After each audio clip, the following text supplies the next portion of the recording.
Let's start. Let us begin us. Ack Burns. Didn't know I streamed. Fair enough. Fair enough. Yeah, I've been streaming for like 3 years, just about. Maybe 2 years. Although I've only recently started streaming on both YouTube and Twitch. I usually just streamed on Twitch, but then they changed their terms of service, and I was like, you know what? There's probably like a bunch of YouTube viewers that just don't know that I stream because I don't like advertise it a lot. So it would be a good way to sort of get them on board.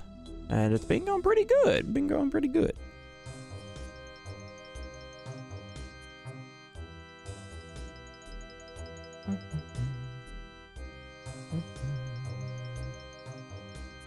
Alright. Get rid of that. We can go to Discord. No tickets, which is good. Very good. Senior, hello. Dang, multi-stream. Yeah. I'm a multi-streamer.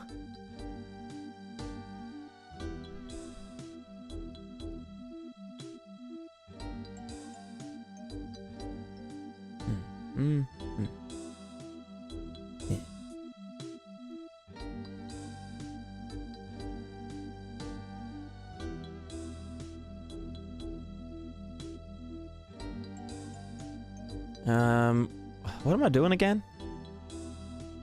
Right. We're doing Prismatica stuff.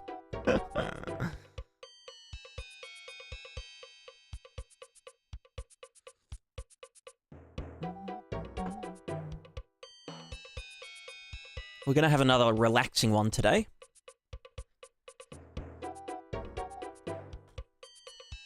Grandma playing, by the way, have we got to send the marketplace? Yeah. I think what I'm gonna have to do is just replace all of the example meshes with just like really like not similar meshes, you know? Like just take them even further. The ALS curse? Well, it's not actually the ALS stuff. Oh, actually it could be because one of the...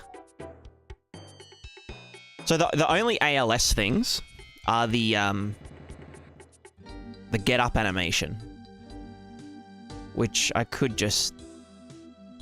change it enough that it is no... I mean, like, I've already put it in Cascadeur to retarget it to my character, and all the locomotion is mine, like, from scratch mine. Same with the jumping and the whatever. So, I mean, that's just test character shit, doesn't really matter. This texture is obviously mine. This texture there. The Charlie ball.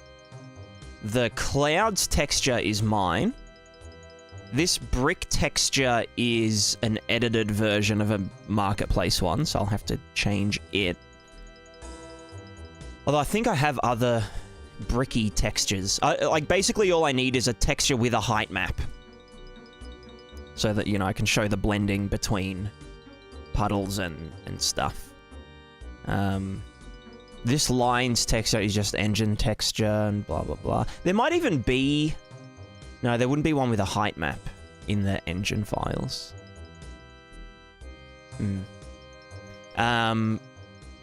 This sand texture is mine. Made in Quixel. The grass is Sov's, which I have explicit permission to use. So I guess it's just these bushes, which I might just... Honestly, I think if I remove the texture from them and just put them in Blender and just decimated them and moved the verts around and shit, like, you know, it's a generic maple sapling. Like, how many different ways is there to model that? This tree, I don't even really need the trees, honestly, because they're not super relevant. I could, again, just do the same thing, do like a... remove the textures. Because, like, the textures are already heavily edited. It's just that... I don't know. They're just being bitches. These ferns are, aside from the texture, completely custom. I think so. The code plugins kind of much more in the sample scene. As long as it doesn't bloat the plugin. You know? Can you upload a plugin with tree it made assets? Yeah, actually I could.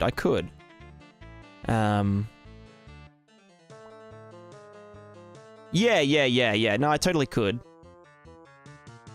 In fact, I could use one of Jay's trees for the example tree. And then for these bushes, I could maybe just use a small tree. Because I know Jay would be absolutely fine with me using one of his from the stylized trees pack. Don't know why I didn't think of that in the first place. These reeds, I don't know. Just have to do a Blender. Just chuck them in Blender. Apply like a curl filter to them and, I don't know, thicken the leaves or some shit. I don't know. These are already untextured anyway, so... YOLO. This leaf is royalty-free from that sprite pack. Forget what it's called. The water textures are all engine. The sand is mine. The brick isn't. So then it's just like the actual foliage examples that need to be kind of I don't know, blendered. But then aside from that, that's like it. Probably don't say many times before. Issue with the marketplace. Remember something about needing C++ code. You rewrote something into C++. Yeah. So the issue used to be that it wasn't technically a code plugin, because it didn't contain any C++ modules. So it would have to be submitted as a content plugin, or sorry, as a content package, which means that it's like it's one of those ones that you have to like either add to project manually through the drop-down menu, or like create new project and migrate, you know. Which isn't ideal. So then when Sov reworked it into C++, I resubmitted it because then it would be, you know, it would have a C++ module that wasn't doing nothing. So then once that was done, I resubmitted it with the next update. But then the reason for declining it was that because stupidly of me, I declared in one of the emails, because one of the emails, they sent back an automated one saying, hey, this has been flagged because of the asset ALS get up animation, you know, get up front animation, whatever this one was. Which obviously only got picked up because of the name of it, you know, ALS underscore blah blah blah. So, and then I was like, oh, okay, yeah, cool, I can change that. Oh, by the way, some of the example meshes are based on meshes from free packages that are on the marketplace. Like the Foliage, Project Nature Foliage Collection, you know, they're all free, permanently free. And there's a Megascans asset in here as well, which apparently they don't like either. So anyway,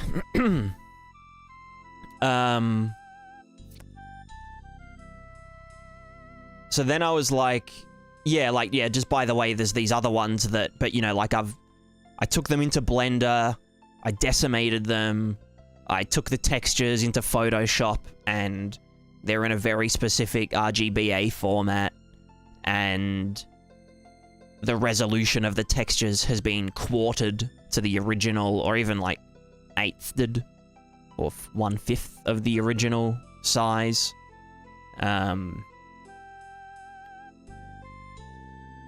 You know, blah, blah, blah, blah, blah.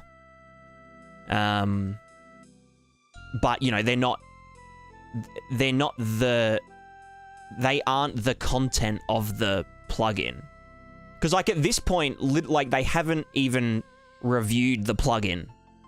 Like, there hasn't been a real person that has opened up the zip folder, put it in the engine, and looked around in it. I'm presuming. So anyway, so they get back to me, they're like, well, no, you can't have any content from other marketplace creators or anything based on, using my words against me, anything based on other assets from the marketplace. So then what I'm going to do is just, gut them and re-import them. And probably just do them textureless, honestly. So that'll take, like, I don't know, maybe an hour or two. I will have to re-pivot them, but that's fine. Like, my plugin, my script makes that very easy, so... yeah. But I still want to have, like, at least one of each foliage type as an example, you know? So like tall reeds and this bush with the leaves that go flop and the big bush.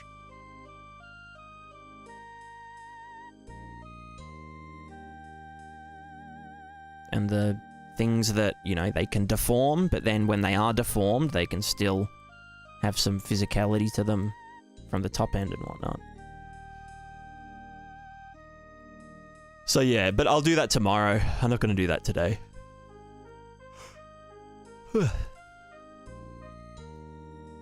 CBA. Yeah, so it's just this texture and this texture are the only actual textures that would need replacing. Which they're not really doing any function. I could just replace them with, like, my dirt texture that has a height map, which I did in Mixer. This sand is one of mine from Mixer. The harsh noise is mine. Grass is fine. Oh, the column meshes. I'll need to just replace with fucking cubes or something. Who knows? But yeah, aside from that, it's pretty... It'll be a pretty simple fix. And then it'll probably get rejected for something else, you know?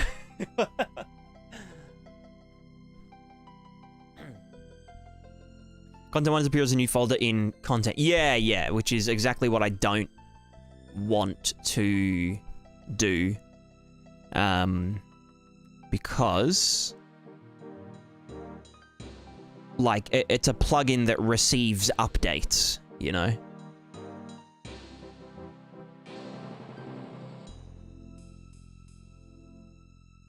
It's like, imagine you had a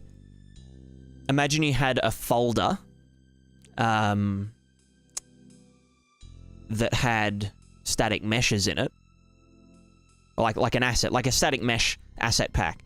And then they all of a sudden said, oh yeah, we've made an update to the thingo, and you go, oh yeah, cool, download new update, and it just like overrode all of the meshes that you put in, and like, you know, re-textured and re-UV'd and stuff like that. Like, that's just not how the plugin's meant to be handled.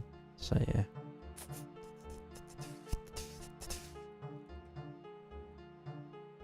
If I install the plugin with demo content end up in my final build? No. Only if you were using some of the demo content in one of your maps would that asset end up in the cooked build. But part of the game packaging process is to just not use anything that doesn't get referenced anywhere. So, like... yeah.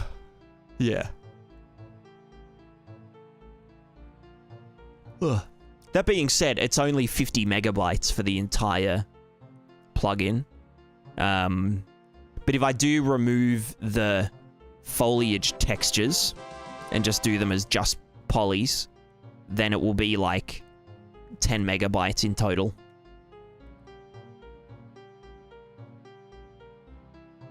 But yeah, that'll be tomorrow's mission. Tomorrow's mish. Today's mish is just chilling out, doing some visual dev, viz dev.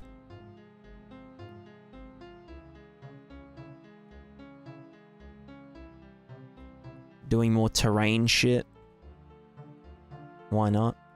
It's a bit of fun. A little bit of fun.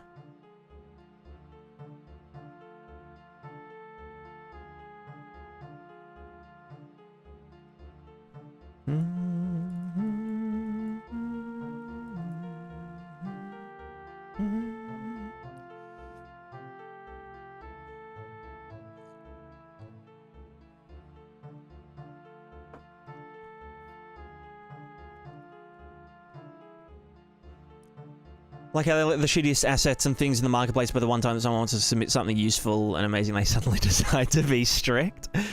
Yeah, I kind of had the same thought. Like, I don't know. It's like, yeah, they allow some real bullshit on that marketplace, but God forbid someone submits a plugin that heaps of people would find useful, you know? It's crazy talk.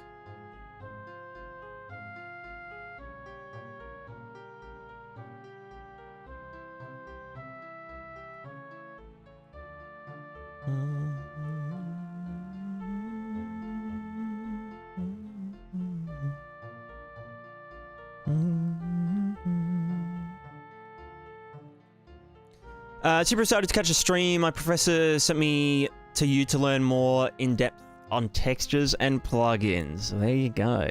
Hell yeah. Do you,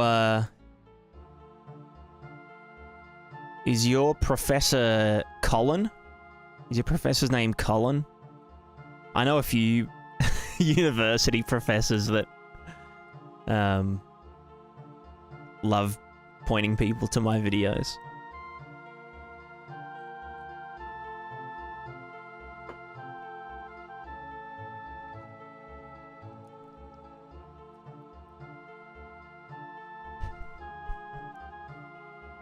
Is Monte Carlo grass procedural? Did you manually paint them? It is procedural, yeah. I'm just using some noise maps. So there's like a noise map here. I call it my macro noise. And then... Actually, no, I take it back. That's for the hue shifting. Here. Macro noise 20k, red channel. Give it 6 bands. This is a quantize function. Multiply, floor, divide. And then that just goes into a 3-color lerp that lerps between these 3 colors. And we end up with the nice kind of patchy grass.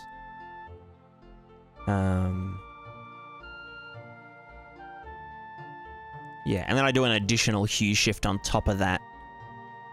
Just for like some regional, like these kind of bluer green patches. You know? Cheap contrast, yeah, cheap contrast is pog. Alejandro, hello. Amazing work, thanks for the show. No worries. I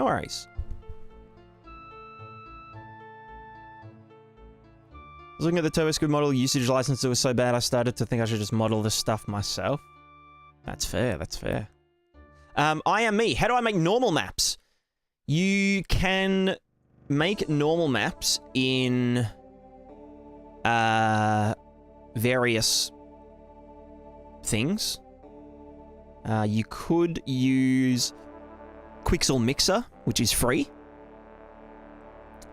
You could also use Substance Designer, which can, you know, do texture generation and stuff.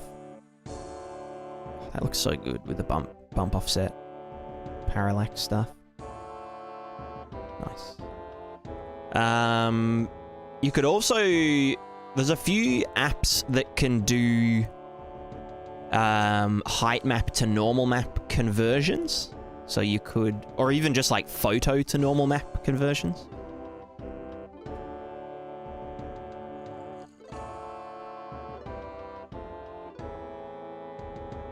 It was because more people are willing to buy make game for me plugins rather than something like yours, which is more like a specialized tool. I mean, I don't know. I feel like this isn't really that, like, specialized. What happened to you? Ah, it's the texture. The... What's it called? RVT. Yeah. Hold on. Oh, this is gonna have to recompile heaps of shit.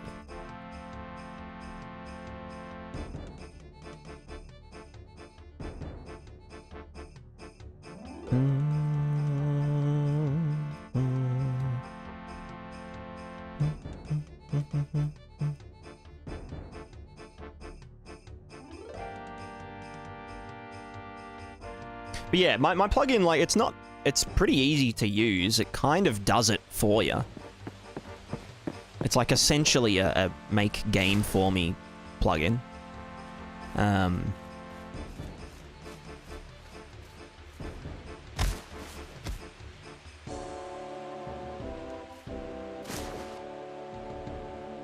Wait, why is that? Ah, it's because they're reading from the RVT Classic. Yeah, I'm gonna have to look at a different way of doing the grass culling, because it kind of, when the RVT updates or like MIPS, you can see the grass kind of changes and shit. Or I wonder if you can just always sample it at the highest one.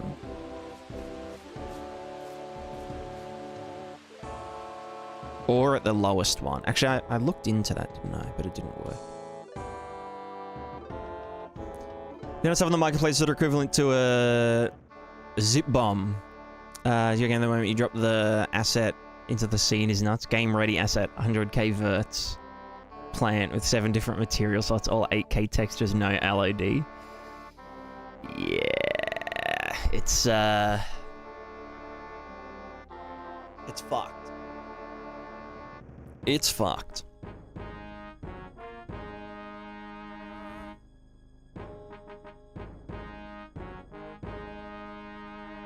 I just see game ready as like a red flag, you know. Because it's very specifically targeting, you know, indie developers that are just beginning.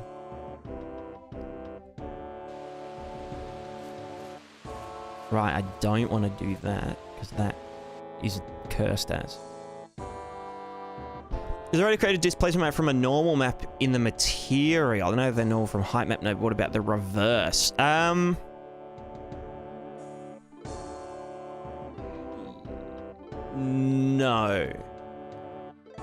No.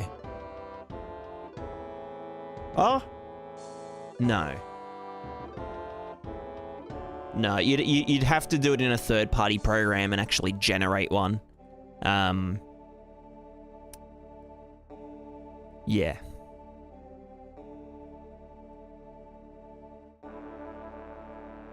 Which I think it is kind of easy to do it in a program, because it can essentially just check, like, this pixel and then check the direction, you know, of the one next to it. Is that up or down?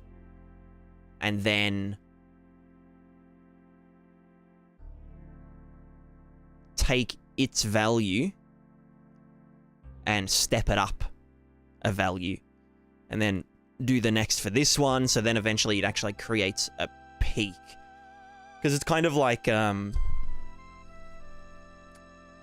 if you have a normal, let's look at like a weird normal as an example. You know, I'll just do it in Paint. So yeah, so the trouble is, let's say we have a normal map, and it's just got a square on it, and it looks kind of like, I don't know, this or some shit. I don't know how normals look. Maybe it looks something like this. Right? You know? So it's like, it's a texture with a flat surface, and then a bump, and then a flat surface. There's no way to manipulate a texture in a way that you could tell that this surface is higher or lower than this surface. Do you know what I mean?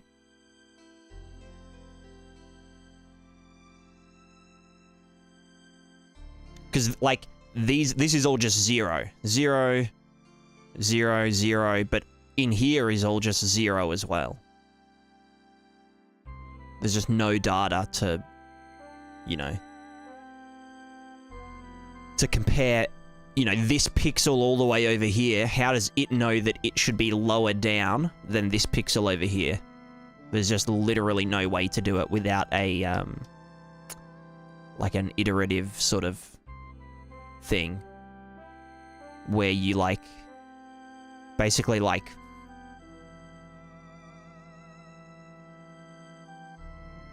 almost run like a fluid simulate or a sand simulation on it, where like it goes down into the crevices until it fills up a thing. Do you know what I mean?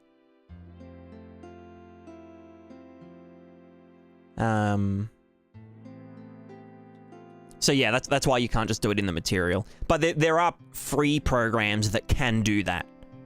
That can just convert a normal map to a height map or a displacement map.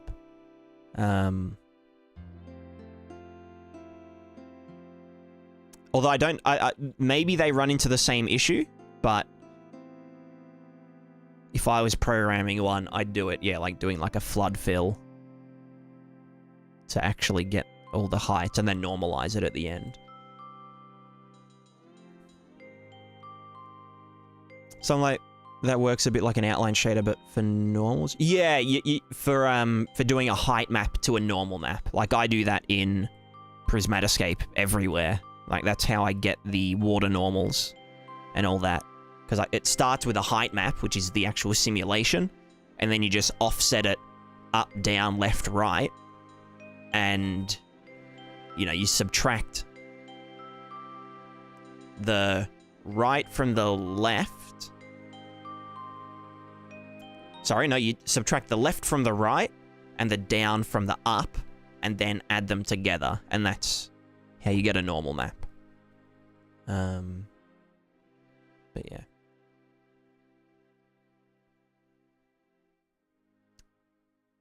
Isn't one of the channels on about the actual height, the other two are lighting directions? Mine are formatted that way, but mainly because I manually format my textures in, you know, specific ways. So like if we go to this texture here, the rocky ground texture, it's RG normals, B height map, B movie. But if I was to actually tell this that it was a normal, using the normal compression thingo, it would generate the B channel as like the actual normalized. How do I even explain it? If you put in a B, like a white B channel, like an upwards facing B, and then added the RG over the top of it and then normalized it, that's what it would look like when you compress it as a normal map. But I do mine as a default texture, which is way cheaper. It's like 8-bit, sorry. And then I can also use the alpha channel as well, not just the, you know, the RG and B as discrete channels. This one doesn't have an alpha because it's a... Well, actually, I wanted to give this an alpha. I wanted to see if I could find a color mask between the rocks and the dirt. Because the height map here, like this flat dirt part here is higher up than this rock down here. So it's hard to get nice distinction between them, and you end up with this kind of, you know, we've got like this kind of rocky dirt, like the dirt that is rock colored, and then also rocks that are dirt colored, but looks fine.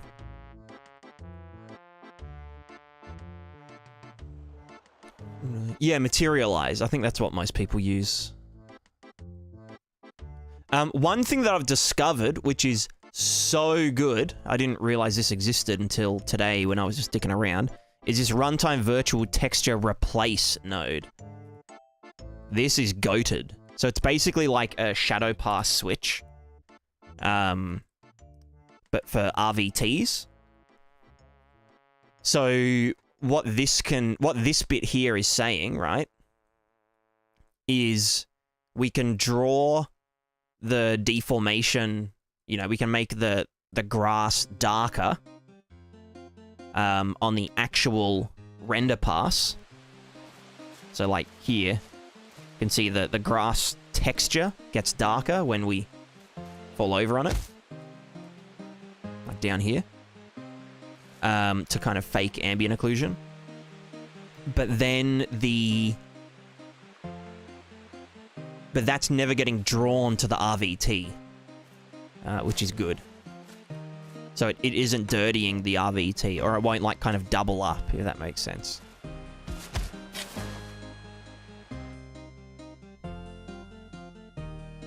Which means that I don't have to do, like, all of this, but, like, fiddle around and, like, do a separate layer blend just for the RVT and a separate layer blend just for the actual output. I can just use that thing. And so I'm about to use that again for adding down here, sample surface.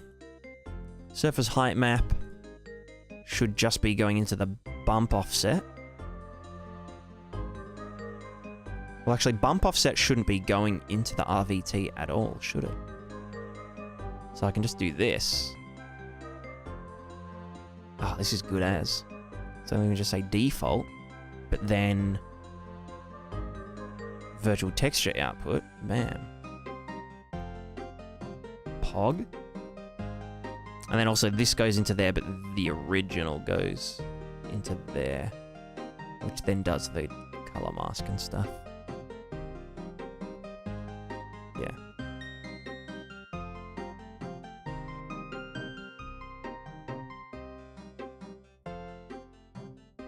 So yeah, super pog. That'll save heaps of artifacting and stuff. Because you don't want any animated effects getting drawn to the RVT, because they're obviously not going to be animated once they are drawn to the RVT.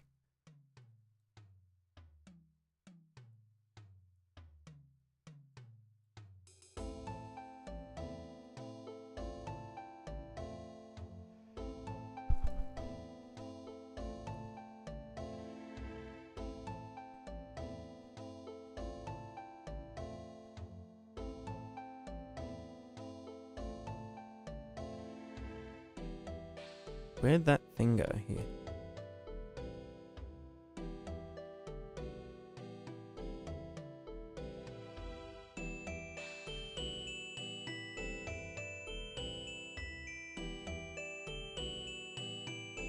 And then that's cliff, so that's fine. And then the normals. Basically, even if that chain of nodes is going into the RVT, you can stop at a specific point there itself rather than computing all that again. Yeah. Or like the way to think about it is that this output here is it's a second shader. So it's basically just saying, you know, compute a base color, roughness, whatever shader. And then when our runtime virtual texture wants to take a snapshot to, you know, print to the RVT, it will switch it out and use this shader instead. So what this is saying, it's essentially like, you know, when you do like a static switch parameter, where you can say, you know, if yes, do this, if no, do that. And when you tick this, it actually recompiles, you know, the shader. So, like, if I said, you know, base color, if true, constant 0. If false, then the base color. And if I switch that from false, meaning it's computing all this, to true, it would recompile the shader and discard everything that wasn't relevant because of that switch.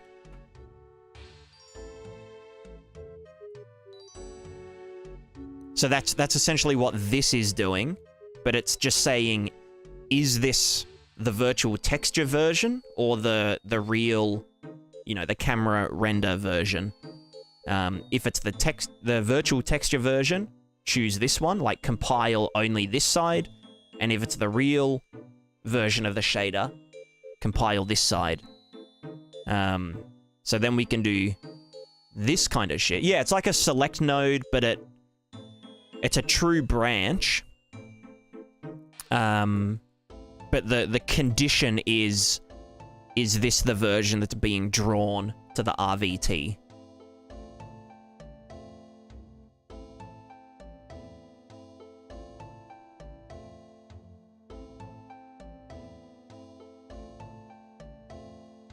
Alright, so that's going into the... Oh, that's darkening, right, but then the normals here.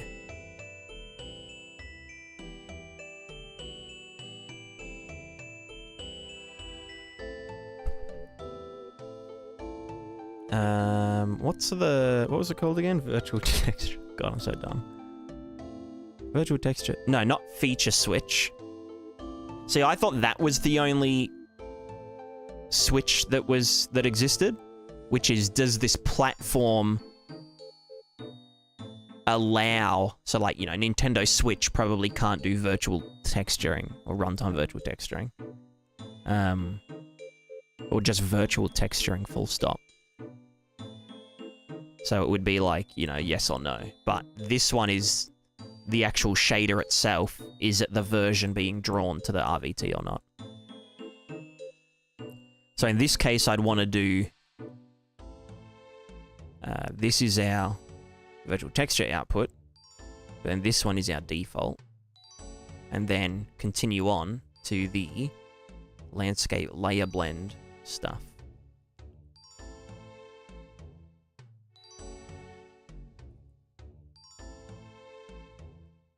So yeah, this is really handy. Although this is all presuming that I continue to run the landscape raw rather than offloading it to an RVT, if that makes sense. Which I still might do. But yeah. Because like the gist of what I'm doing right now is to do this kind of shit, but like less cursed. Why is it so strong? Like begging it to... Yeah, yeah. Oops, my mouse is dying. Because you can draw the entire landscape material to the RVT and then just sample RVT and put that into the base color and the other things. So like, you know, if your landscape material was really, really heavy and you had like 10 layers baked in the one, or 10 layers present in the one chunk, then for the cost of just sampling the runtime virtual texture, you know, that would be the instruction count. So there'd be all this behind the scenes stuff to create the RVT, but then you just sample the RVT. But it really depends on, like, a bunch of stuff.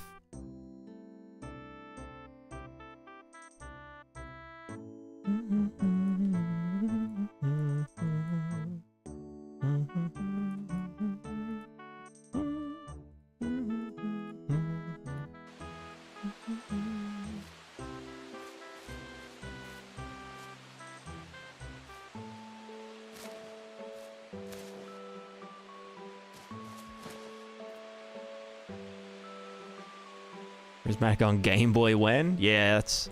I'm working on it, I'm working on it.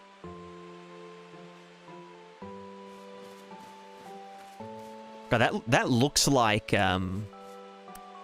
tessellation, doesn't it?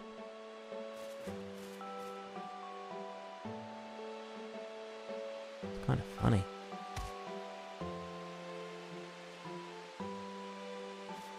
Calculator release? True.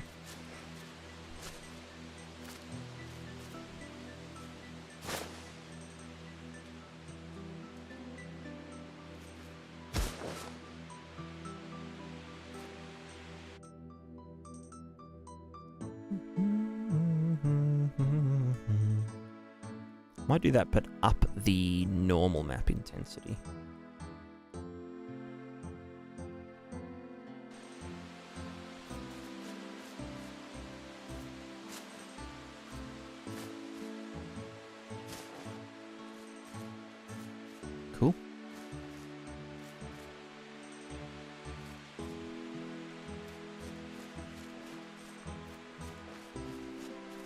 maybe a little less intense.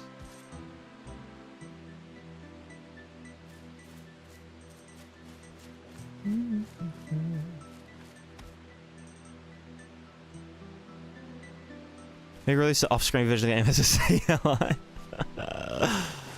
True, yeah, like the headless version. Like just the world sim, but like no interface. That would actually be funny.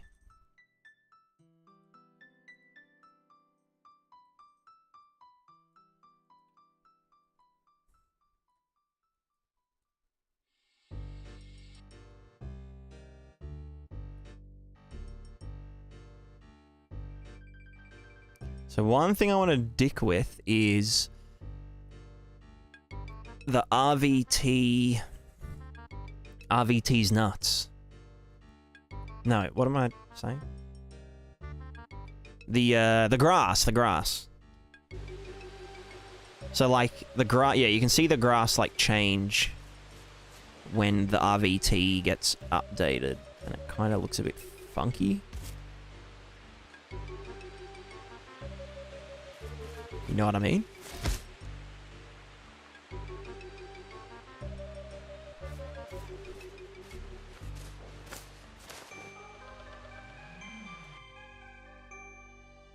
So I just need the grass test material. Something, wheel position, blah, blah, blah. Yeah. Mean depends on MIP value mode.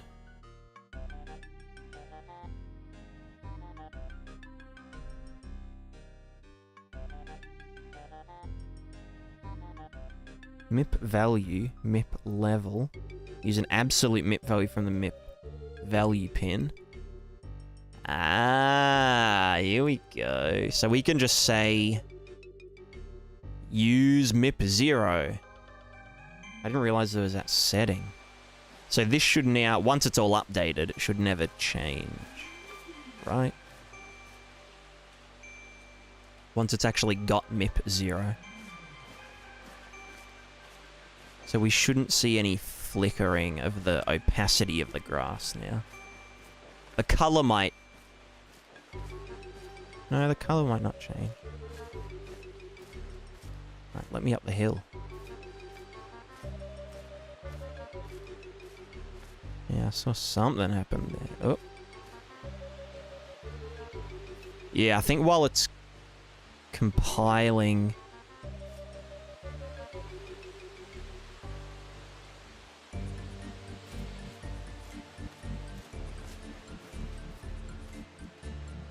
the other versions, it struggles a bit. What if I just did it as like the lowest MIP level? Because like you can see here, the like the grass is not supposed to spawn or like not be visible on where the rocks are and stuff.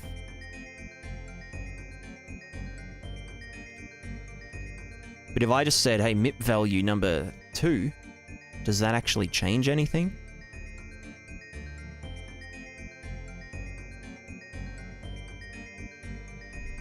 Doesn't look like it.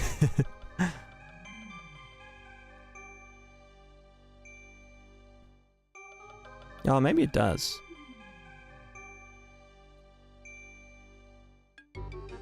We can look like here as an example. I need to find... Okay, here. So there's like a fall off here.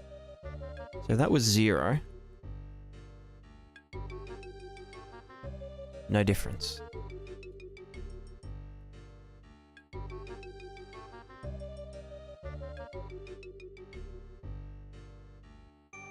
Still no difference. Is that because I have to, like, make the... what's it called? Build them? Build levels 4? Build? Oh, okay, there we go. So then if this... Ignore input wheel position. This is like default, but ignores input wheel position. Mid level. Here's the actual...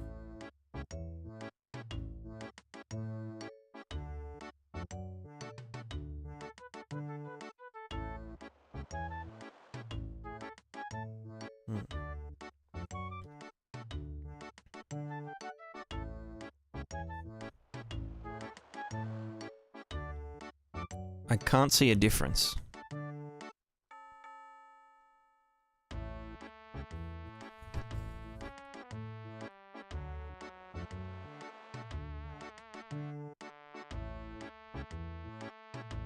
Which is like, to demonstrate, if I change this to be lower resolution, then, you know, it's like lower resolution. Like it gets blurrier.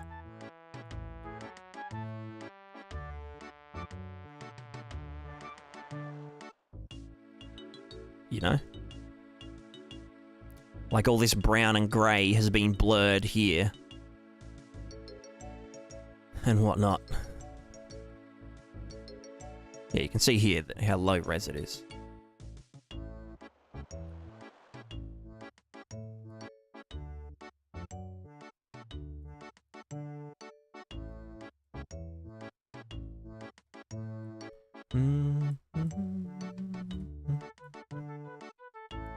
Anyway, it's just another broken feature. Can I do... Mid by building pixel shader. Ah, true. Oh, maybe then... Hold on. No, because MIP level is absolute. Maybe if it was pixel stage, we'd see a difference.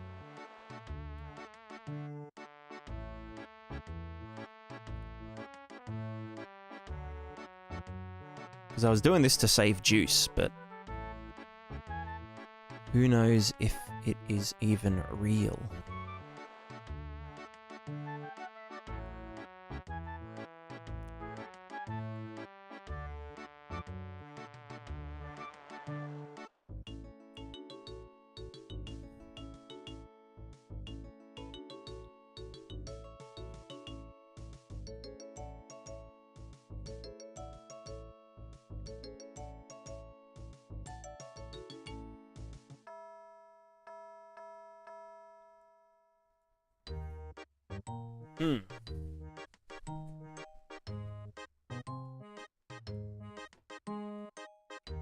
Well, I don't know if it is any different. Although it does... It seems more stable when it's not in the pixel stage. So what if I just yeet that?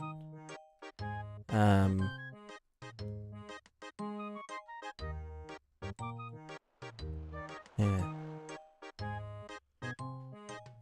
Velocity. How does Prismatica simulation control fading out, like mud puddles versus grass trampling? It's all parameterized, so you can choose how they fade out over time. So if you wanted, you know, the sand footsteps to fade out, you can change that. If you want the grass to spring back up sooner, you can change that. If you want the water, like the ripples, to not last as long, you can change that. You want the ripples to be slower or faster, you can change that.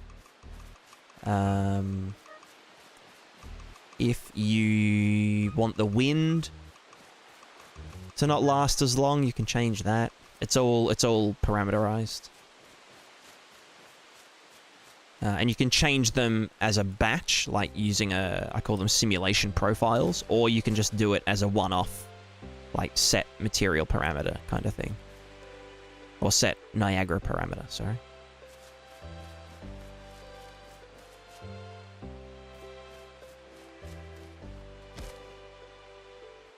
Yeah, I'm not seeing those issues now. So maybe it's that the RVT...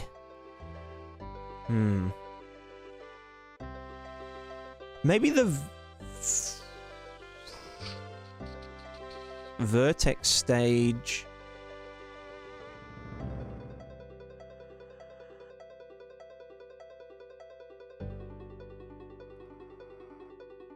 It's like, yeah, that's way more accurate. I mean, I could... Yeah. Let me go back up to that bit that was giving us issues.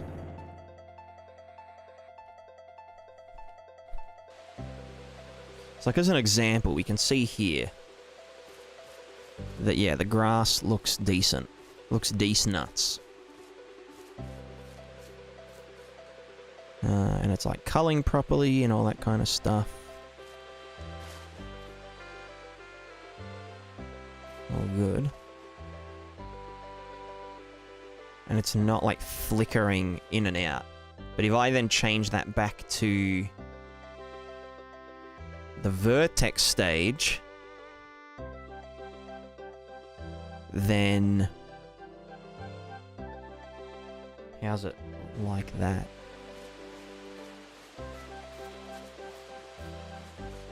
Maybe it's because I've built the MIP levels, so it doesn't have to generate them on the fly anymore. Because that looks fine. Yeah, it might just be that it needs to get built. Because it was, like, really flickery before. There's the obvious, like, LODs popping, but that's unavoidable. That's just how LODs go. Also, Hexic, have a good work. Yeah, I'll probably still be going later tonight. So I might see you then.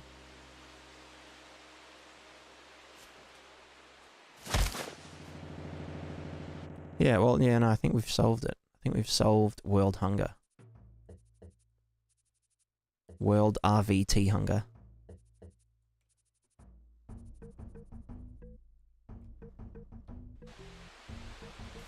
Oh, wait, no, there. Oh, no, is that just an LED? Oh, yeah, no, see, okay, here. See it? See the patchiness? Doing stuff. So maybe it's just the base color doing that? Doesn't make any fucking sense, though. What the fuck is it talking about, huh?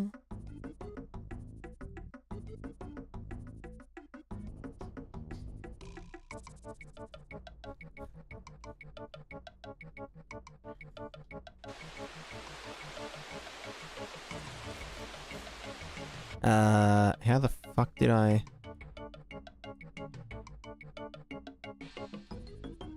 Whoops.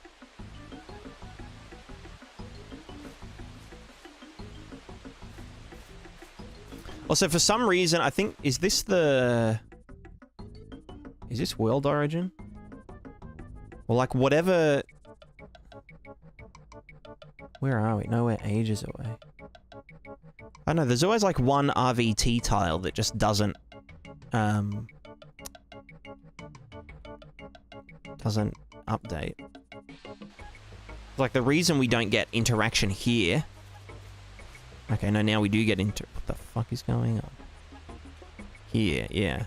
Is because of the height RVT isn't updated. Ow. Alright, you know, we're still getting some stuff. Or it could just be that the height RVT isn't high res enough.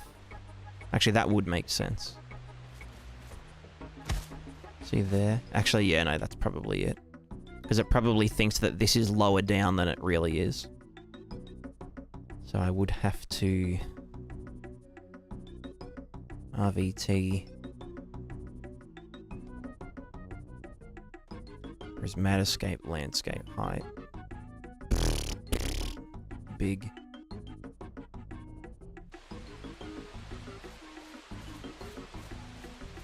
Yeah, so now it's way more accurate. Although it's not perfect. It is better though. And better is better than nothing.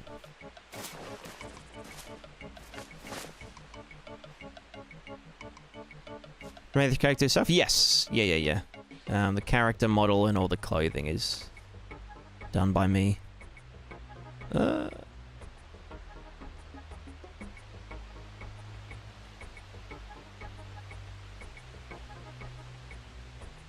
just randomized at the moment.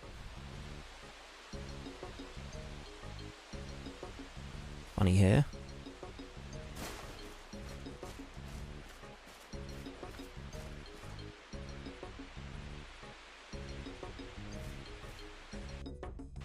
Oh.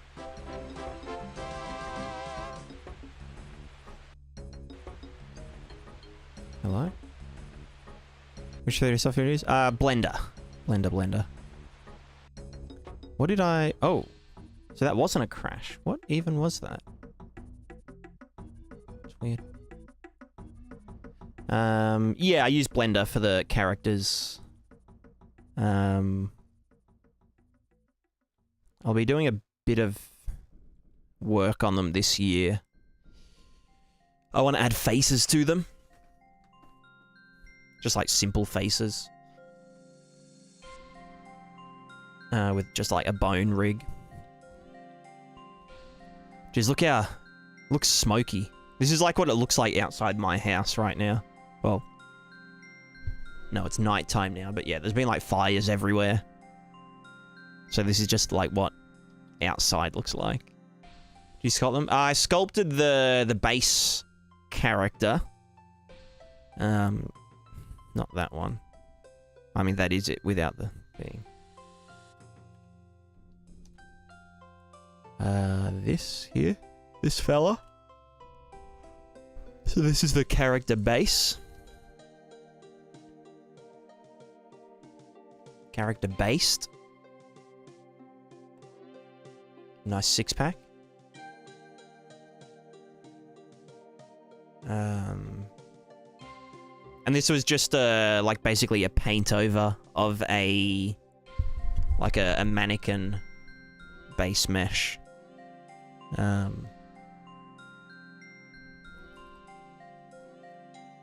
I think it was Jim Cruvey's version of the female mannequin. Or oh no, maybe it was Unreal's version of the female mannequin, because I think Jim's one had big bobs. But yeah, anyway, I just took it, I did a voxel remesh, and then used that to then just sculpt details and whatnot. And then... yeah, retopologized it. It's nice and low poly. Also, this grass is like... there is way too much grass. What the fuck is going on?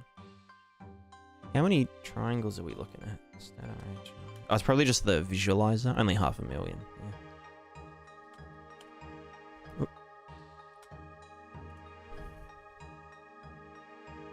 Oh, another thing I wanted to doodle with is, you know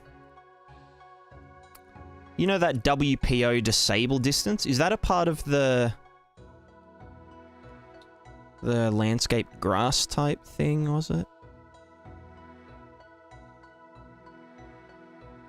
WPO disable distance. So if I said, oh, like 500 units to stop WPO.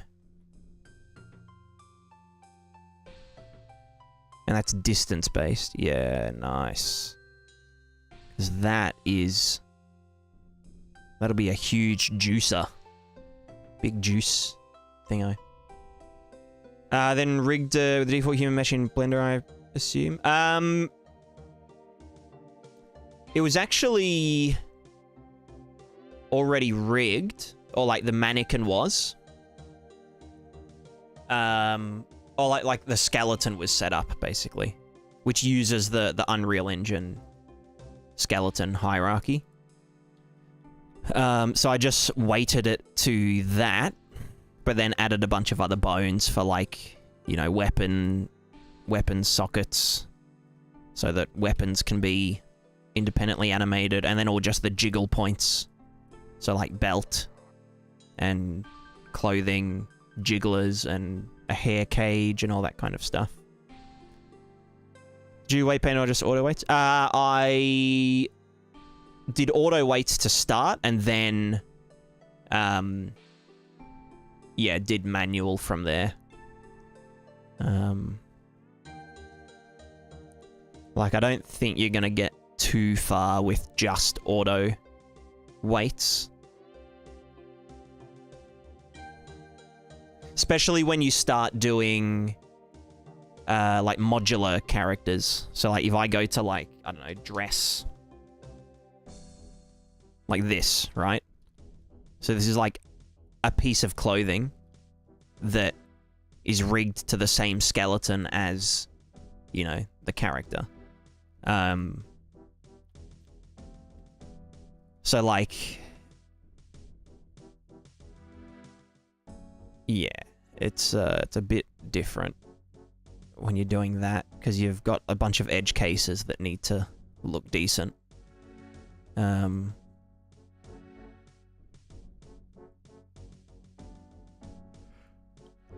As well as like, I mean, you can just do a weight transfer, but you know, if something like on the naked character isn't weighted properly, it's only going to get worse if you do a weight transfer onto, you know, onto the clothing.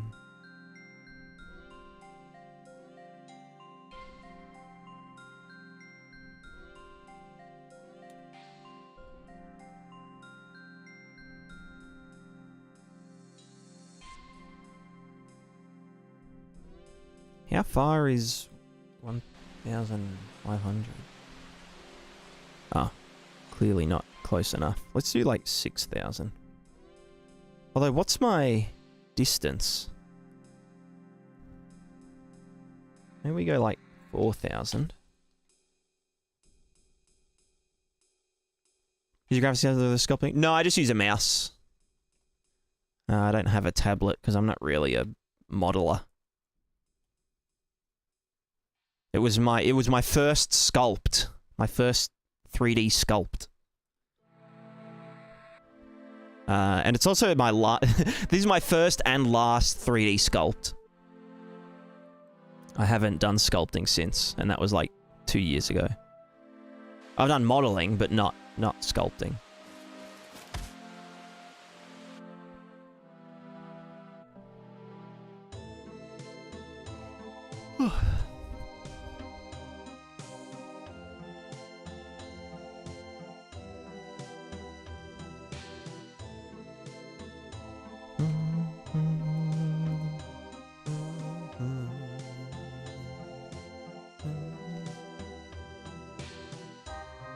I was working on my character earlier today. Once I had it rigged and skinned, turned into a pancake once in Unreal. Huh. Maybe that wasn't a weight painting issue. It could just be that the import and export settings were incorrect.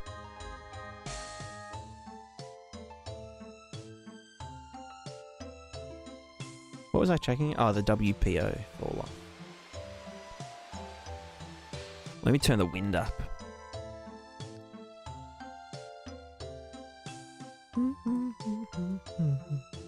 The test wind.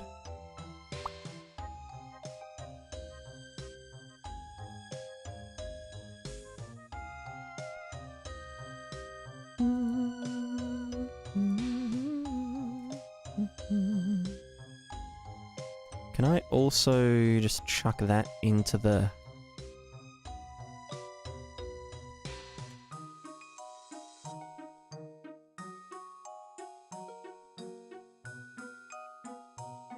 do this? No, add one multiply.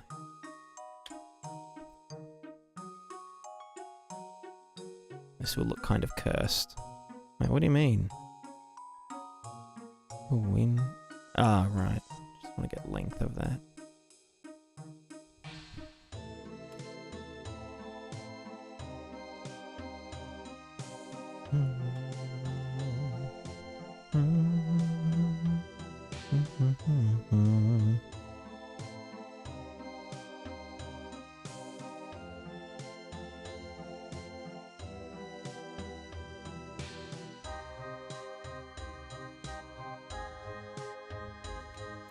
Whatever, good enough.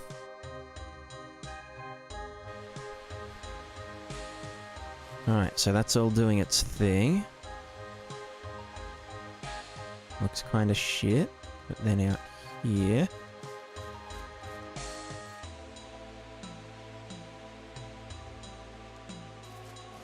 Yeah, not bad.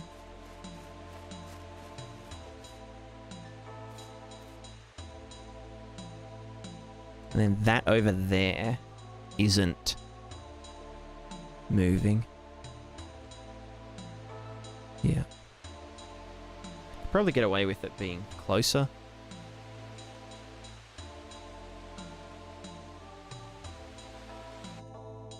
But then my thinking was, I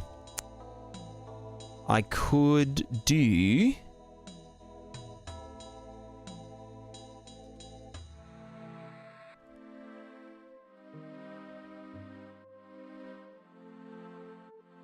Well, actually, does the WPO disable distance? Does it actually... like, does it compile a separate shader that doesn't have the WPO? Like, or is it just zeroing it out? So it's still being calculated, but it's not. You know what I mean?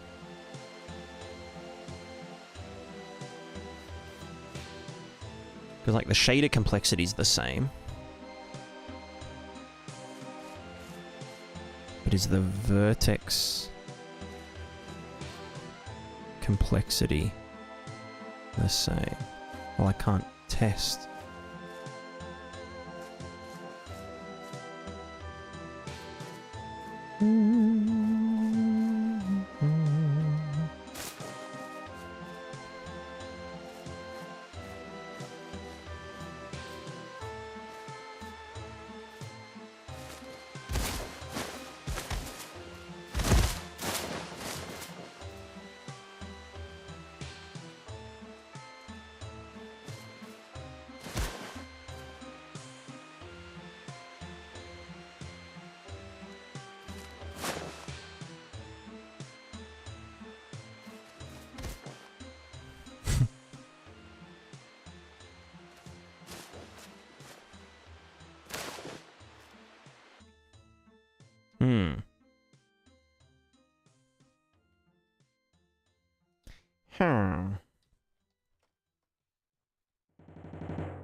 Like, is there any actual difference?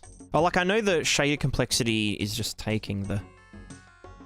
You know what? Let's just do... Let me just... I'm gonna adjust the direction of my fan. It's getting hot in here. But I just want to do some profiling as well. So I'll be back in 1 second.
Alright, I'm back. And I feel cooler already. Alright, project settings. Frame cap. Frame. Cap. No cap. XD, no cap. Alright, let's see the damage. Stat. FPS. Stat. Unit. Alright, so currently 70-something FPS. If If I get the WPO disable distance...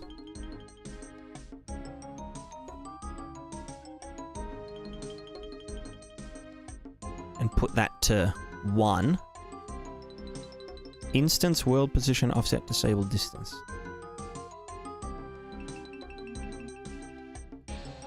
Yeah, suck your grass maps. Alright, and then do it again.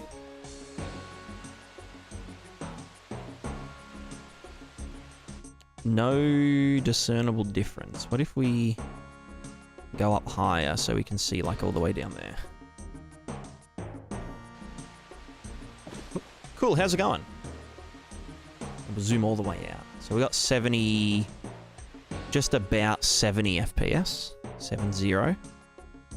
So then if we go disable distance 0, so we have WPO on all the time, quotation marks, then we lose like 1 FPS, which isn't really conclusive. It'd probably be different if it was drawing to the velocity buffer.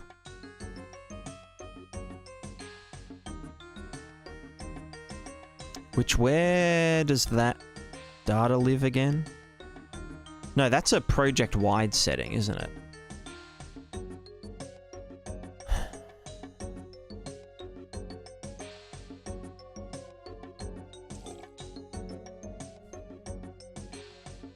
Maybe it would matter for, like, nanite? I don't know.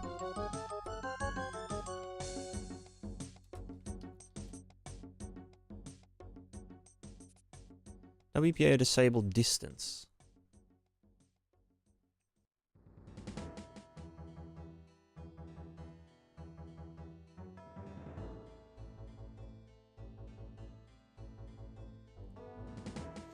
Dramatically improve moving foliage performance. Unreal Engine designers and developers.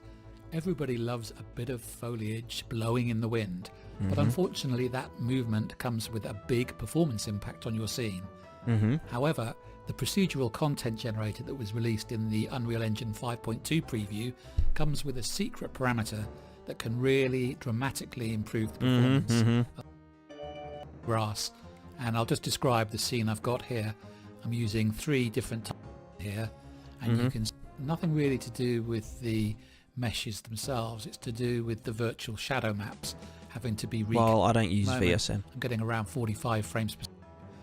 But areas are where the shadows don't have to be recalculated because there's no movement, therefore no change in the shadow. The virtual shadow map, which is really causing the issue. So one way to solve this, it's not the solution I'm going to show you in this tutorial, but if you want to just dramatically increase the performance and have no movement, in the material for the grasses you can just remove the world position offset animation. So what's happening in this, if you look on the right of the screen here, what's happening in this you can see that my grass has stopped moving. What I was hoping for is a solution where you...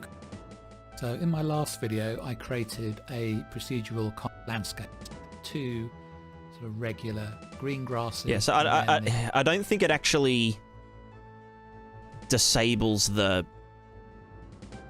actual shader code. I don't think it does a swap out. I think it just disables the WPO and tells virtual shadow maps in that location, hey, you don't have to, we don't have to update them. But I'm not using VSM, so that's irrelevant to me. And these aren't even casting shadows anyway. So again, 70 FPS with the disabled distance disabled. So even down here, they're all animating and whatnot. Jeez, that's a nightmare.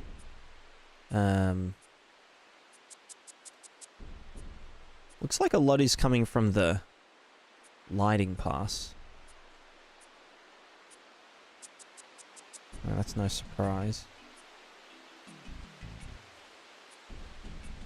But they're not even being lit. It's not lit. Anyway, so then if I go to the grass test, and we just disable WPO, do we get...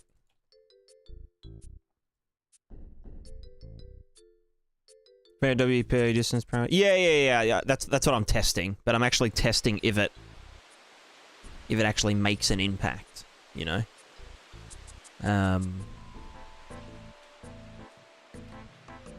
There I'm getting 73-ish.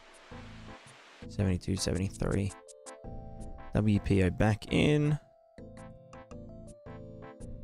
I mean, it probably doesn't help that the grass is already really optimized, you know? Now we're getting 68, 9, 70. With the grass doing its thing. But then if I go to the grass type, and we say instance world position offset disable distance 1, then basically the same as before. Maybe like 1 FPS. No, I guess so. It is actually. We get 1 or 2 back.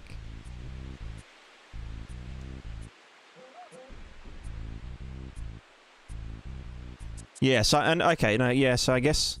I mean, it could just be... No, because it's not drawing to the velocity pass. So yeah, maybe it actually does work. By actually stopping the invalidation... by stopping the evaluation of WPO. Because there's a difference between... Well, actually, I could try one more thing.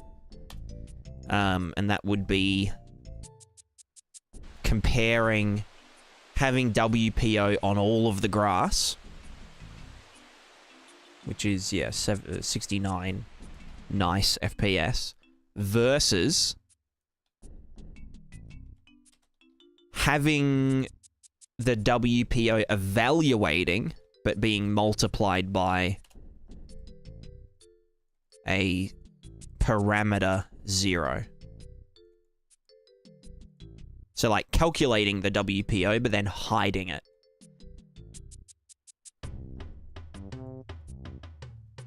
Because that could be what the WPO distance thing is doing.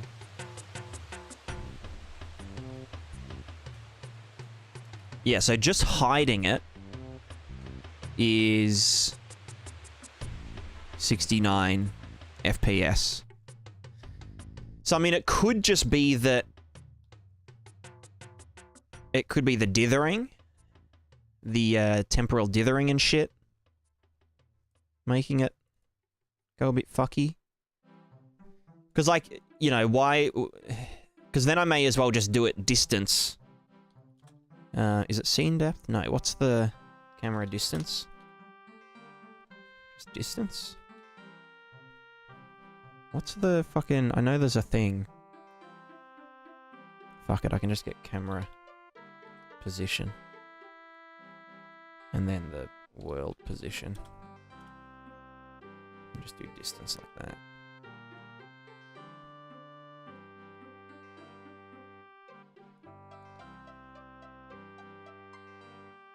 Because, like, what I was thinking was, if it was actually disabling the evaluation of WPO, you could do, while it is evaluating, a smooth, like, blend out of moving to not moving, so that there isn't, like, a hard cutoff, and then you could probably put it a lot closer, because you wouldn't notice the jump. But if there's no real reason... I guess if I move to VSMs, but then again, why would I move to VSMs?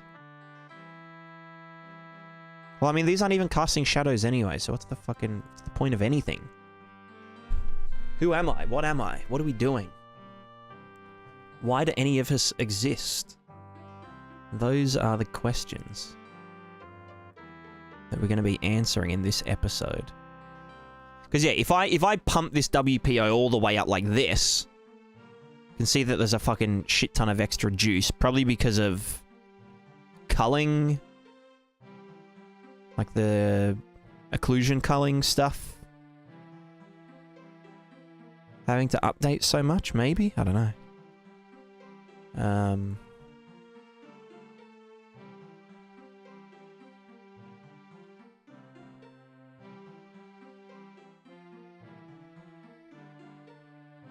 Hmm.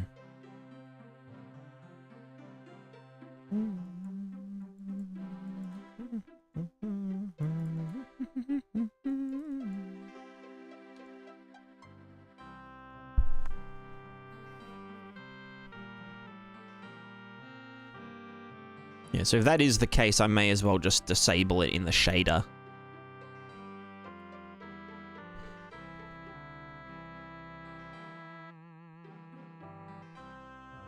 Because, like, doing this disables the actual shader code from running.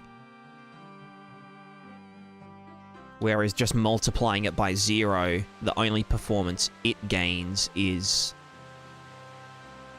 it doesn't have to update shit. You know, occlusion and stuff as much. Is a game you developed called Prismatica? Yes! It is. Prismatica : subtext.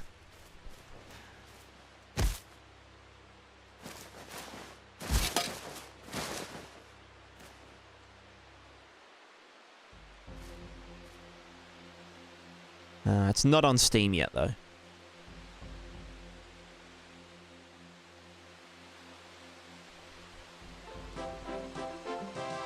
It's easy to really game more FPS. Yeah, exactly. Exactly. See, someone knows what's up. Yeah, so I guess I'll just leave it for now. I mean, the other thing is I can just do the per instance fade amount and just fucking do a push down, maybe? Per instance fade amount. Make 3. Bam. Multiply. -50.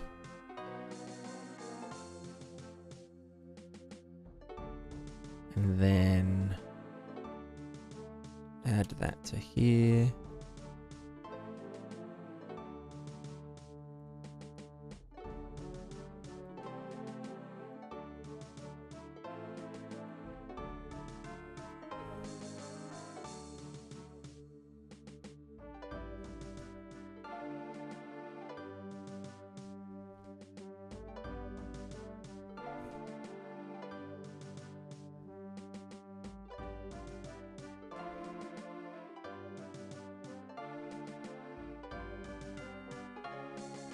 Okay, why is it so fucking...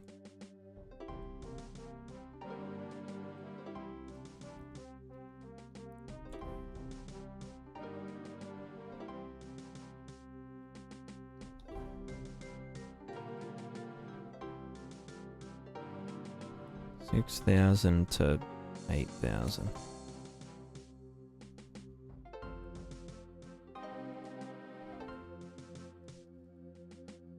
Why is it so, like, not gradual?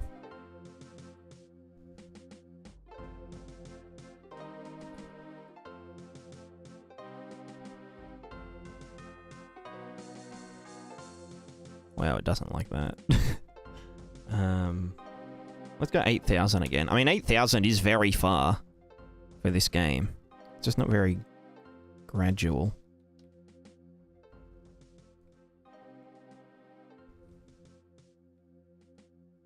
It's because I lighten the tips, isn't it?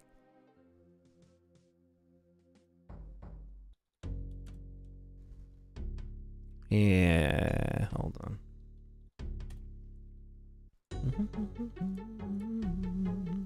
So I'd need to do something like...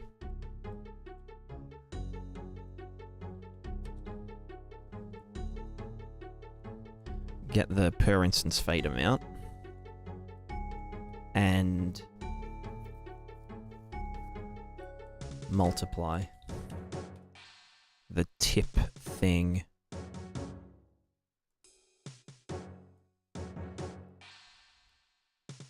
by that. So then it would fade out the increase in color. Yeah, so now you can see just here. That looks good, whatever.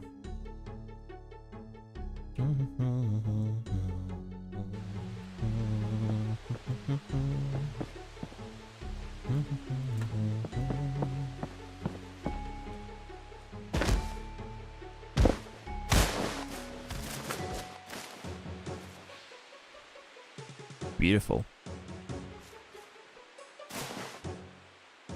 Although it looks like all of it has ducked down for some reason.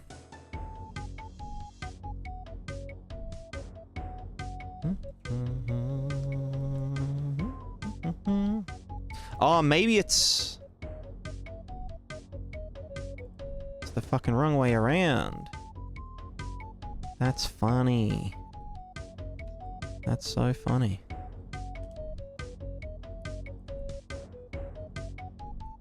Yeah, it's 0 at the end. Stupid ass.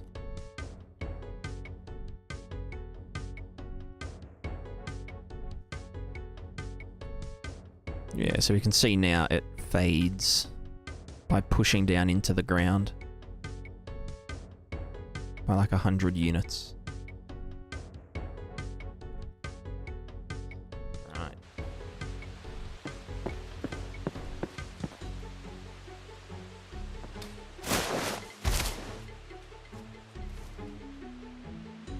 Cool, man. What genre is this game going to be? It's an adventure simulator.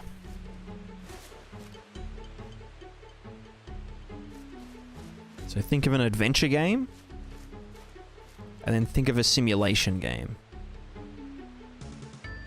And then throw out all your preconceptions, because it'll probably be completely different from either.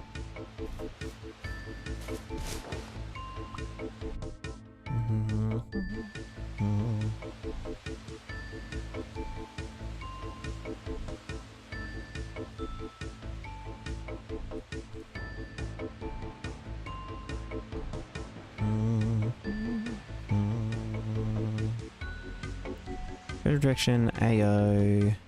AO! Skylight diffuse. Shadow depths. Translucent lighting. What are you even talking about, brother? Render deferred lighting, yeah.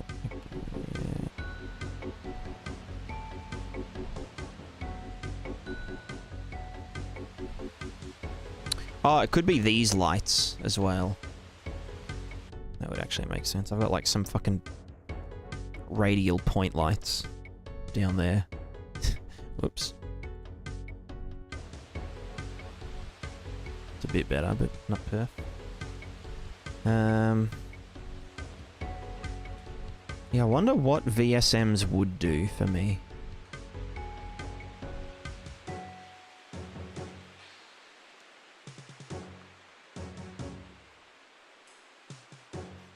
Anyway, it doesn't really matter.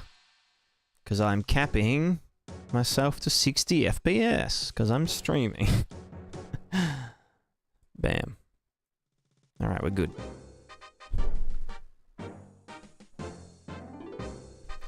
Will there be an updated test build on Patreon? One day. When there's something to test. For sure. But, I'm in the middle of a big refactor. Which, you know, when am I not in the middle of a big refactor?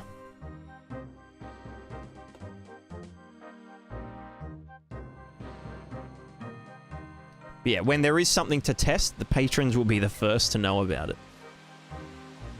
That fucking RVT shit. What the hell?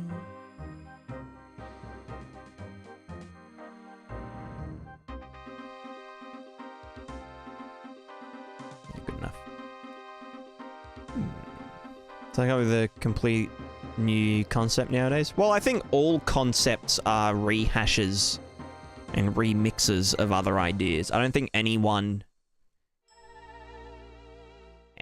person in history has ever had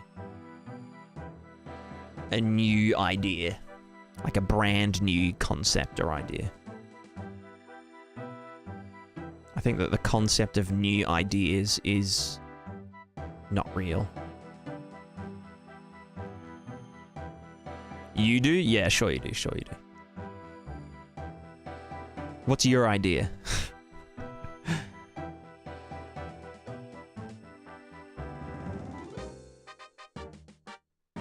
Actually, no. I have a unique idea, but I'm not telling you guys. I'm not telling any of you guys what it is.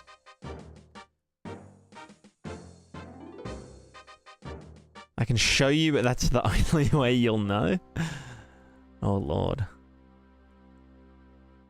It sounds sus, but also intriguing at the same time.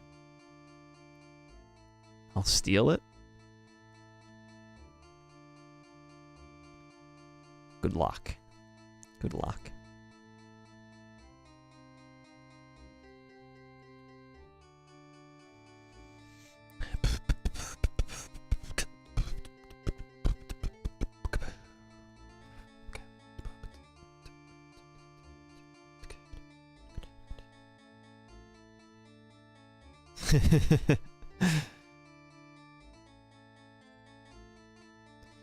Where? Here we go. This bit here.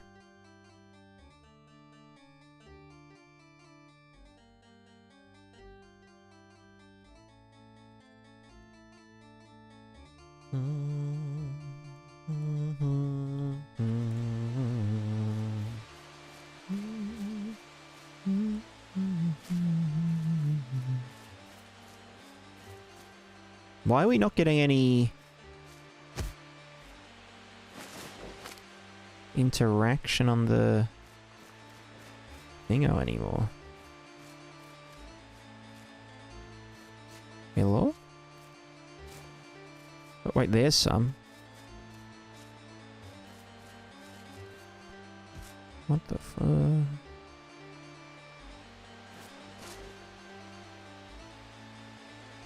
There's a bit.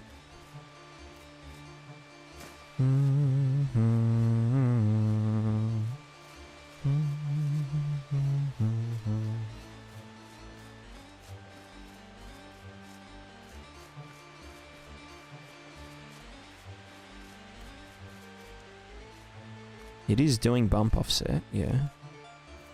Also ignore the grass stuff. Maybe I should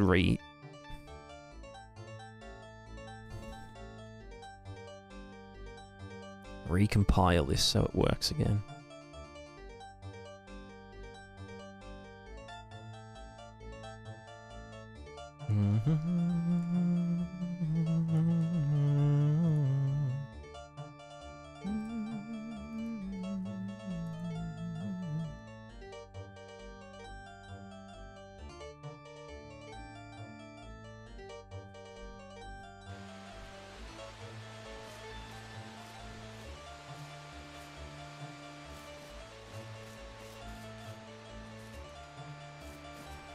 Yeah, I think the height map isn't accurate enough.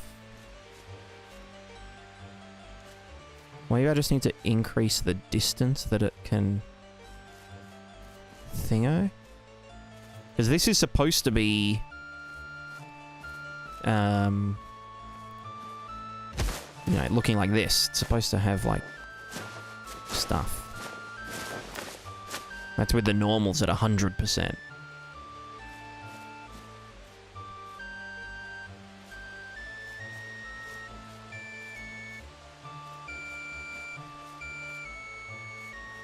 It just wasn't happening up there.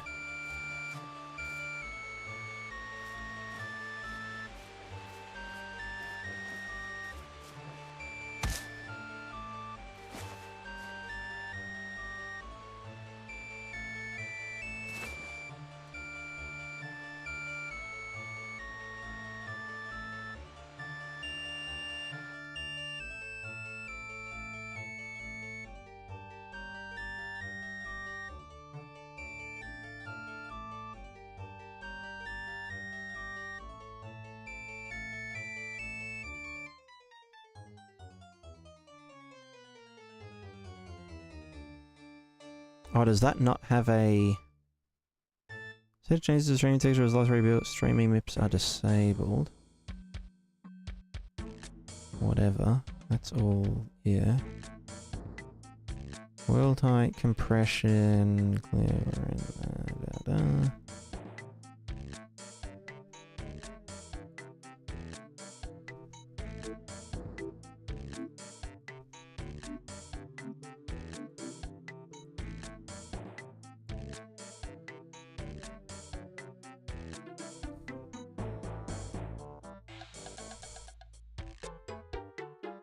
definitely high enough. Maybe I'd want to lower it so it's not that high. Fuck, that scaled the whole thing. Okay, now it's too low. But how low does it go? Well, obviously low enough.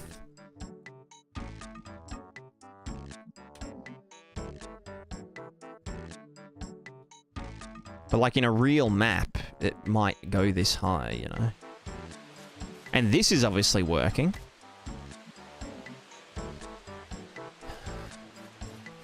But that has like a bigger fall off, you know? Whereas this has less. I mean, yeah, it's working there.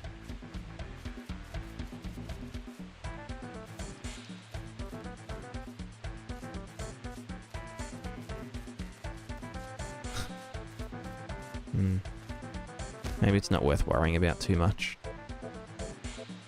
Because I could just increase the height sensing. I mean, it's only really an issue on slopes if it's resolution, limited by resolution rather than limited by bit depth.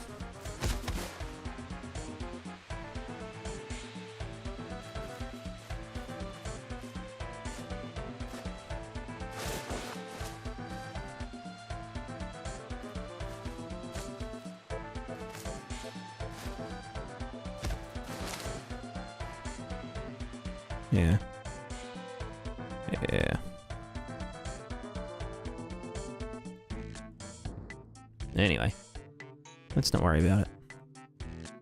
Another thing I wanted to dick with was the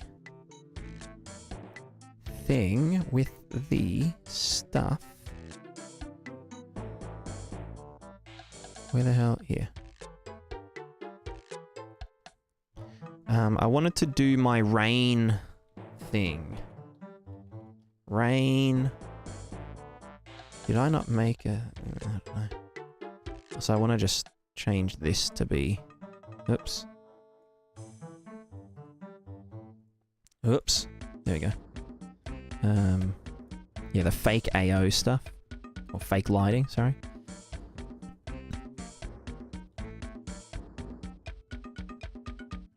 Just because I was getting some flatness, you know what I mean? Actually, adding Prismatica? Yeah. Yeah. Just chilling. What do you think the best way in a true FPS to lock the hands gun to the camera? 2-bone okay, independent per bone, upper, lower body, anim states.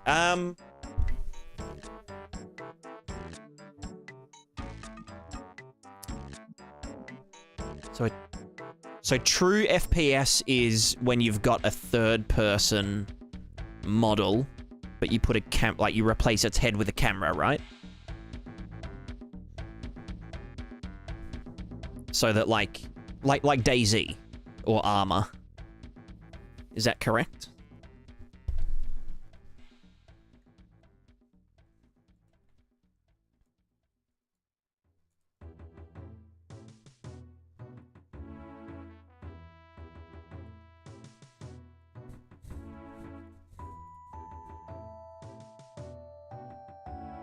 Yeah, okay.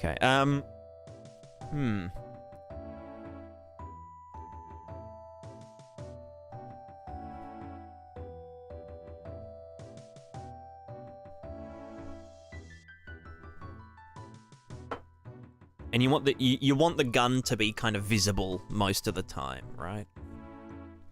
At least when you're aiming down sights and whatnot.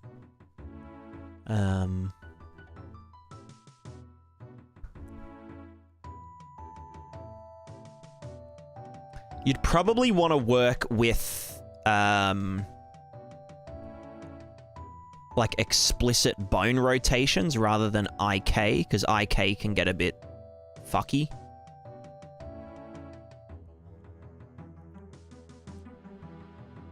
I'd probably, like, if I was to do it, if I was to make a first-person kind of dealio, like that, I'd do it so that the chest of the character, the spine, in the aiming pose is...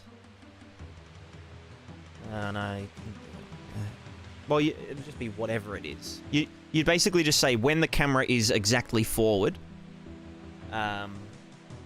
this is the pose, and then do a rotation of spine 3 based on the rotation of the camera. If that makes sense. Just so there's like no... what's it called?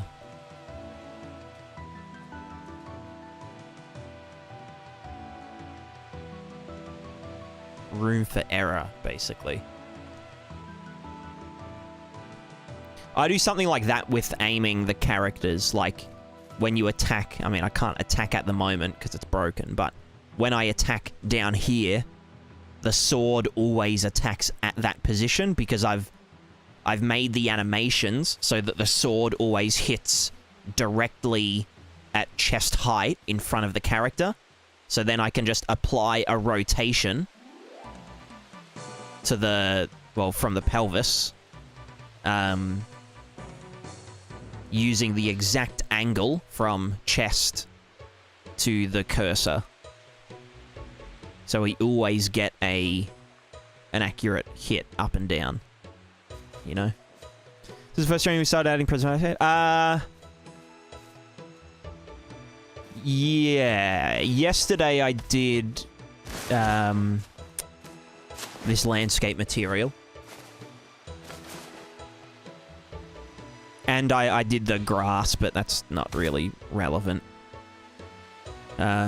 But then today I just started adding the dirt effects and stuff. Which just uses some bump offset. Carrying the pelvis rotation to lock the spine steady to the world. Oh, like in my case?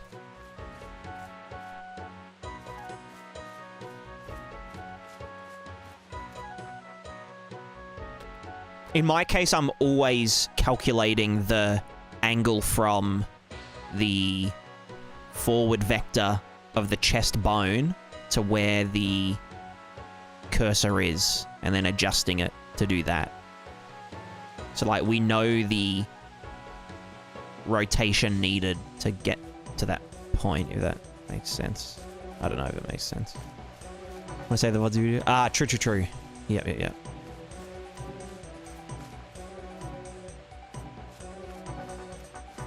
These are big trees.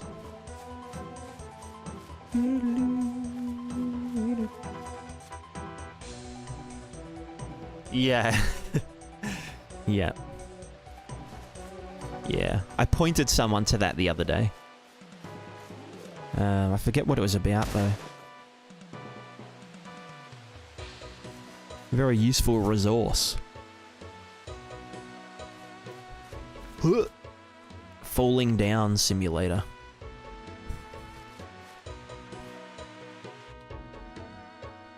Alright, what am I doing? Who am I? What the fuck? What the fucko? Oh, the other thing I wanted to do was, in landscape mode, I haven't actually tested the override things. Dirt override. Oh, it's called Rocky Dirt Override now. How do I... Oh, add. Landscape. No, it goes in art, landscape.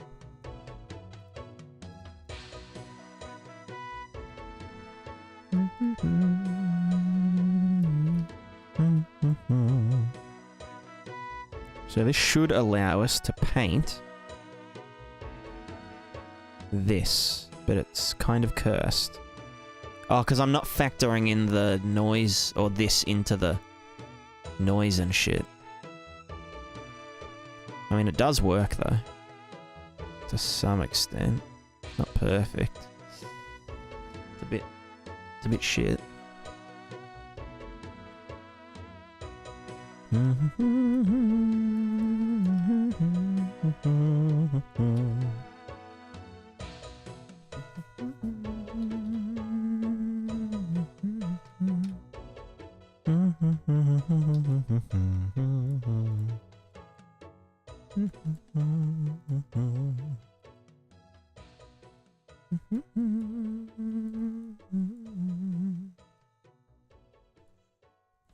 Rocky Dirt Override. We want to... I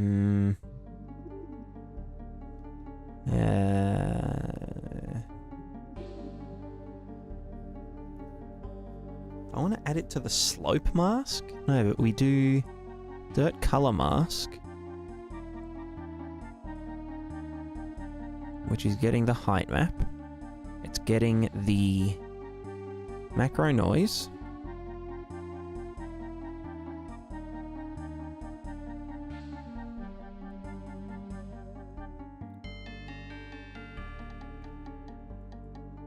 I think I do want to add... So that's all quantizing. Oh, right, the dirt slope mask. Soft. It's done there, and then there.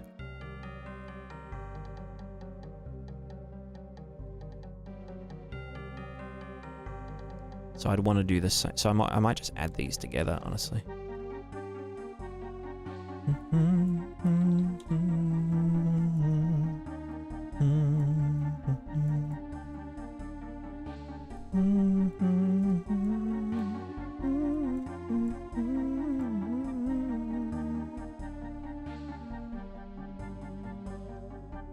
Yeah, so that should be brown around the edges, but it's the actual bullshit down here that isn't good.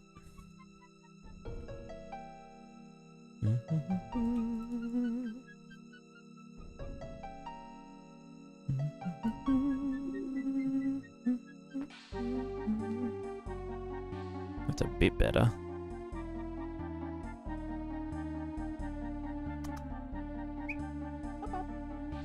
Come on, chick. Hello. Hello, my lovely girl. Yeah, we got two cats. Just sniffing. Having a sniffer. Yeah. How are you? Oh, there you are. Yeah. You here? What you?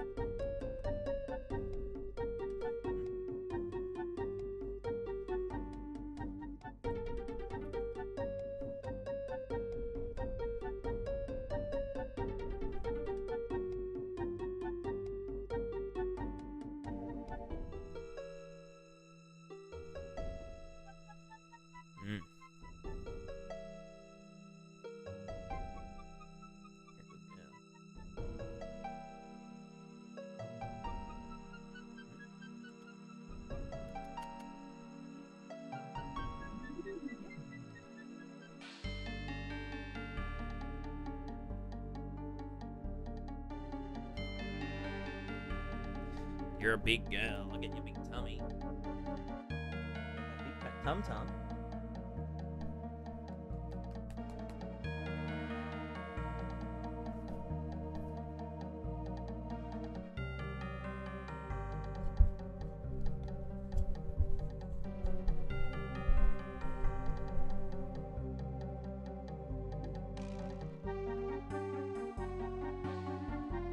Any tips for modular character setup on the Blender side? Do you just have all the closed parts in the same file, same rig? Yes, yes. Yeah, they're all in one session. And they're all rigged to the same skeleton, like the same actual skeleton asset. So that if I change the pose of the skeleton, it changes the pose of all of the meshes. So then you can check for like clipping and that kind of stuff. That's pretty important, yeah. Yeah.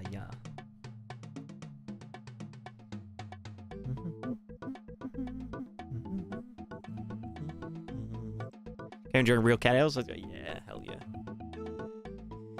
Yeah, gang's all here. Gang.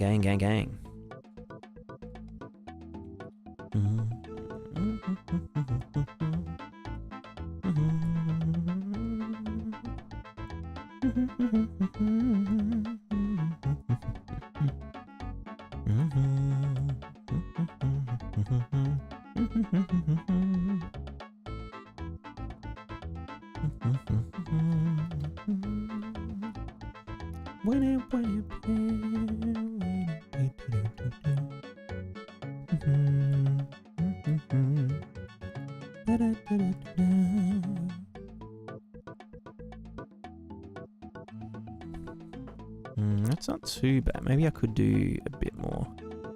3-3. We're doing landscape today. Just chilling, you know. Not much. Not much. You? Yeah, that's decent.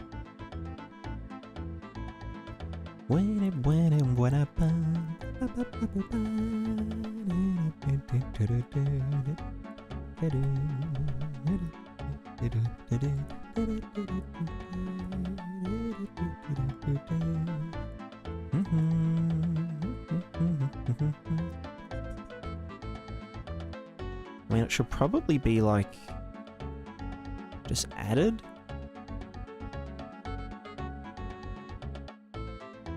Just add this in somewhere. Because what's it like without that? It's just purely this color, but then as I add this to it, it will become that color. Evidently not. Maybe it just has to be more powerful, or maybe it has to be negative. Probably has to be negative, yeah. Yeah, there it is. There it is. So now we actually get that color fall off, as well as all the other stuff, which is great. And we get the macro noise. Oh, hello, girl. Jean. Hello. Jean-Baptiste. How's it going? How was the stream? Thank you very much for the raid. And welcome, raiders. Raider. Les raiders. Is that French? How do you... What's a raider?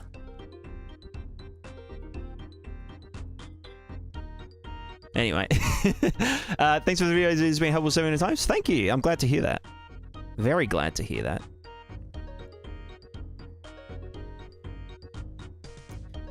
Streamers good finally made the planetary gravity system. Ooh, that is very spicy sounding.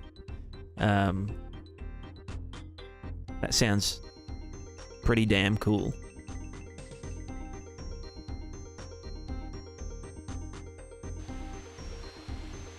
I'm currently just doing my landscape material again for the billionth time.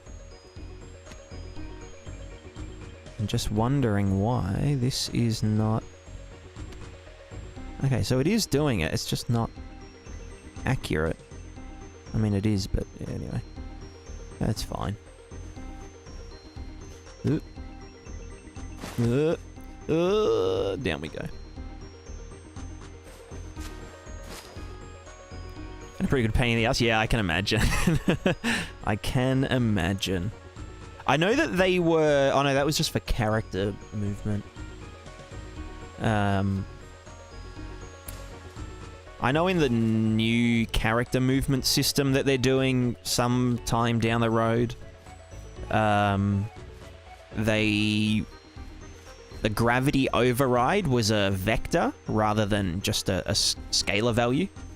So you could, like, adjust gravity sideways and stuff, but that wouldn't work for, like, physics and stuff like that. So, yeah. Yeah, doing stuff on the scale of planets is kind of scary. UFO there's a... Oh, set gravity direction. Gotcha. Yeah. Oh, like the global gravity direction. Yeah, so which could kind of work, I guess, if you were like... I don't know. Works for most cases, but yeah, you definitely want to set up like a gravity point that has a fall off if you're doing planets and stuff. Yeah, for anyone that's just joining, I am Prismatica Dev, and I have a technical artist problem. This is what I've been working on the past couple of months. The old Prismatiscape interaction-y system, wind and foliage and all that kind of shizit. This is available on Gumroad right now. $29.99. No, $34.99 now. I upped the price a bit because YOLO. But oops, that's not supposed to happen. Yeah, this has been my jam for the past little while.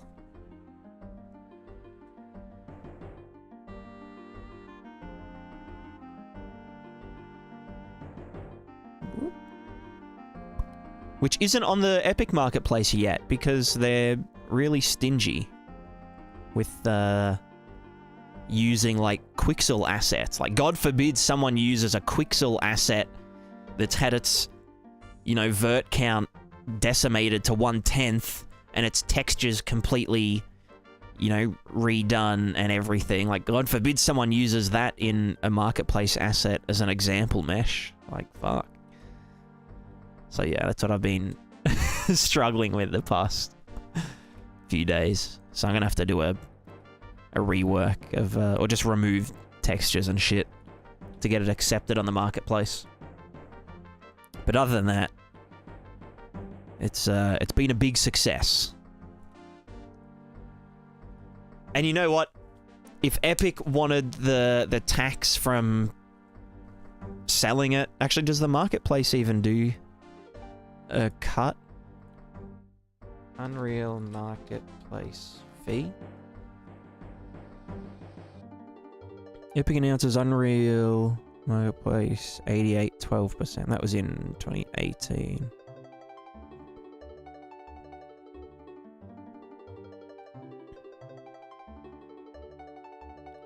No.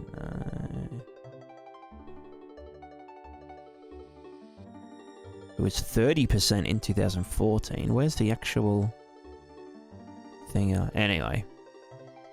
It's still 12%? Okay. Is that for the marketplace or the... Oh, I guess you'd know, Jay. Yeah, you're a asset man.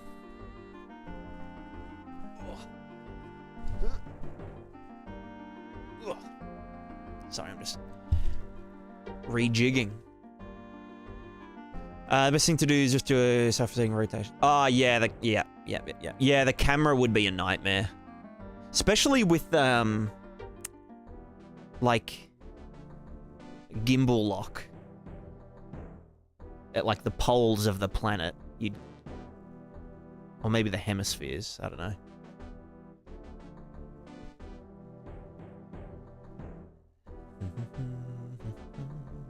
Nice to meet you, big fan of your videos and your cat. Thank you. Yeah, it's good to meet you too. I always like chatting with people while I stream.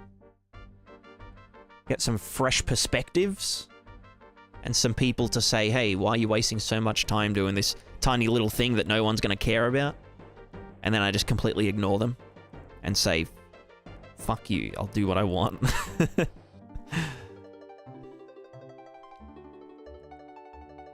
It's still 88. Okay. So technically Gumroad is better for me because it's I think it's 10% and a 1% PayPal. No, 1% credit card fee. PayPal's no fee. I think. I'll throw it on itch. Yeah, that's true. That's true.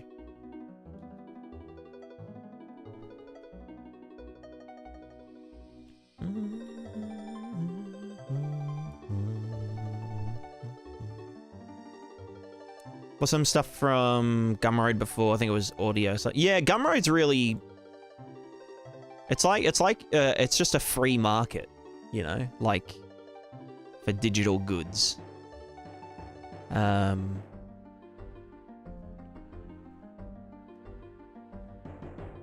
It just seems really nice and like unrestricted, which is maybe a good and bad thing depending on, you know, depending on stuff. But yeah. Okay, so this does work, which is good.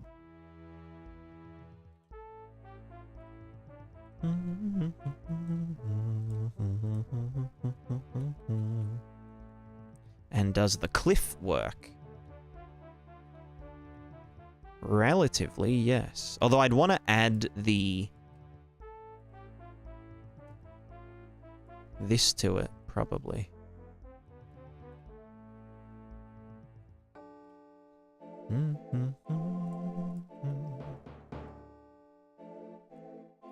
One of your videos showed off a custom spline thing to make brick paths and stuff. I made the same thing, but how are you getting the stones to snap to the surface? Trying to get the material offset route, but thinks I'm doing it wrong. But they're either underground flat or work, but only on the spline's origin point.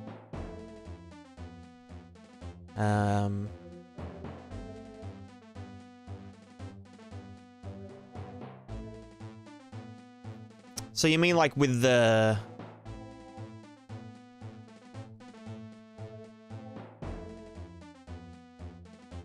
Do you mean the... Sorry, I'm just trying to use my brain.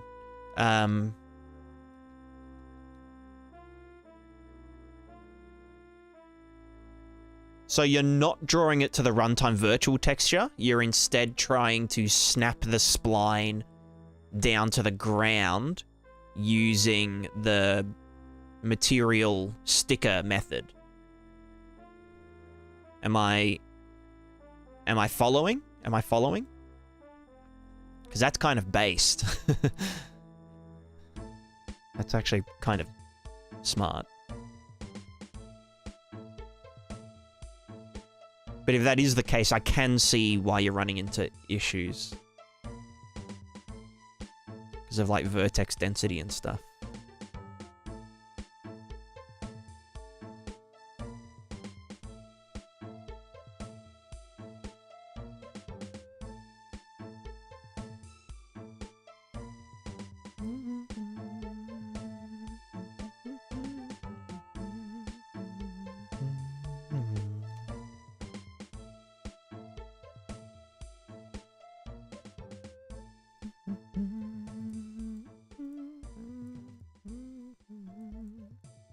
Cliff height map. Blah, blah, blah. But then we get this, which is doing a normal thing. Normal mask. You know what? Let me just do this here.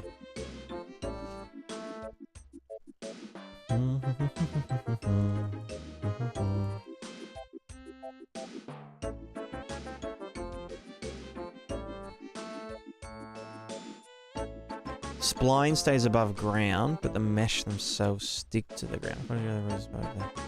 31 says as... Ah, true, true. Yeah, I do remember you saying that. Which is unfortunate. So the spline stays above ground, but the mesh themselves stick to the ground. Okay, so you're placing a bunch of bricks along the ground.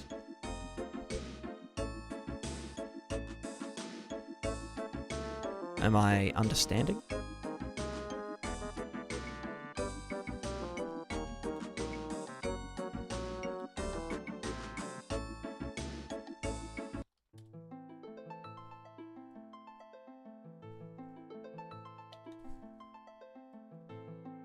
The bricks are part of one. Yeah, okay, I getcha.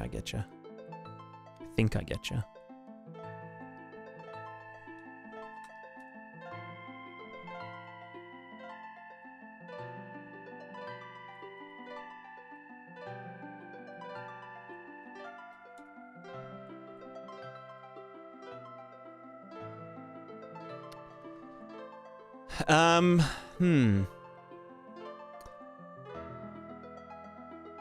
So are they part of a spline mesh?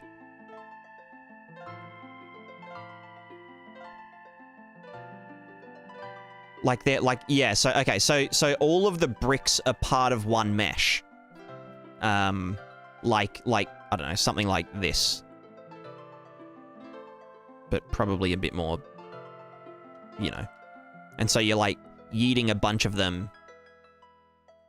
It's like a spline kind of thing, right?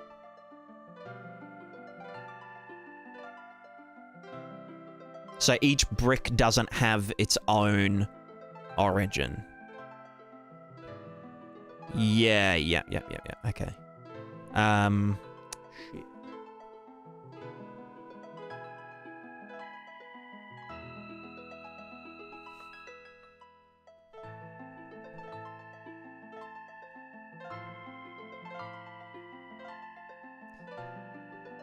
So if you want to do a material offset, you could pivot paint the bricks. Now, I know that sounds kind of fucked up, but let me show you an example. I've got like some brick debris somewhere.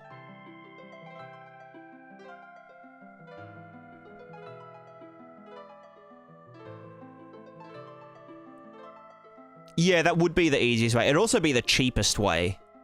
Because if you were to, like, you know, every brick is an instance, well, one, the bricks would all look super repetitive, but you'd have to, like, you know, it would have to keep track of all of them and whatnot.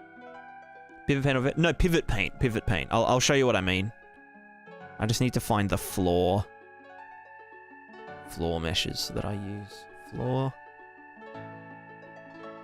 Here we go. No, not that. Okay, something like this. Yeah, now we're fricking. So what I could do... Oh, are they all... Alright, this is gonna be lit. This is gonna be amazing. Let's just go to modeling mode. Attributes, generate polygroups. Yeah, I thought so. Can I do this by angle tolerance? Big number? 380 degrees? Yes. Now we're fucking. Alright. So now their polygroups are all sorted. And I can go right-click, Pivot Painter, Prismatica Pivot Paint. We can paint these as debris. Assign UV pivots. Channel 2. Don't worry about vertex colors. Click OK. You need the Prismatica Pivot Painter actor in your scene. Thank you. Breakpoint. I'm glad I did that.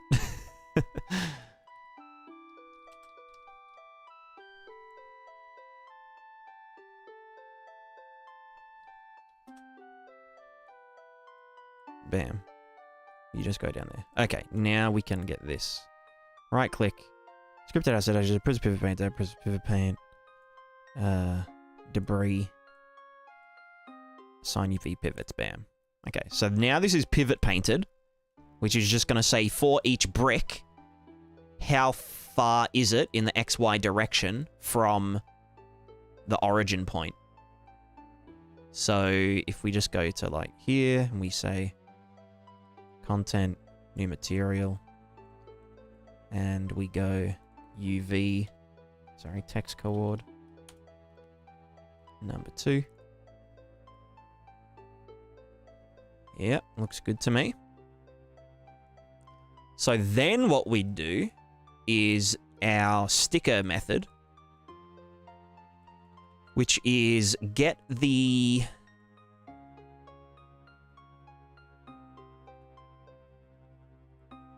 How the fuck does this work again? We need our height RVT, right? So runtime virtual texture.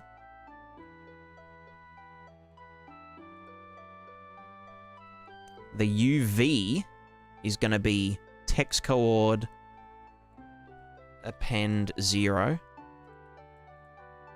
We don't care about the 3-dimensional thing. We're going to transform position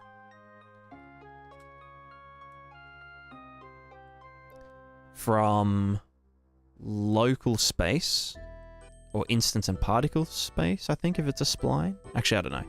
We're going to transform blah, blah, blah to world space. And then that's where we're going to sample the RVT height map from. Then we're going to get the world height. We're going to subtract the... Not the world position. Well, actually, no, it does have to be the world position. No, sorry, no, the object pivot point Z, which is the origin here. So, because they're all flat, at this point, this will work. Which is why we don't need the Z direction. So we just get this mask B.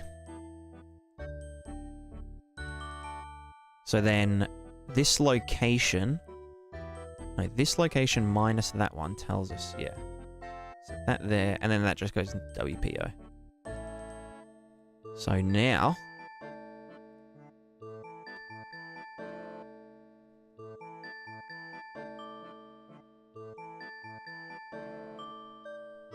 the fucking... Hold on. We only want to do it in the Z direction. I was doing it in all 3 directions. There we go. Okay, so that's the trick. This is the trick. Now, obviously the rotation isn't thingoed. You're on your own for that one, because fuck that. But, yeah, you can see now, they are all sticking, even though this is all one mesh. Now, keep in mind the collision is going to be fucked. So you'd only want to do this with things that, you know, don't have collision.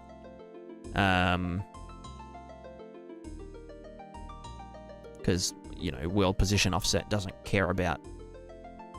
Collision doesn't care about world position offset. Because, like, according to physics engine, this is up here, but it just looks like it's down here.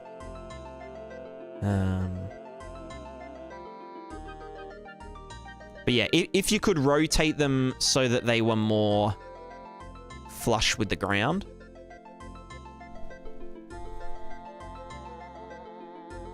Collision path is above my... Yeah, same.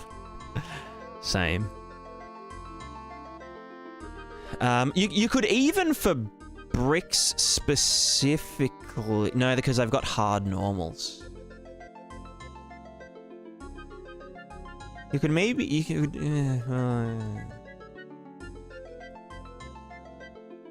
if you just did world position...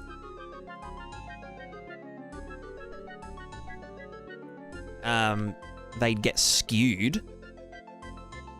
But they'd be, like, rotated.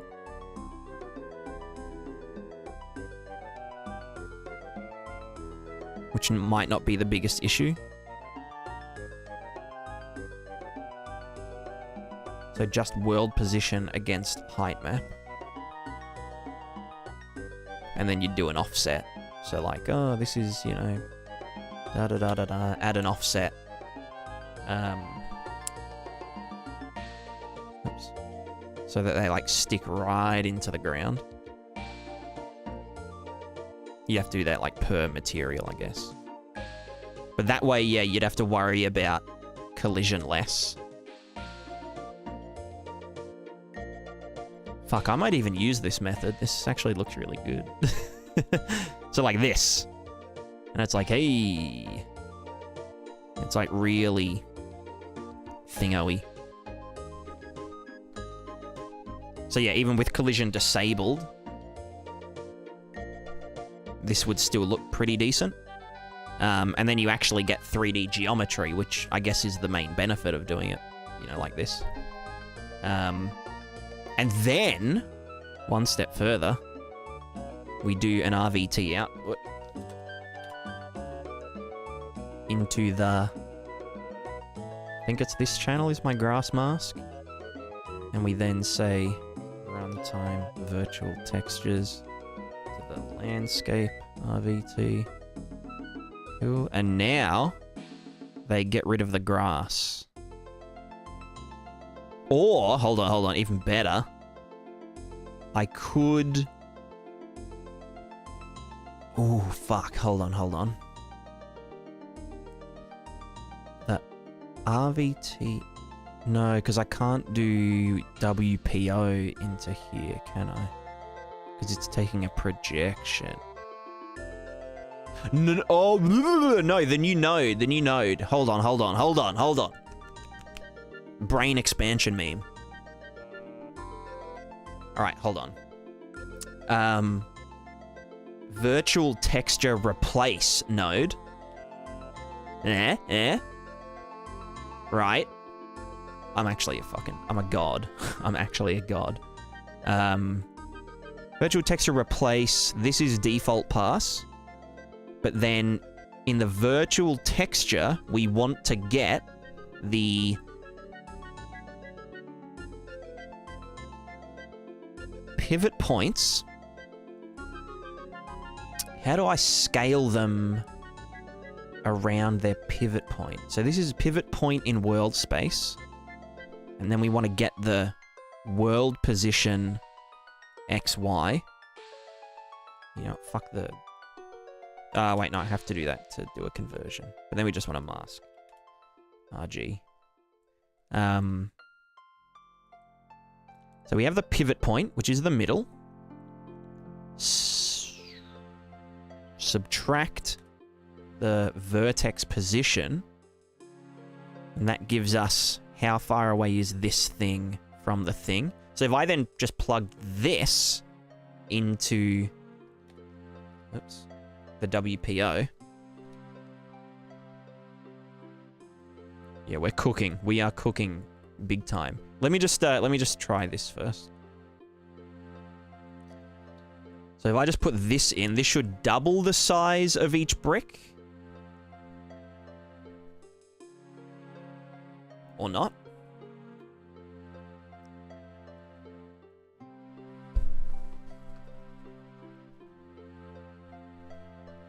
Oh, is it because instance particle space isn't real? No, hold on. Is it because these are the wrong way around? Yes, okay. I was shrinking them or something. Okay, so now we can... Yeah, this is fucking... Literally, I have the biggest brain on the fucking planet. Well, that's if this works. If this works for WPO, which it should. So if we just, like, multiply this by... I don't know, 0.5 or some shit.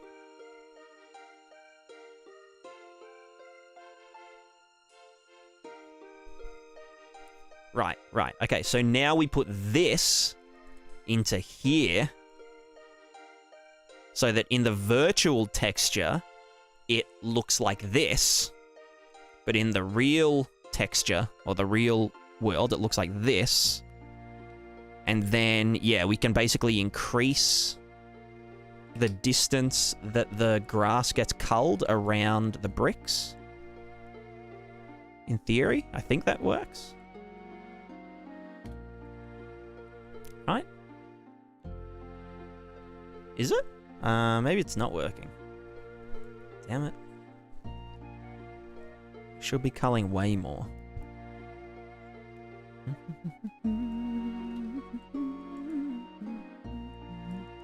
Okay, maybe that doesn't work. Epic Sag moment.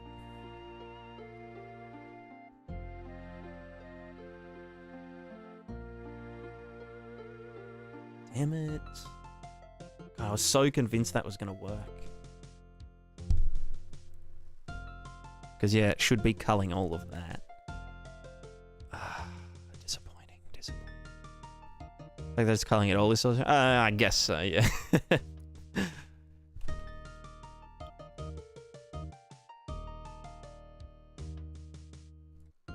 that's just because I've got an RVT channel dedicated to culling grass.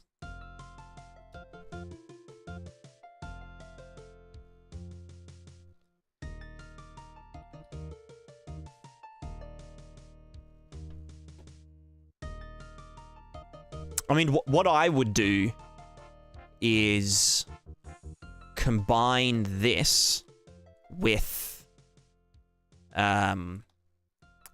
like a material strip spline. So you'd have like your 3D brick stuff, and then underneath it you could do like a dirt mask thing. That, you know, like puts like dirt underneath it, and then that could do a grass fall off from the center outwards.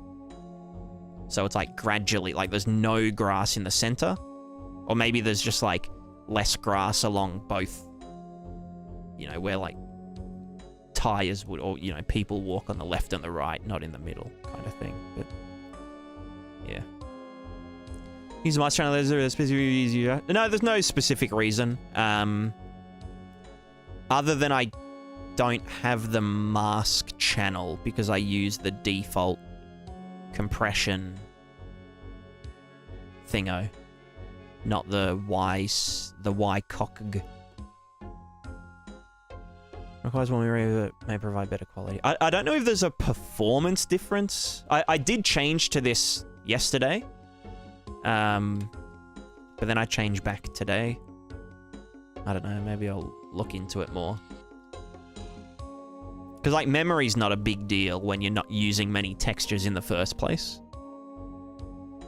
So, yeah.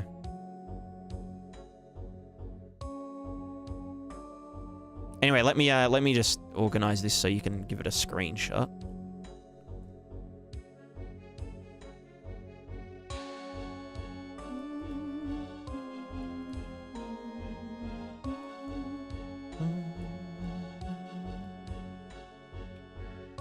So yeah, with this you wouldn't even have to pivot paint it. You can just use the object pivot. So yeah, don't even worry about all that other bullshit that I did. Literally just this. WPO sticker.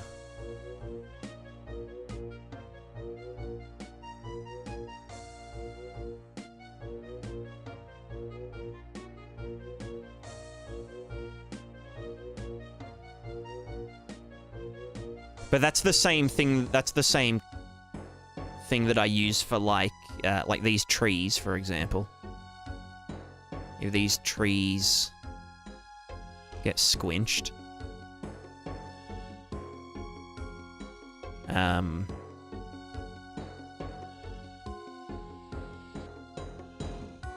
if I rotate this into the ground, it'll like splat against the ground. And that's just using that same method. It's kind of stupid on a cliff, but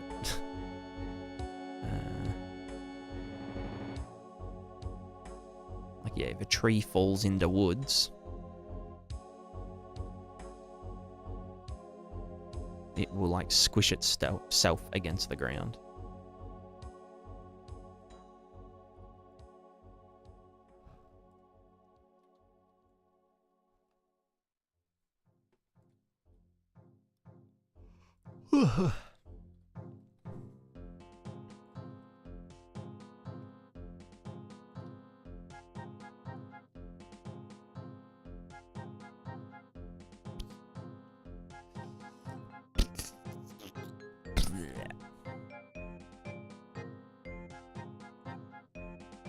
Hey, you learn this stuff. I'm really struggling to understand all of this.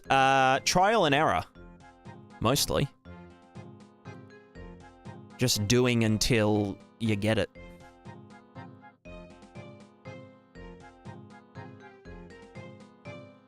What was I doing before? Oh, right, the normal mask thing. Gonna apply plugin sometimes, but I want to learn as much as I can before relying on magic if I use it for my full-on game. Yeah, that's fine. If you're gonna get it anyway, you could probably learn. Like, one of the main reasons I kept it so cheap is so that people could use it as a learning resource without having to commit to, like, you know, a $200 plugin.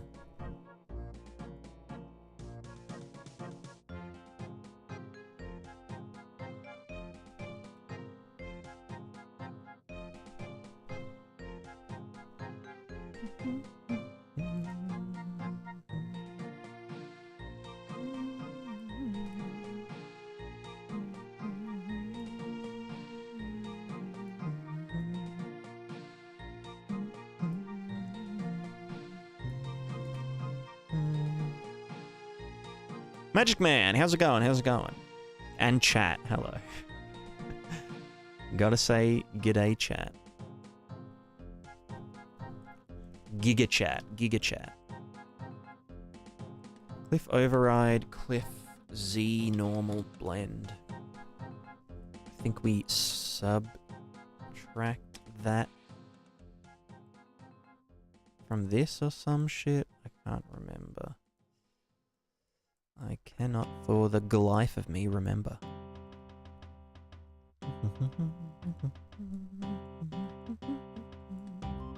So I know we multiply that there, and then...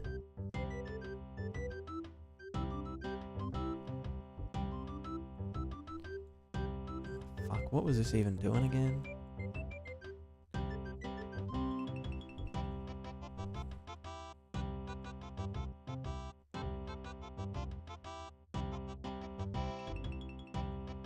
So what is this doing down there? Cursed as.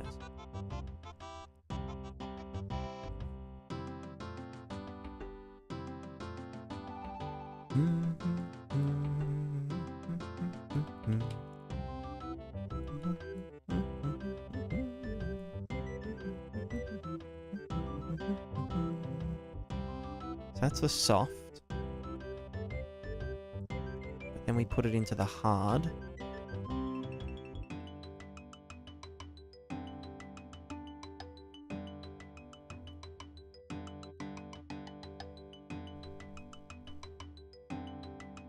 Completely lost on what the fuck I'm doing here. Height map minus the normal blend. Wait, is the normal blend centered around 0? It is. So it's just a plus or minus.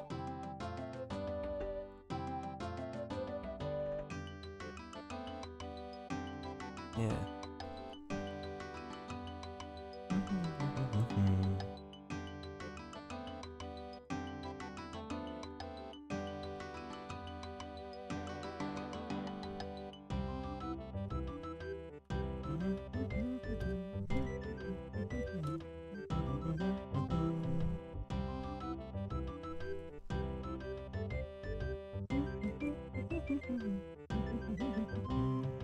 So it should be like this. The height map. Add that. And cliff override multiply. Layer sample. And then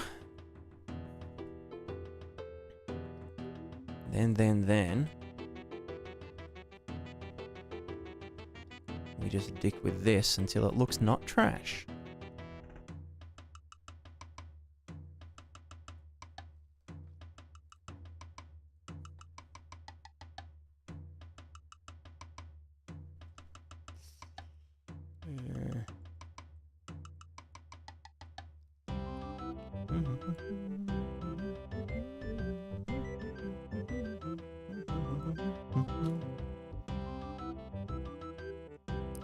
Lots of trial, lots of error.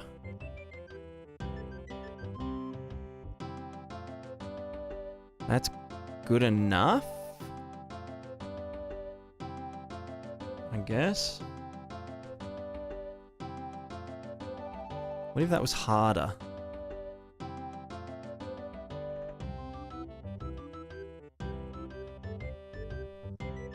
Kind of better?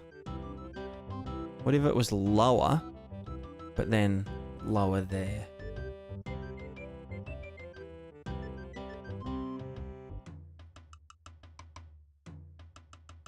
What if it was lower but higher contrast?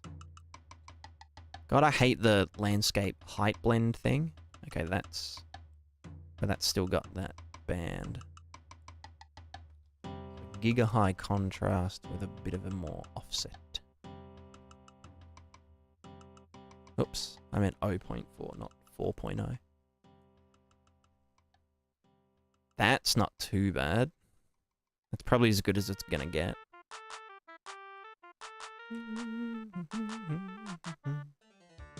We gotta pump this. No, go back. Yeah.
I feel like this height map is the wrong way around. You know what I mean?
banger.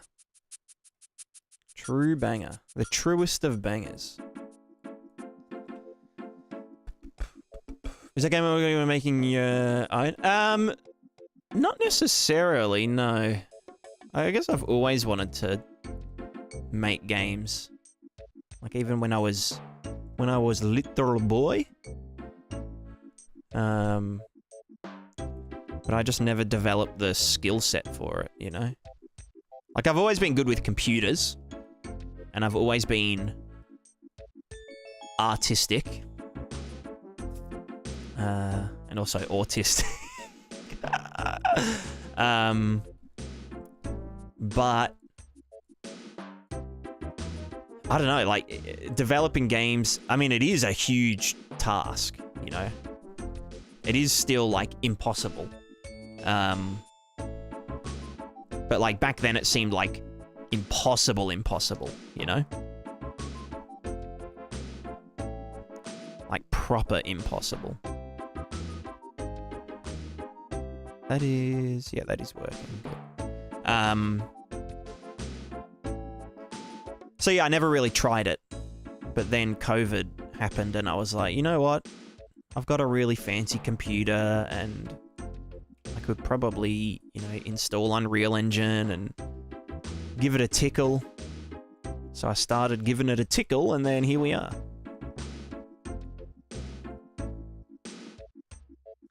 Three years later.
I wish it would do harder blending, you know? I wish like it had a contrast value rather than just the bullshit that it... Do you know what I mean?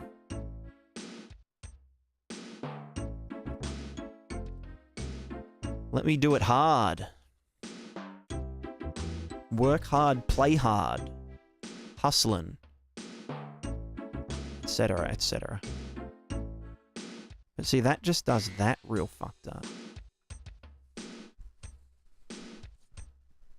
What if we did no contrast, but we... No, it needs contrast so this doesn't fuck it up. To some degree.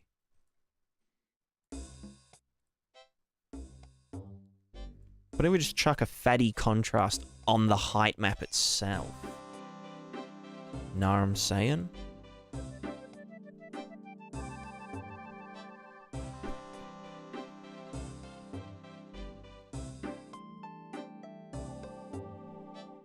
But then that's not actually going to make it height blend. That's just going to do some shit, yeah. So no, that's dumb, that's dumb. What if we increase the hardness of this. Like, multiply the multiplier.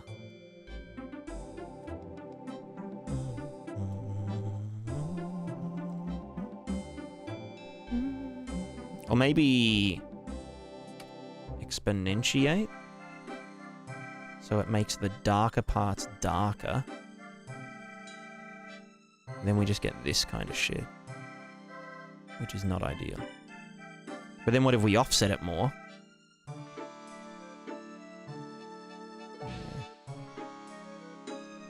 It's pretty rocky, like the rocks are coming through the grass kind of like. Yeah, that's what I'm going for, but it's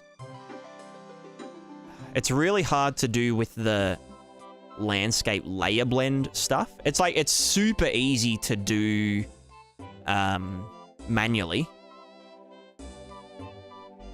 Like, it's what I'm best at.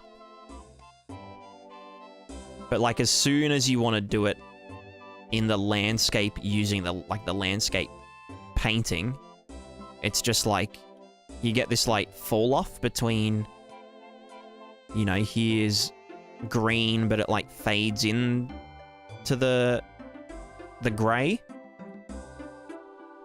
which, like, it's not the biggest deal, but you know, want it to be procedural. Well, the procedural stuff, like this auto material here, this is how it should look, minus the dirt stuff.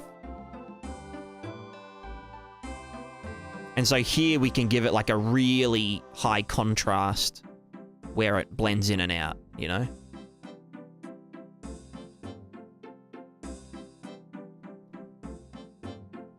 But as soon as we use the landscape blend version, and keep in mind, this is only if I want to override the...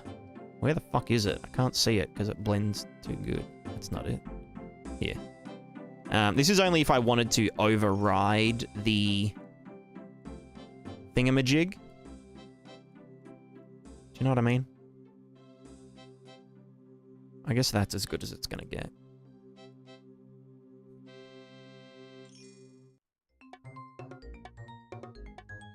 Like, that will still give us jaggedness, but it won't stop this kind of, almost like a bloom. Like, see here, especially. Like, the jaggedness is all there, but there's this weird kind of haloing of the green.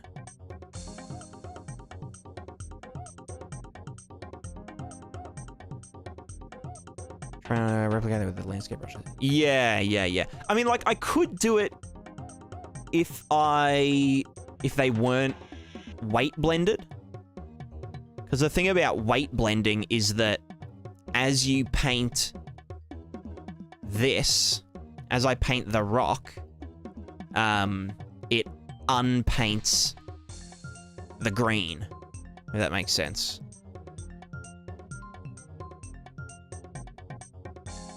So, like, it's always normalized. Like, you know, here's grass.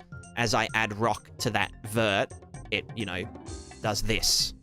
And that's why we get this haloing and stuff. Because I'm trying to manipulate the height value. I mean, I could do it as an alpha blend. Maybe I'll try that. Or not an alpha blend, but a non-weight blended height blend. Because an alpha blend, you don't get to choose the alpha. It's literally just blended on top. Let's try. We'll just make an extra dude called Cliff Alpha Chad. Layer blend. No, but see, alpha doesn't give it a thing, so I'd want to do I think I'd want to do a height blend, but in an alpha channel. Because the actual height blending here is perfect. It's just that it has this haloing because the other one is... You know what I mean? I guess we'll see if it works.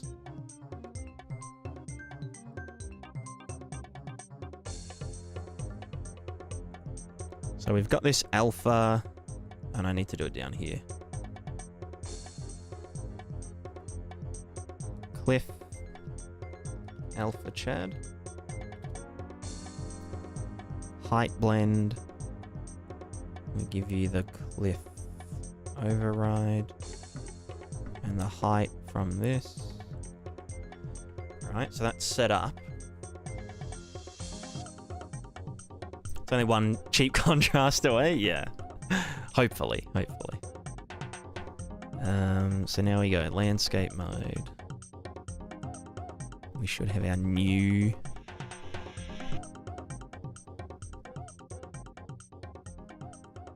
It's not there. Where is it? You son of a bitch. Did I compile?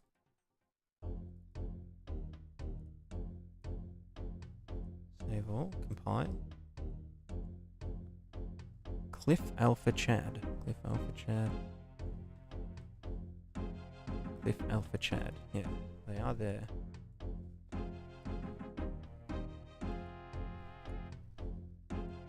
Where the hell is it?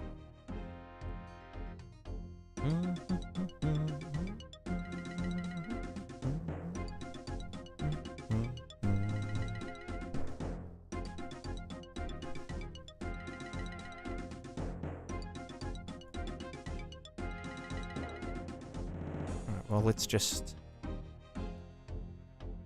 restart engine, as you do when things don't work.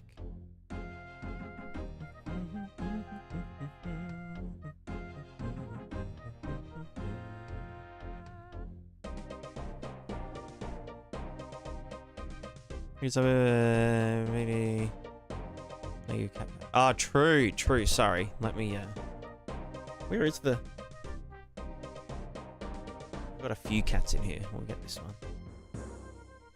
Big girl. Hey, chick.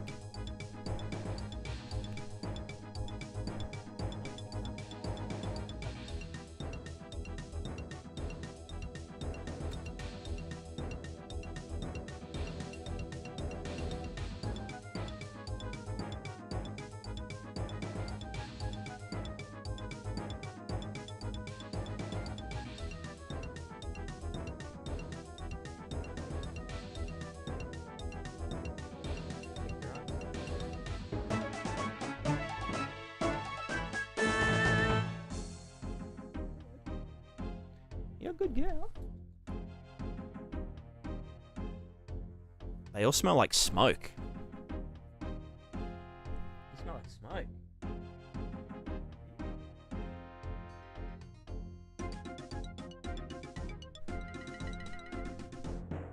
Have you been smoking again, cat?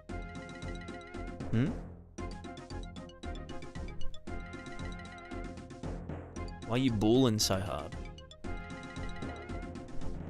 Hansky Design, thank you very much for the Prime sub.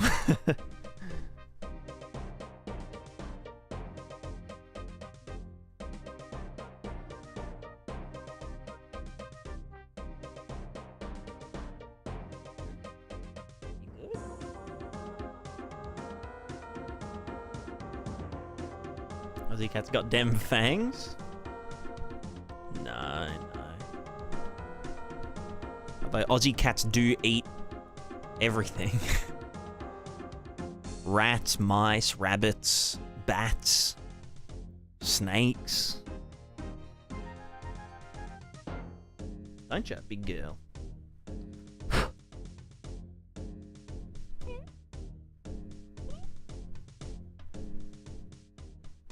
You look so tired. Why are you so tired, my cat? To be fair, so am I. To be fair, so am I. It's like, it's nearly 11 PM. Oh my god, it's so far past my bedtime. Huntsman spiders. Actually, I've seen a cat eat spiders before. Or at least chase them around and squish them. Hey, Chickenito.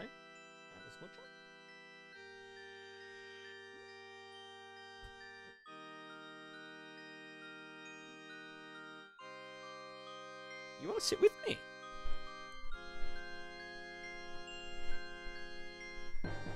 Any cat ripped from the dangers of the wild? Nah, not at all.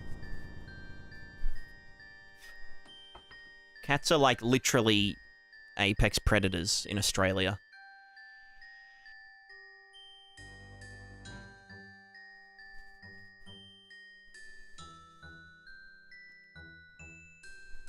Like literally,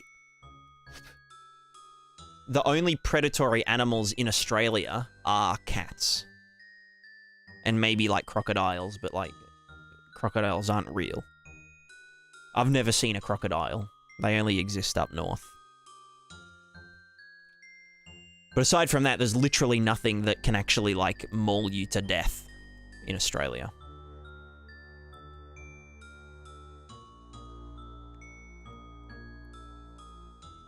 Except drop bears. Drop bears. Haha, XD. The only thing cats have to fear here are cars. Yeah, true. Especially, like, if you're in a built-up area. But I live out on a farm in the middle of nowhere, so there's only one road, which is a very sparsely driven highway. And the cats don't go up that far anyway, except Mr. Cat, who walks along the highway up to the wizard's house and back, just pissing on stuff. Because that's what tomcats do.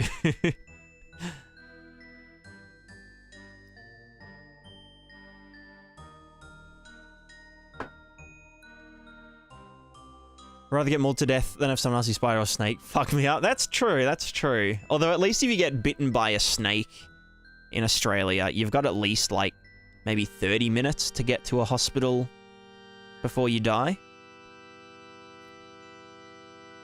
So in my case, I'd be fucked, because I live more than 30 minutes away from the nearest hospital.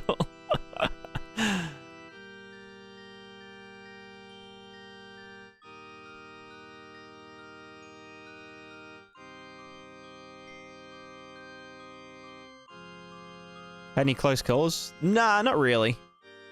I've chopped a few snakes in half with a shovel. But, like, I didn't, like, step on them barefoot when I was out in a paddock or something.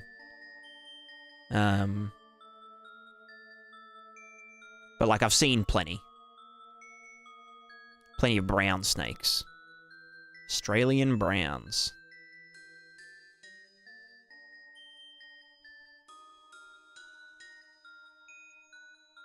Which you're not supposed to kill snakes, because, like, they're... But I don't know, because I've got cats that live outside. I'd rather just not risk it. I'd rather just chop its head off and not tell the authorities. It died of natural causes. A kookaburra ate all of the snake eggs. Therefore, it never existed in the first place, you know?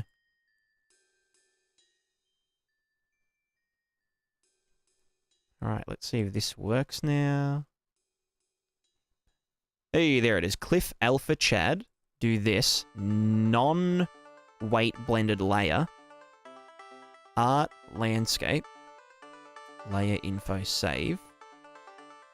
So that says no weight blend. And if I start doing this, does it... I can see it, but it isn't good. That's shit. Okay, that sucks. Is that because it's a... That's because it thinks that it's an alpha blend. When it's actually a height blend. If it was an alpha blend... It thinks it's alpha, but it's really height. Know what I'm saying? So I've actually set it to alpha blend. Then we'd see...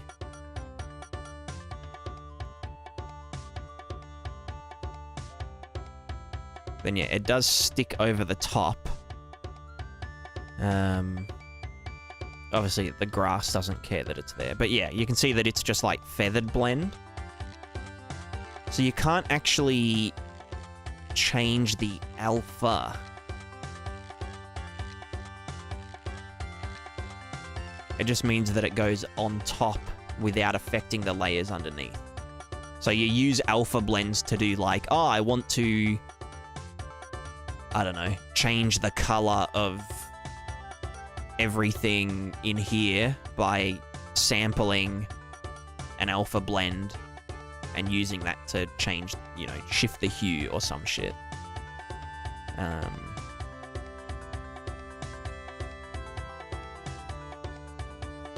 Yeah, in terms of height blend, it's still kind of fucked. Anyway, I guess this is as good as we're gonna get it.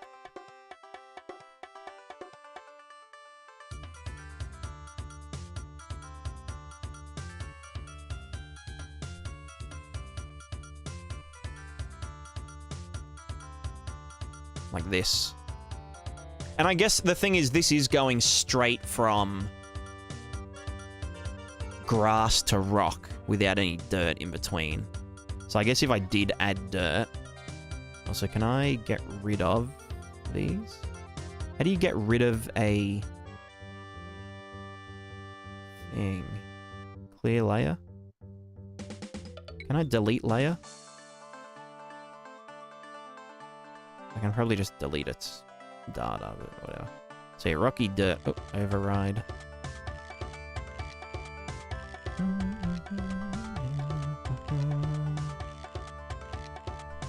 I can use a target value, true. So we could do like target value this. No, that's still shit.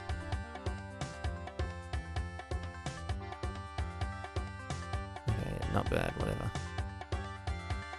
Okay, fuck use target value. So yeah, so this is the dirt shit, and then I can just be like, oh yeah, cliff on top.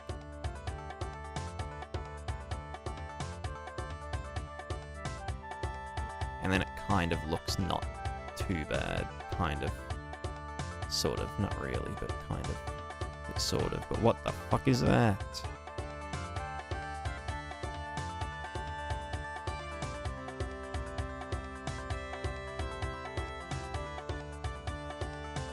I don't know. I shouldn't really ever need this too much. Also, I'm pretty sure that is around the wrong way. It should be the other way around. Yeah.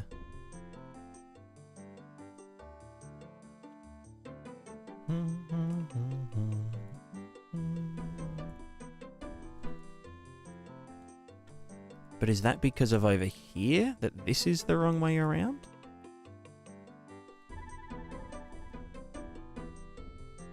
Rocky dirt height map. Well, if we go over to here... And no, it's definitely the higher ones that get this. Although that could be thinking that this is the lower one. But then when it blends over here, yeah, it's definitely doing that.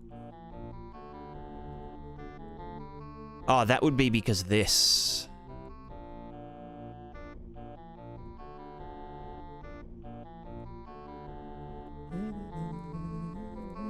So this shouldn't change. Nope, I'm wrong.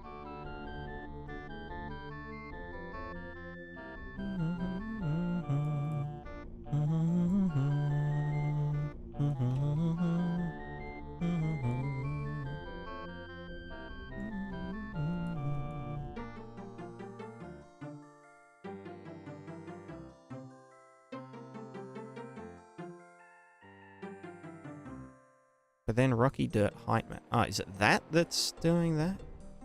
But is that getting put into the... Because that... Okay, yeah. Yeah. Hold on. And then this one's going into the color. So if I just cancelled that out for a sec.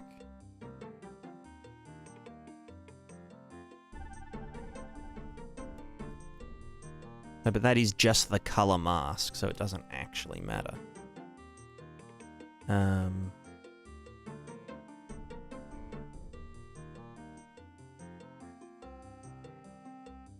The other thing I could do is just 1 minus this once. Put that into there. This is now -2. Get rid of that one. This should change nothing about the height blend. Cool. Colors back to normal. Hello. What's wrong, my girl? You don't go outside. It's too smoky outside. You'll get sick from all the smoke. All the smoke. Alright, well, what I'm going to do is just say height, blah, blah, blah. It's just the override, isn't it? Override, cliff, rocky dirt, height map. Blah, blah.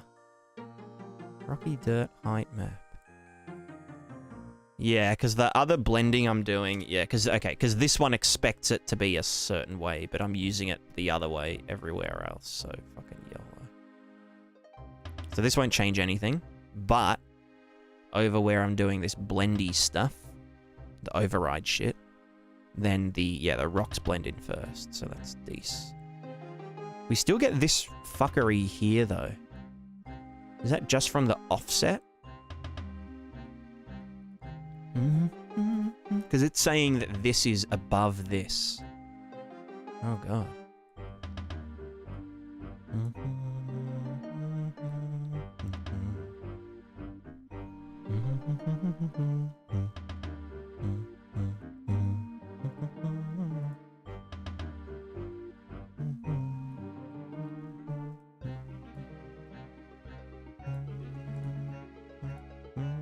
Cat, hey, what are you doing?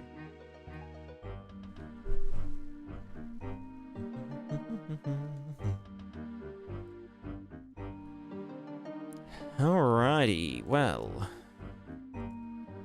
what have we done so far? Not much, you.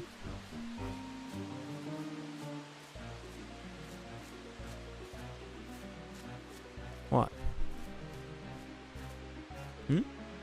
What? What? What's the matter, Caddy? Hey, off the keyboard, please. Thank you.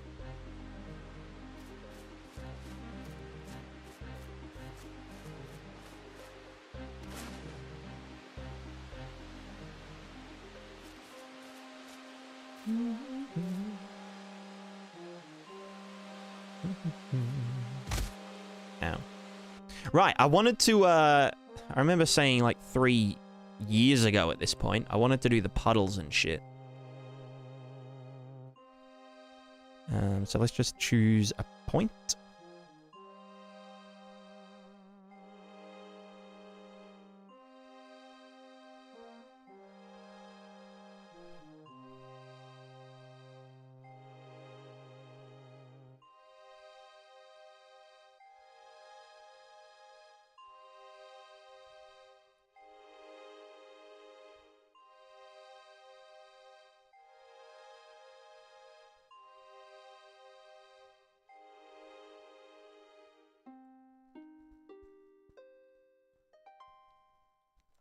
And you know what? We will flatten it out a bit. Just a bit. Where's size?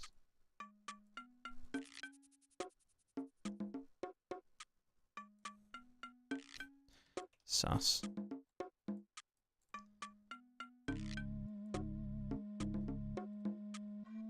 Cool. So if it's flat enough, we're going to see some puddleage.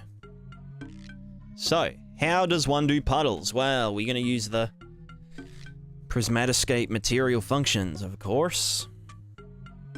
Of course.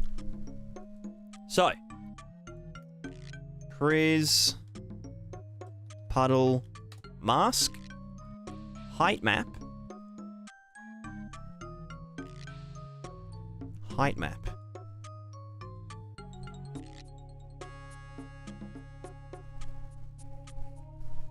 Height map.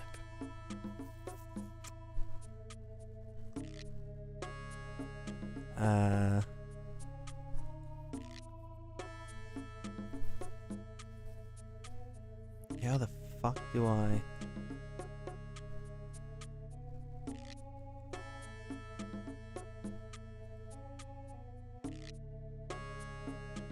can probably put that into the normals, right? In the B channel there. Does unpack normal... No, that does that. I swear I have like an unpack normal...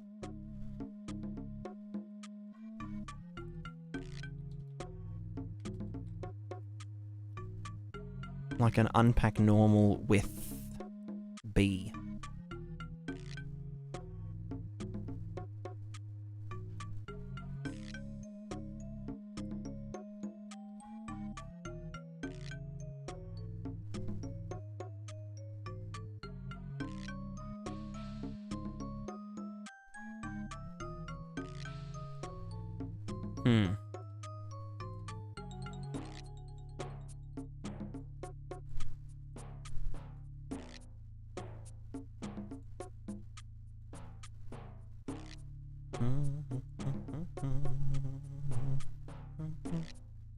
I mean, I could just do this, why not?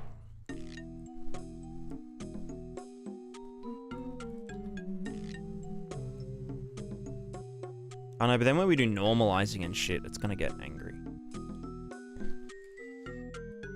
Anyway, BRB.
Hello, I'm back.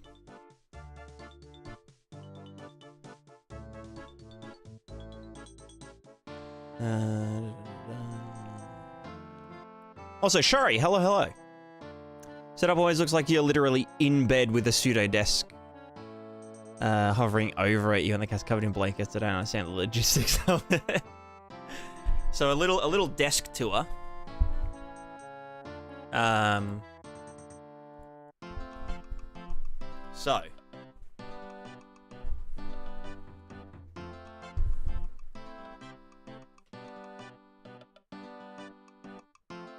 So this is like my desk, but it's got these kind of like fold out, well not fold out, but like pull out extra desks. This is a chair, which has a box on top of it with a blanket on top of that. Like it's like a suitcase, briefcase thingo. So the cats like to sit on here. But then what I do is I have a cushion on it. There's another one of these pull-outs on this side. So this goes there. So then I have good posture in terms of like arm, you know, angle to keyboard, you know, none of this carpal tunnel shit. And it's just comfy having a cushion. Same on this side. I've got another cushion right here.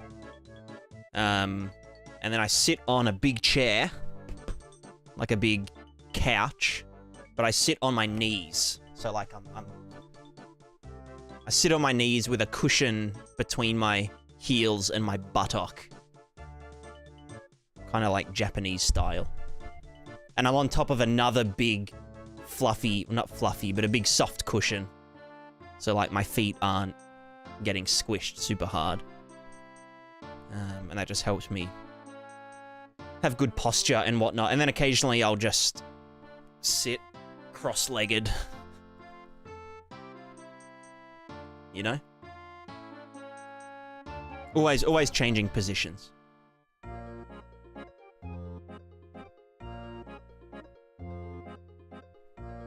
And the thing you need to do to have good back posture is to make sure your knees are below your butt. Knees are below your butt. Oh, as in like tilted like this. Yeah.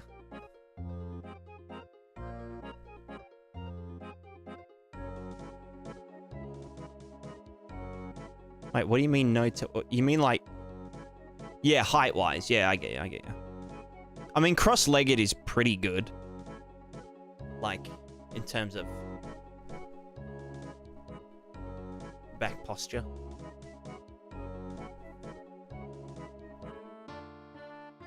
It's very hard to, like, slouch when you're... You know what I mean? I find this is, like, good. Possible search if your knees are below?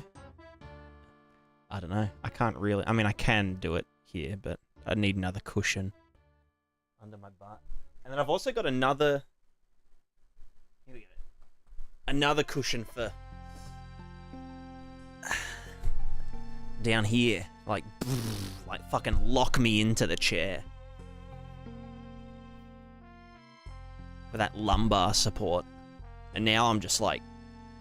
gaming. Gaming time. Anyway, let me just fix mine.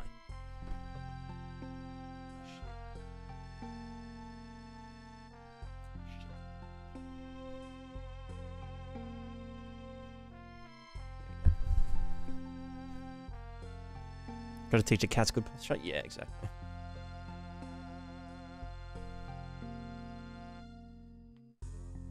I think the main thing about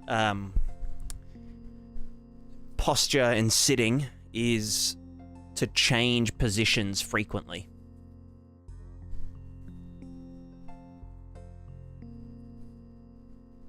And to stretch.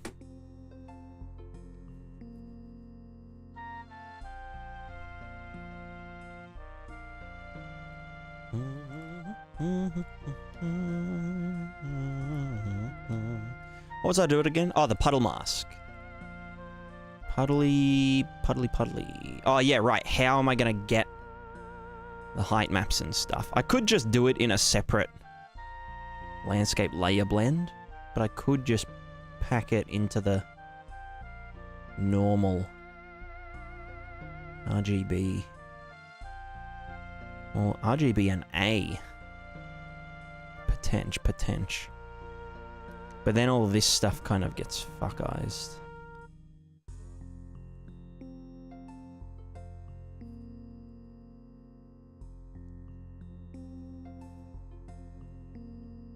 But it would keep this a lot cleaner, so I think I will do it anyway.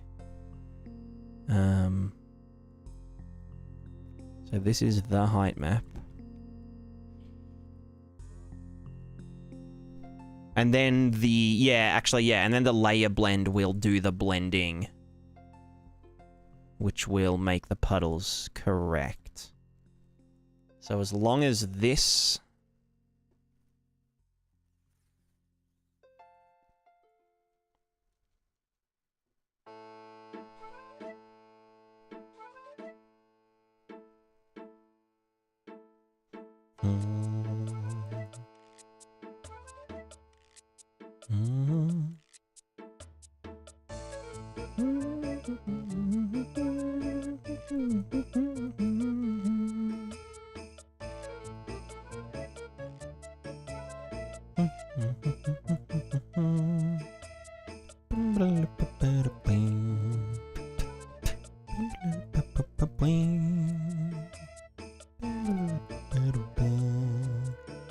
So wherever normals are going, blah, blah, blah, blah.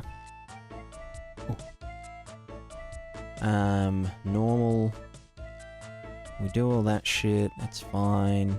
Additional normals, blah, blah. And then just as soon as it before it goes into the lerps and shit, we're gonna say cliff or dirt height map. Rocky dirt height map.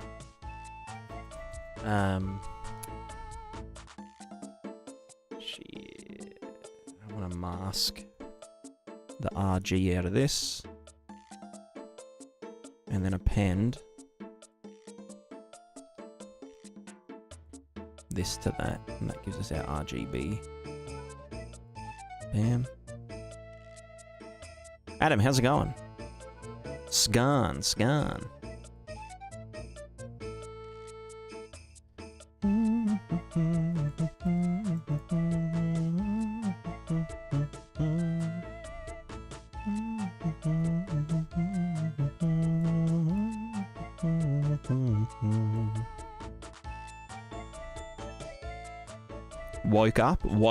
Woke AF. Yo, Cat Pie confirmed woke.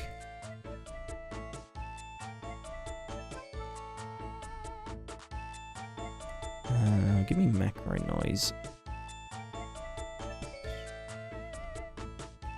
Yeah.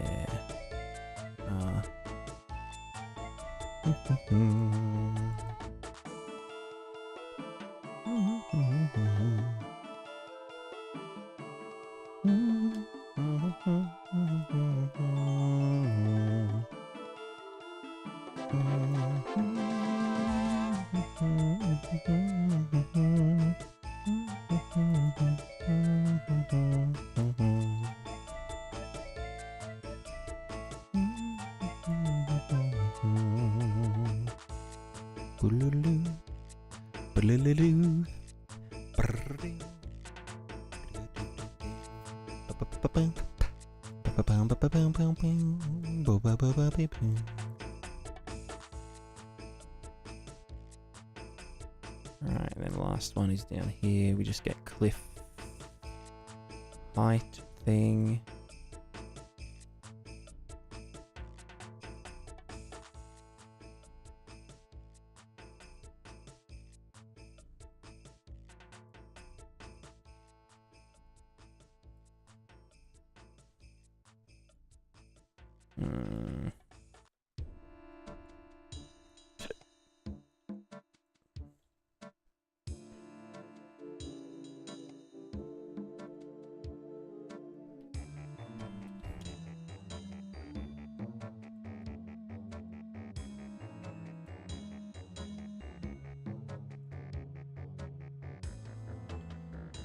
How do you achieve so low shader instruction with the legend that materials? Oh, this is because this is a landscape material.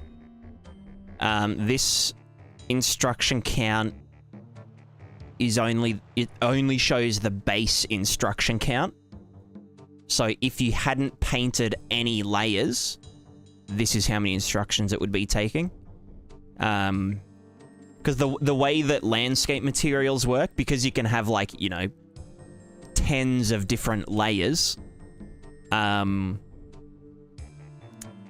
it will only... What the hell happened here?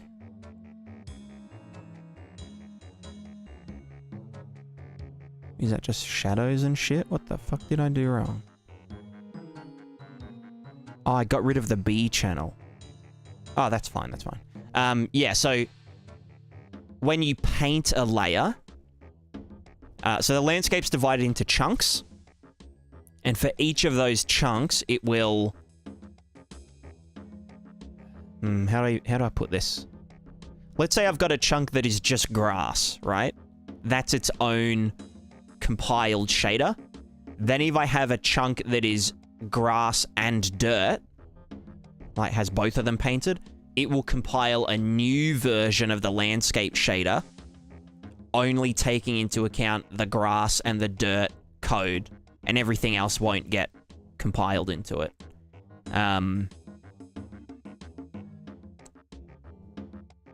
So when you do that, the instruction count will increase. And you can see that happening if I, you know, paint...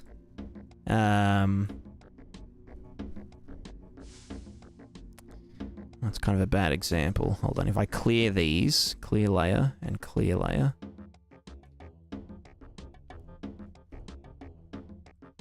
No, okay, well, fuck. Usually the first time you paint a layer, you'll see it. It'll go grey, and it will, like... It'll thinger. Recompile. It'll do the thing with the stuff.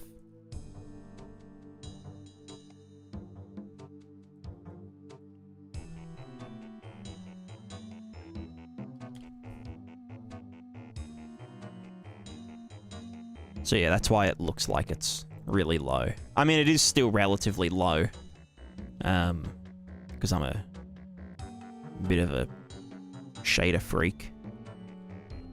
In a bad way.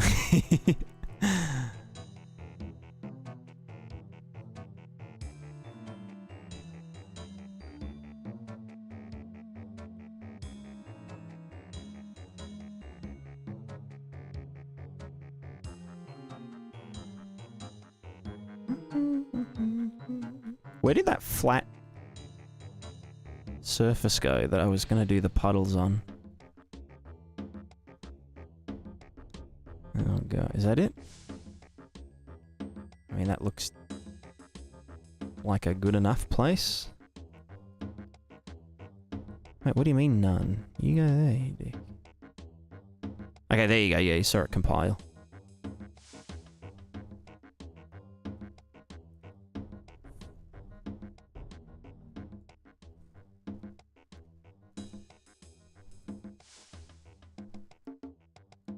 Oops, wrong thing.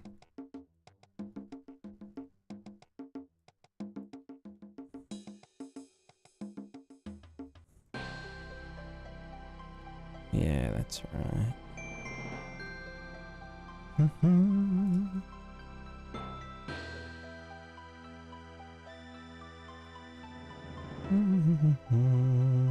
Wow, thanks, engine.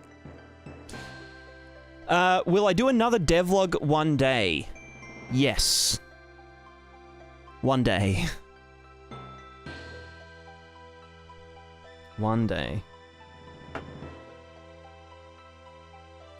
I mean, you can essentially, if you go through and watch all of the YouTube live stream VODs, it's essentially a devlog, you know?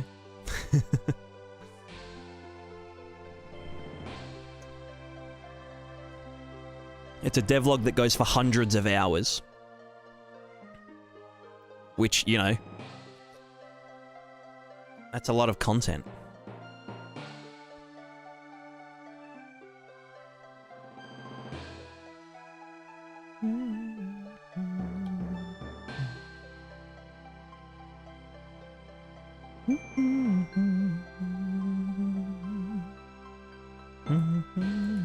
Come with bonus cat content? Exactly, exactly. See, someone gets it.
Any dev breaks the world record for the longest devlog ever?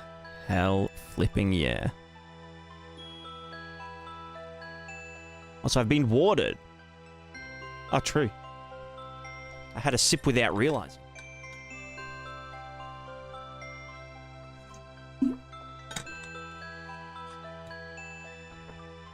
Ah, delicious. Delicious. Delicious skiskius. Gabiscius. Sispiriskadiska. Shishka badagabishkadishka. Shabada habada habada shabada blah blah. Rightio. So normals are all good. We're putting our height stuff into here. So if we just yeet the beat. Sorry, yeet the B channel. Out into wherever the fuck we're going. Yeah.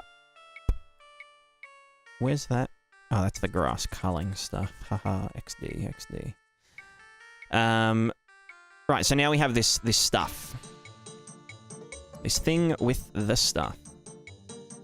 So, if we now do our puddle mask, and we tell all this shit... You know what, you can just live up here now. You live up there. Good for you. Alright, B channel. This is our height map. Puddles 0 to 1. Let's just fucking say 1. Contrast, default. Puddle vertex color. We can use vertex color to exclude puddles with 0 undercover question mark. Remain normal with 0.5 regular ground or create extra puddles with 1. Persist long permanent puddles. Leave that default. Deform footprints input. Now this one is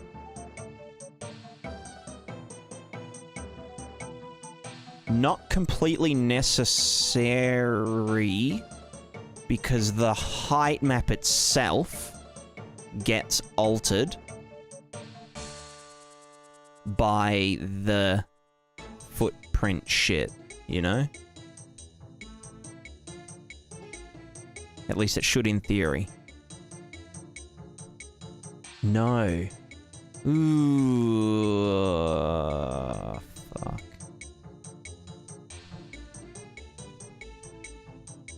I could just do a sample, layer sample thing. Because we don't want to do that too early, because then... Because this is for the color, but we don't want the footprints to affect the color of the stuff.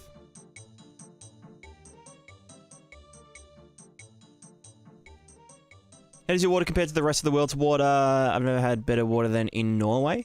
I drink rainwater. Water straight from the sky. Rainwater that goes into a tank and then gets purified through a stone water purifier. So my water is like fresh as fuck. Because I'm not actually connected to a water network. So I don't even have tap water. I don't even have fluoride. Maybe that's...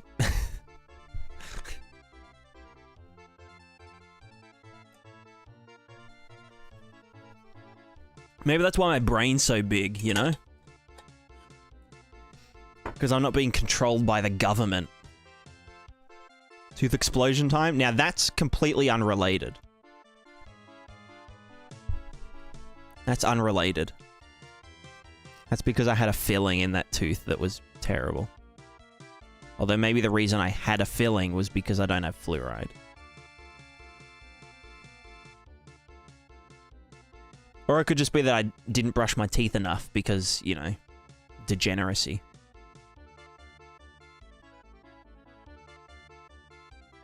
Didn't I get remineralized with fluoride? Is that how fillings are supposed to work? Surely not. I mean, I brush my... Doesn't toothpaste have fluoride in it? Isn't that like the whole fucking point of toothpaste? It's supposed to just, like, fuck you up with fluoride and then you spit it out?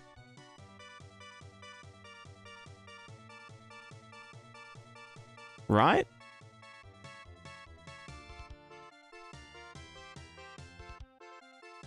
Anyway. Damn, what do you mean, what? What?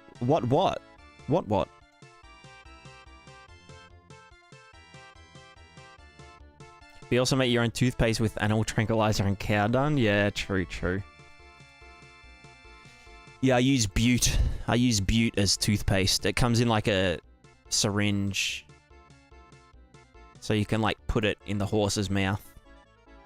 But I just use it as toothpaste.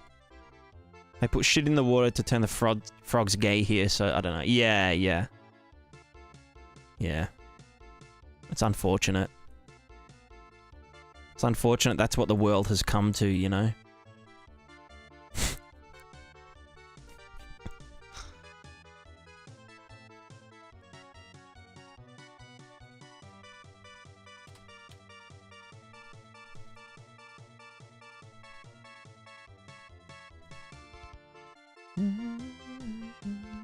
SMH my head. Water ripple height. Ah, right. Water. Sample. Height map. Bam. Tile size is default. Contrast. Puddle. Don't care. Okay. So then we have the puddle renderer. Puddle render. Oh god, it has to do all this shit. Which is fine. We can just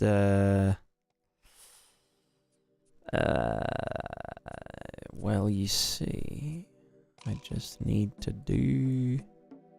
That can fuck off. Yeah.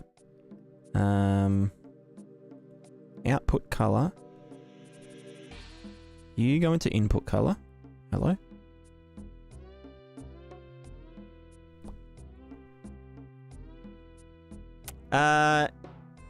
Ing Mahjong. Have to go have a nice stream? No worries. Have a good day / night.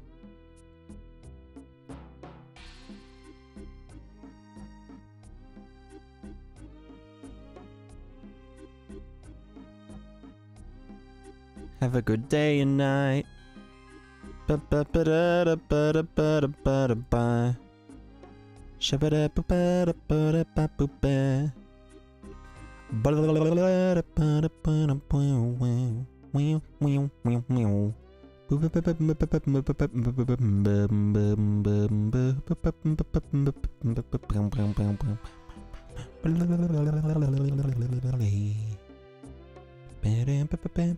Why does this need a...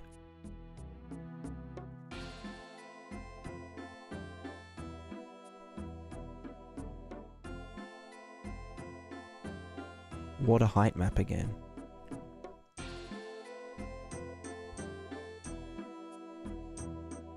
Shouldn't it? Fuck it. I'll just trust past me.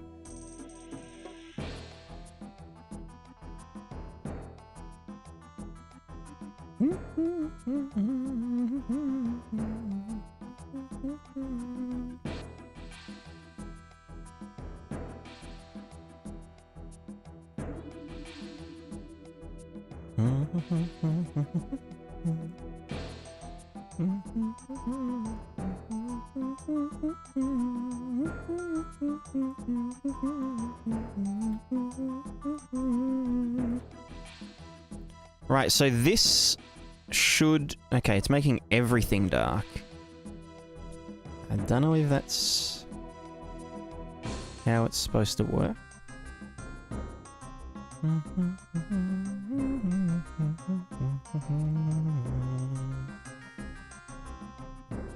Okay, that's something. I just don't know if the height map is...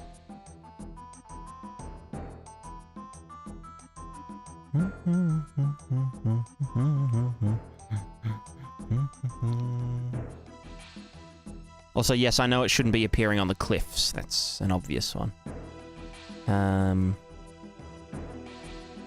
So let me just get the collection parameter.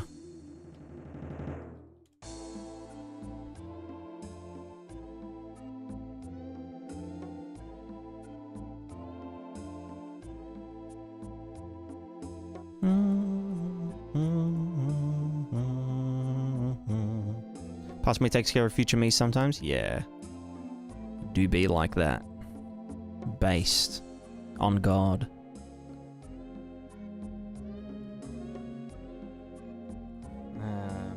Priz collect.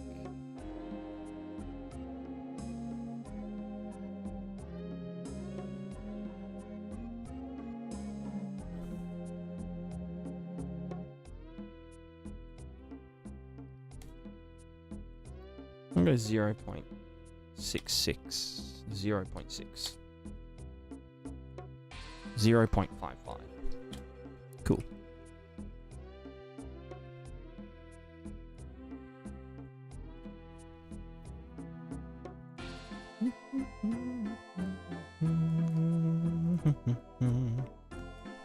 So we need our funky fake specular bullshit, which we get a texture sample. We get a cube map, cloud, cube, map. May as well use this one, whatever. The UVs are the reflection vector.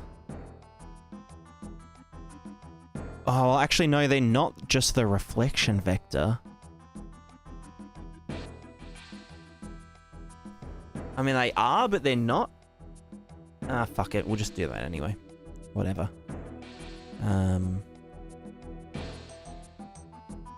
Custom world normal.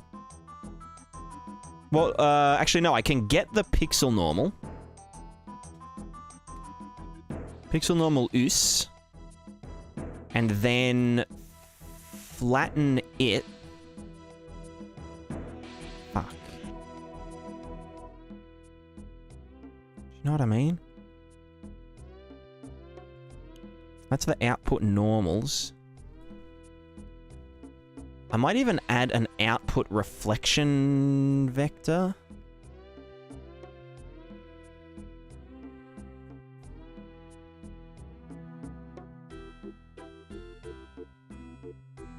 Output normals. Output reflection normals. Because we still have, like, the lighting normals underneath the puddles, but we want the reflection vector of the puddles to be flat, except when the thing occurs with the stuff. Oh, that made me dizzy. Water normal flash. So this is just regular normals output, where we are then getting the input normals and blending them in. So this would be... We'd want to lerp between the puddle mask. We'd want to lerp between water sim normals, blah, blah, blah. That's a flatten normal, which does the flattening, obviously. So water sim normals, base normal input. So we'd want to get the water sim normals only, where there is puddles, and then otherwise we just get the input normals and put it in there.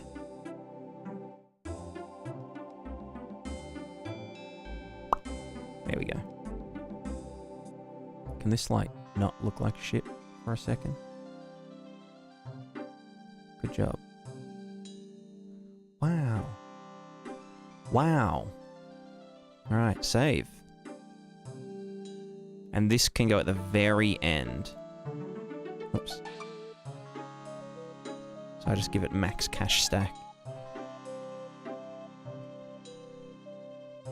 Alright, output reflection normals. You are going to go into our reflection vector. Custom world normal. Wait, is that custom? No, this is the tangent normals. So we have to do a transform, right? Tangent to world. Custom world normal. Maybe I'll just do output reflection vector.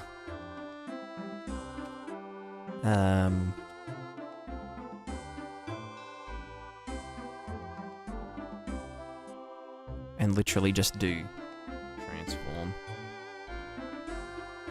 Tangent to world.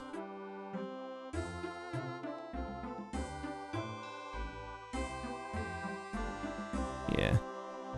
Good enough. So then that can just go... reflection... Fuck. Well, no, I should do... reflection vector. There we go.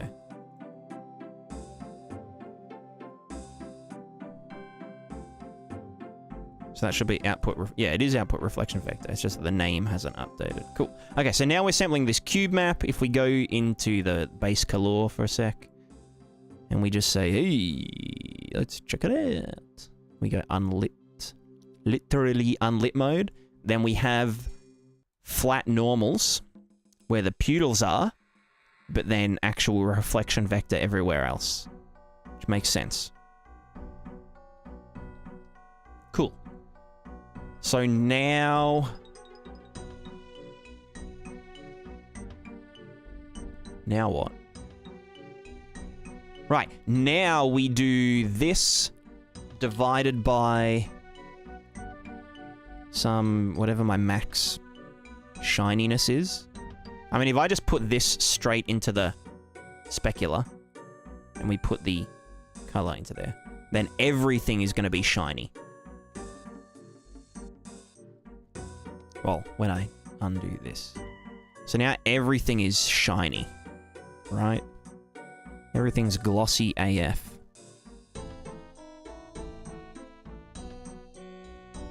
Yeah. Interesting. Maybe I will do it by 25.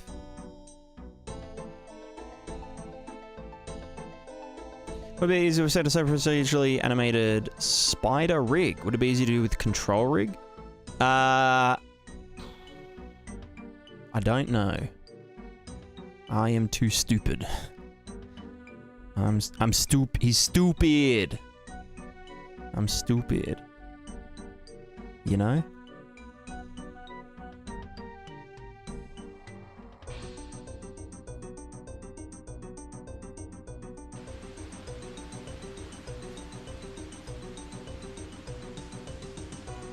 Oh, the UVs. I need to fucking... need to do UVs nuts. For the refraction.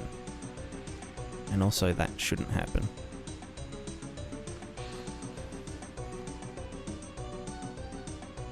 But yeah, I can see the normals.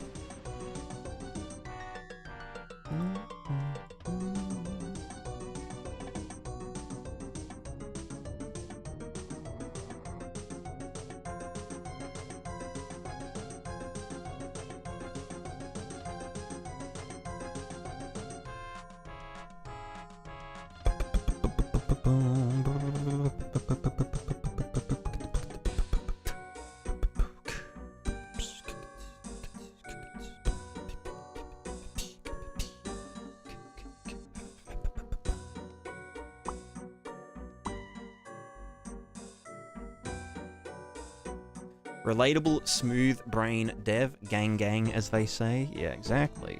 See, someone gets it. I'm glad you guys get it, you know?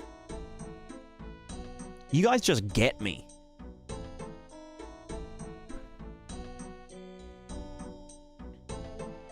You guys just get me. You know what I'm saying? I bet none of you understood that one.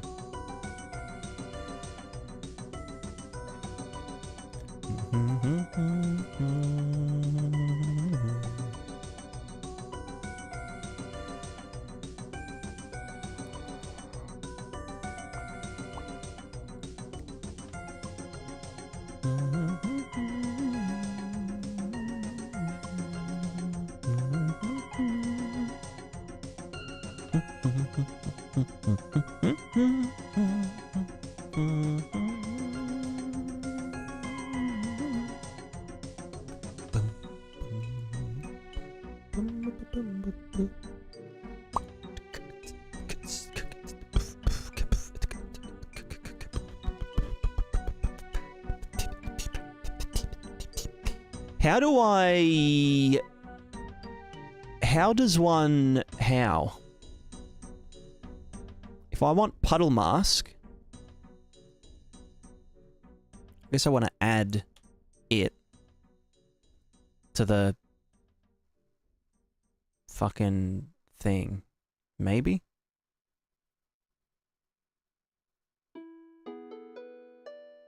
No, because I need to use the brain. Use the brain. I want to max. So we're going to have a bunch of things that contribute to a shininess mask by adding them all together and then multiplying this by it. And that's the max shininess.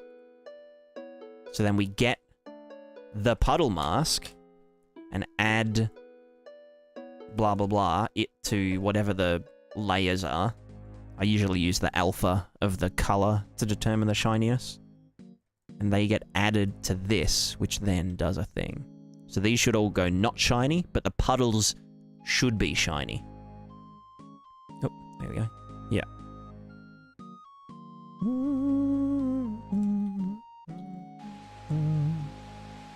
Cool.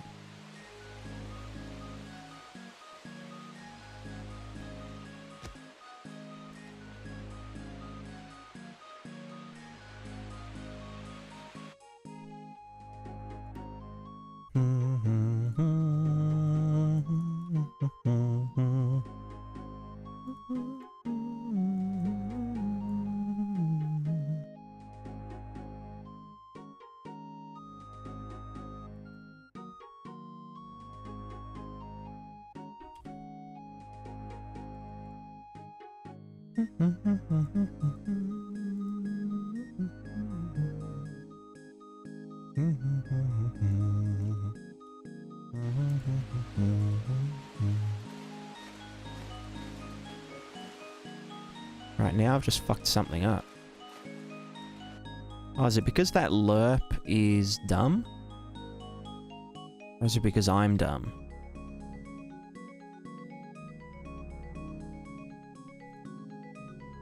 Could be both.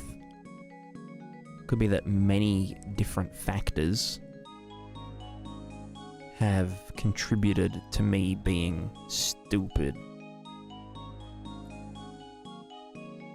What are sim normals? Yeah.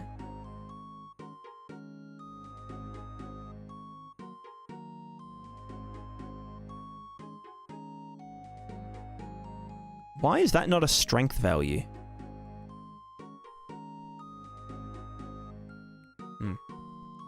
And then we're just lerping between it, which is flat, and that.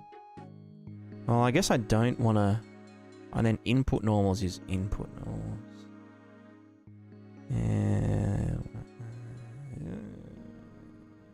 Yeah, an input normal would have the water's base normal. as well. So no, this does work. Yes. Yeah, we even checked it.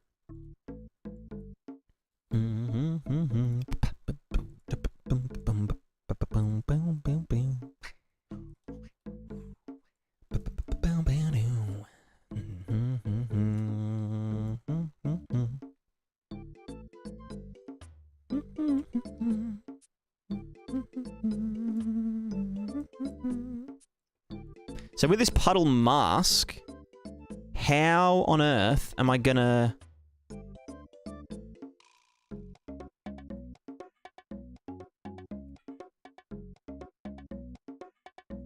Because I need to be able to displace the UVs of the normals.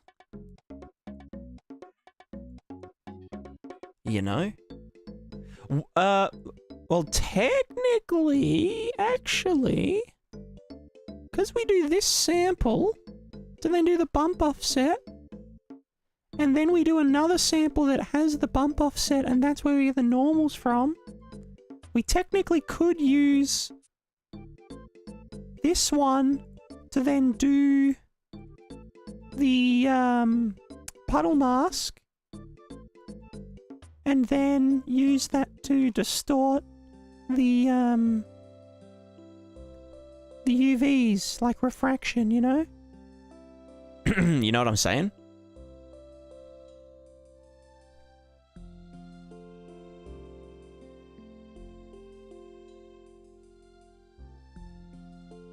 That is if it doesn't create a circular dependency, which it may, because if height map, blah, blah, blah, because that gets used in here.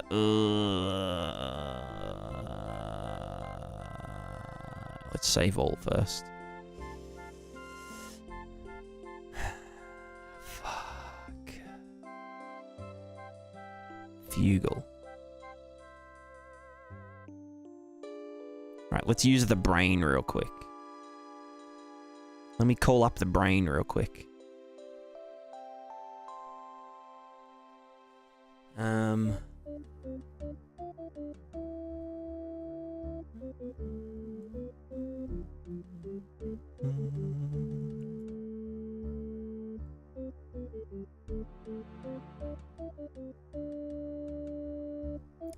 To be fair, we could just do a puddle mask.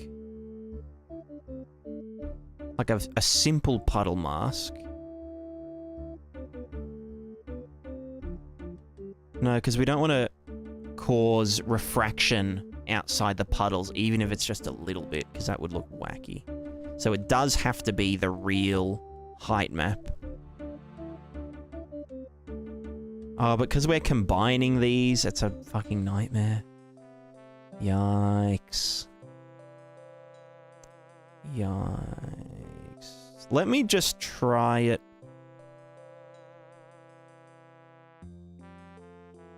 Like this. If we just said water normals multiplied by small number, fucking named reroute, water refraction UV displacement. Bam. That should also just be a twofer. And then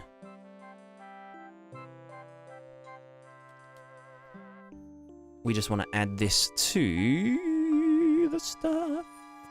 Add to the UVs.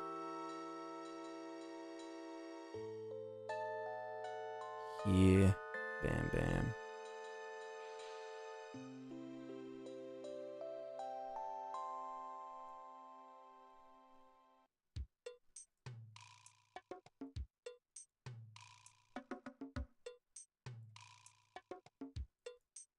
Fuck, this is a nightmare. Can you just, like, go there? Thank you. So that you can go there, and then you can live here. There we go.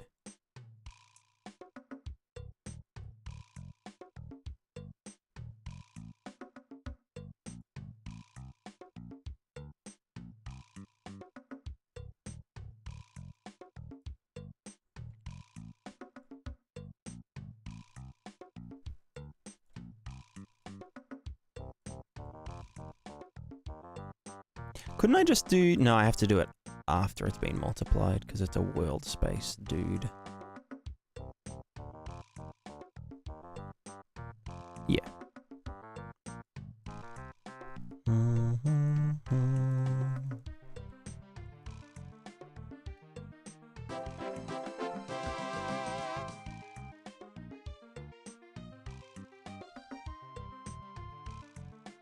So yeah, anyway, if we did this, we had the puddles, then yeah, we get the refraction. Like the fake displacement shit, but it could technically go outside of the bounds, you know? Although maybe you could argue that it's just water, like, spilling up onto it or some shit. Maybe it's not the biggest deal. Also, I need to... Well, that's the other issue, is the height map is just getting taken into account regardless of whether it's stone or dirt or anything. You know?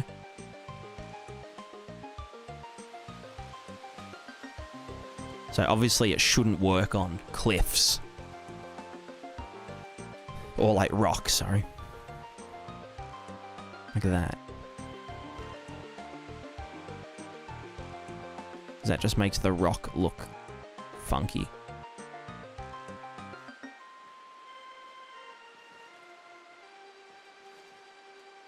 Quite funky. Although then how do we... Because we can't actually control... Because the simulation would think that there's a thing here. Which is fine as long as it doesn't show up on it. But then the refraction would show up, which is an issue.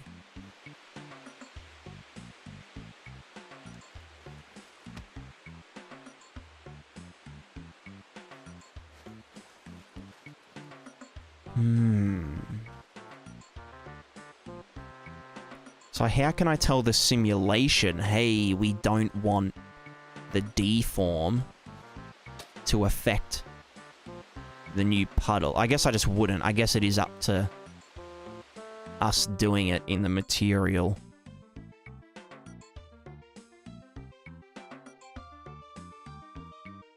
So like...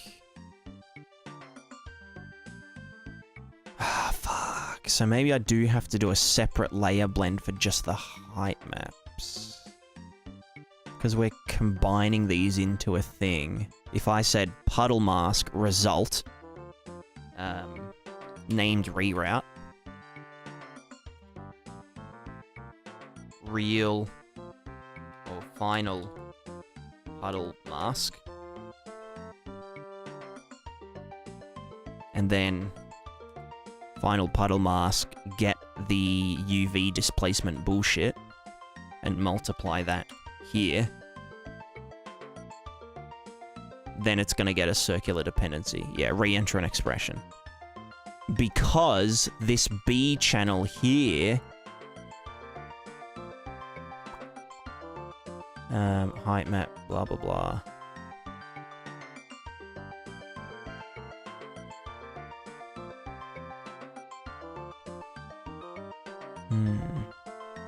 Real final for sure this time, puddle mask, yeah. Yeah, final pre-master V2, final demo.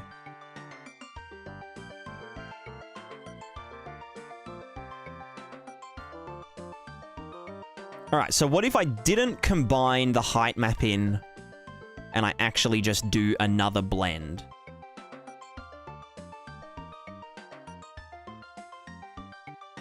Right? Because these blends don't cost anything. I mean, they do, but, like, they don't.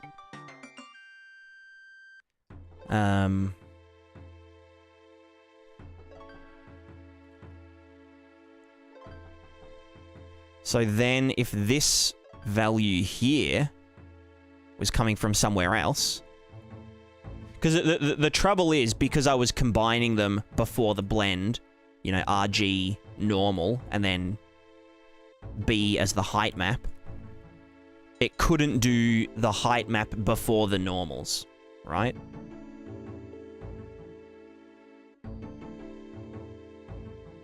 But if I do it in a separate dude...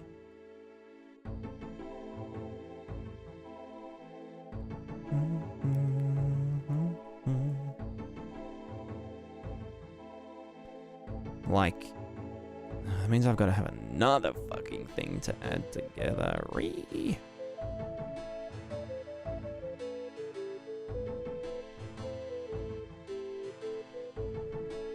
Oh, but it's going to have to do a height blend for some of them, which means that it's going to be using just the height.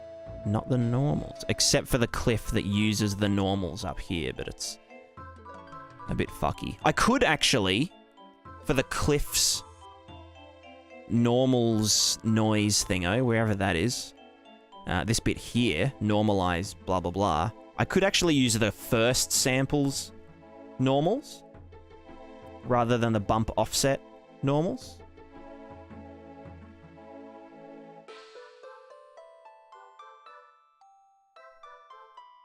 That could be a solution.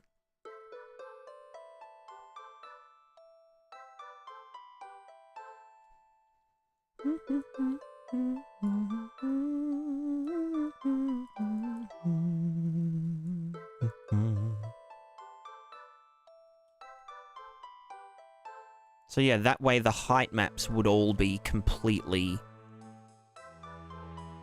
thingoed. Thingo and majigoed.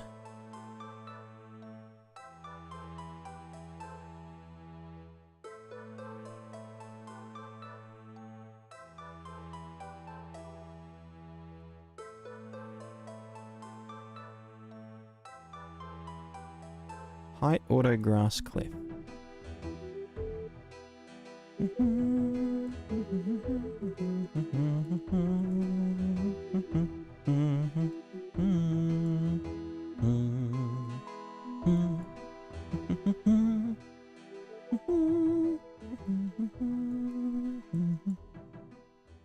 So then I can just say the height map into the dirt override thing, cliff height map into the cliff override thing. Then what the fuck happens here? Shit.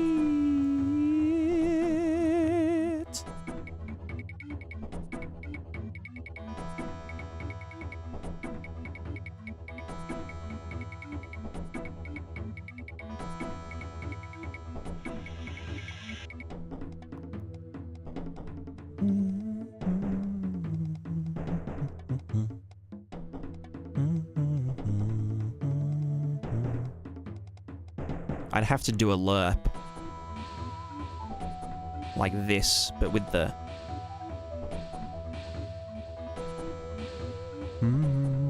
height maps.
I'm just going to space these out a bit more.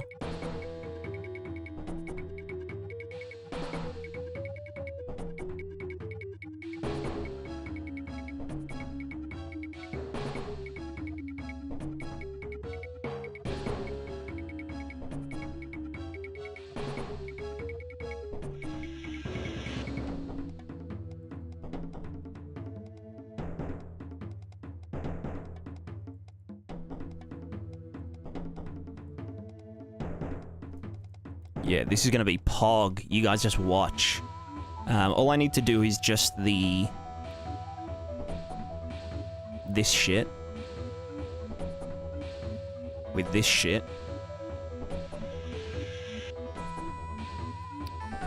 The grass height map. Shit. Because the grass has a height map. But I guess it doesn't get you... We don't do refraction on the grass puddles because... Fucking it's so noisy anyway. Well, I probably should. Which means I should do a separate fella. Which means I may as well do bump offset. Which means I may as well do this. So I may as well just fucking do all this shit.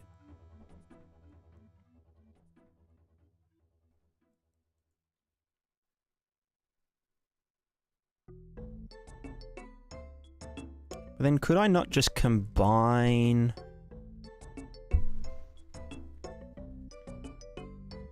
No.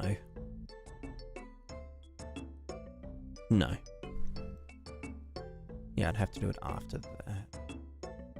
Well, I am combining it, it's just... yeah.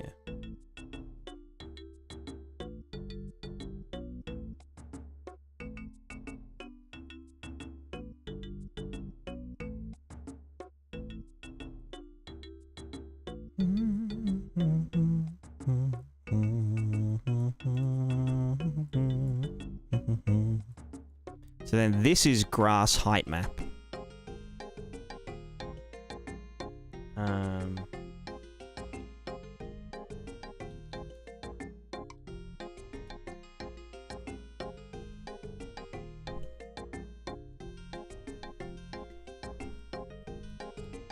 So we can just recall grass height map.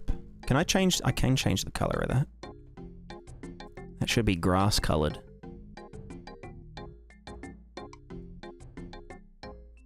Based. Okay, that just looks shit.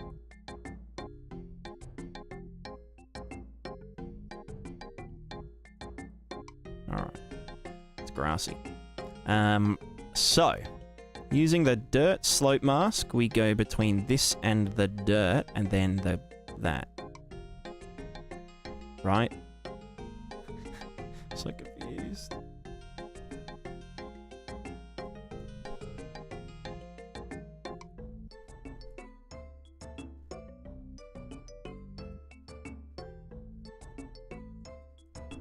And then that is our auto grass cliff layer input thing. So then our height map gets yoked out here into the... Fuck. Oh, no, that's because of this. Hold on. We want to get this into there. Ayy, cool. Because we use the normals in one of the blending calculations for the cliffs, but because we double sample the texture to do the bump offset and whatnot. So now it's broken. Is it because of that?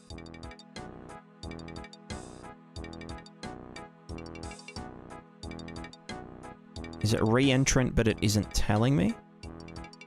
Or am I just stupid?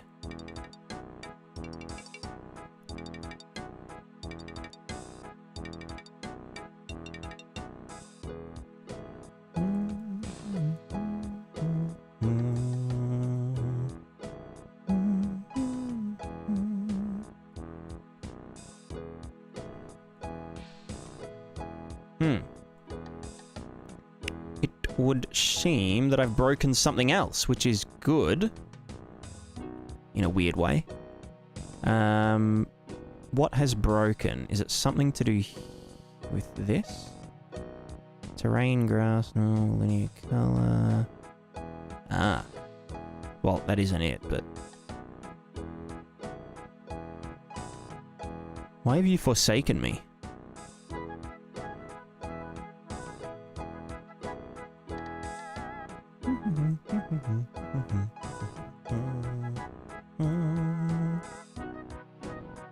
So we don't need that if the normals are just regular shit.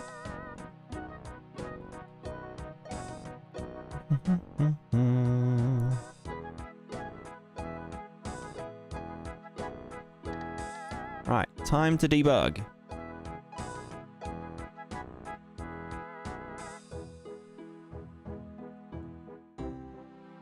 Is it the base color?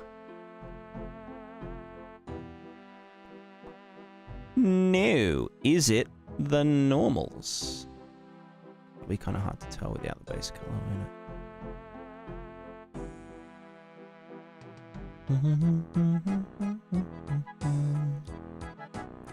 No. Is it the ambient occlusion?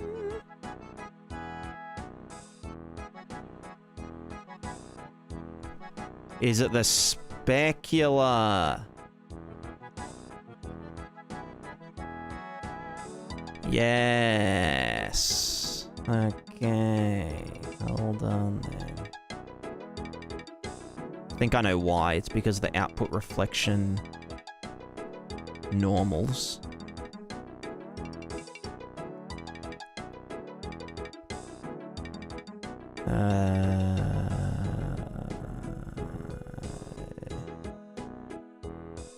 Oh, and the normals are also fucked. Okay, that makes sense.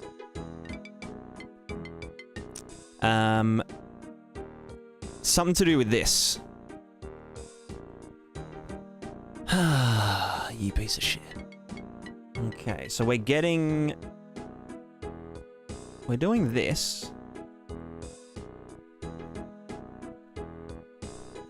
Oh, I guess in order to... No?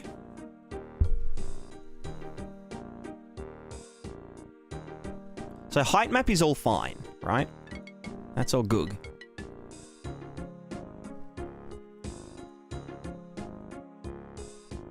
It's just that rain function, or sorry, the puddle function. Where am I? Is doing weird shit.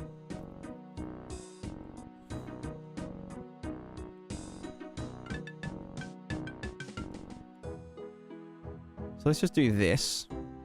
And also this again. Let's just stick with these. So if we just say change the input normal, is it happy? Yes. It's quite happy. So that just says everything flat. Cool. So we just trace our normals back.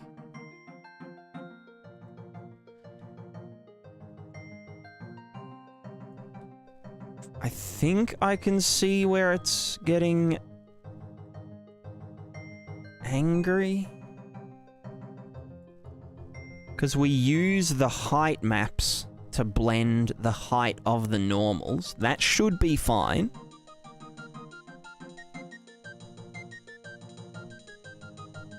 What if we just skip the water stuff entirely?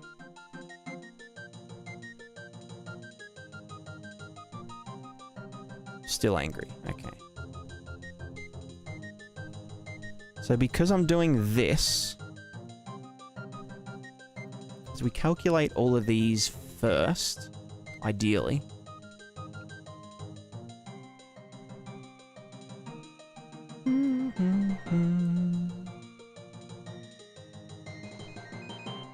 Macro noise, fine.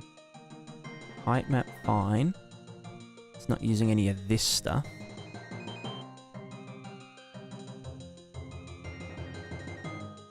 Blah, blah, blah. Cliff height map. So that's all good. It'll be something to do with using the slope masks for the auto stuff. If we just said this.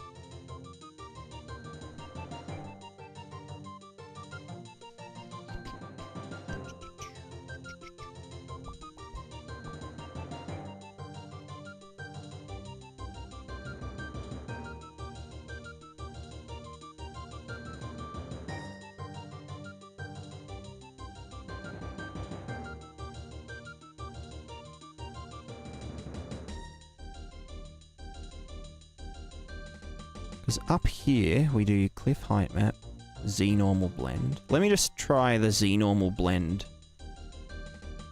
Not real.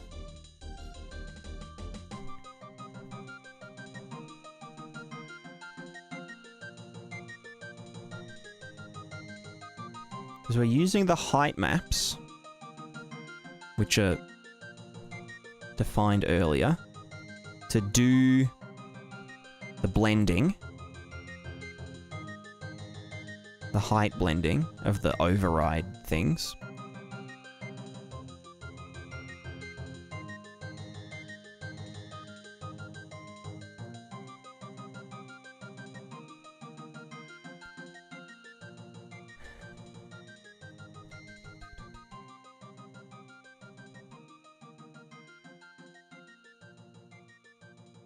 So you're going straight into the normals again. Base color straight into the base color. You're not even hooked up anywhere. You are just zeroed out. Cool.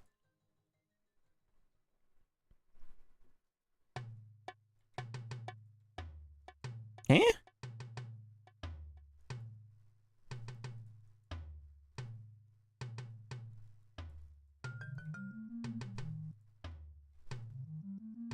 Interesting.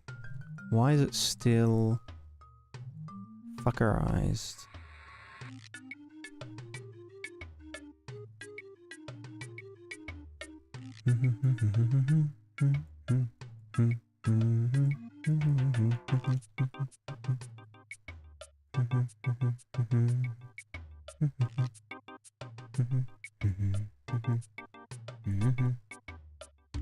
Oh, because this is still going into the specular. Right.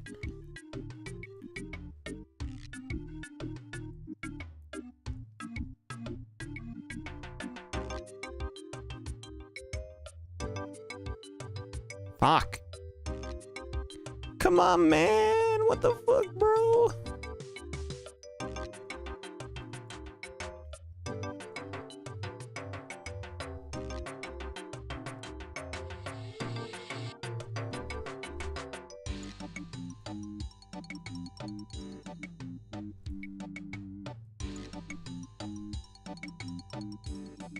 Okay, so now it compiles. Base color, all fine. Cool. So the normals are not happy. Can we do the height map? If I just put that into the base color, it does work. Okay. That should be inverted, probably. But yes, it does work.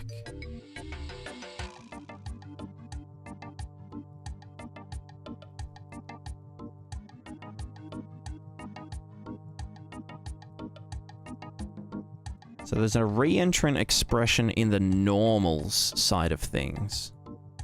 Because if that goes into the normals, it get anger. Angry. Angry. And I'm guessing it's something to do with we're using this puddle mask.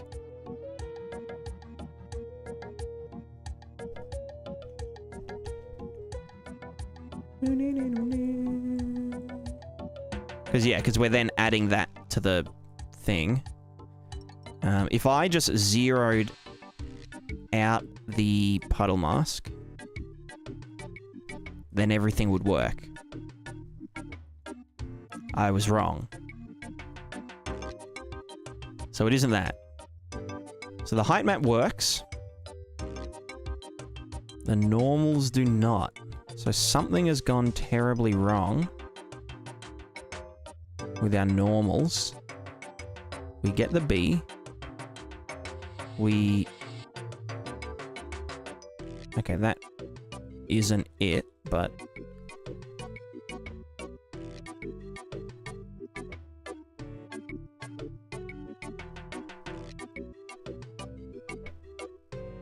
That's not the issue. I fucking hope. That would be kind of embarrassing. Nope, good.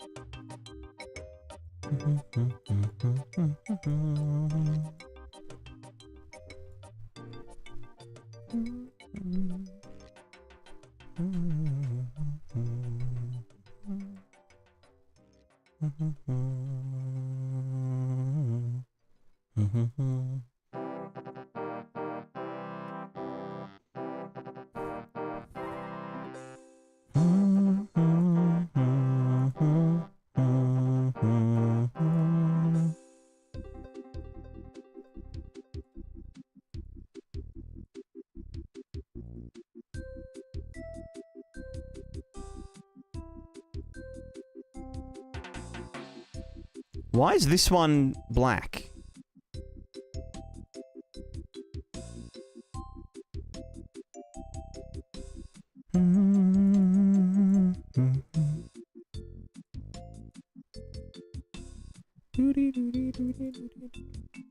Are they all? No, they're not all. Don't tell me it's just like a broken texture sample node. Wouldn't that be embarrassing? Diversity, Jesus Christ. So why is the bump offset angry? Oh, I'm dumb as fuck. Your boy's dumb. He's dumb. He's dumb.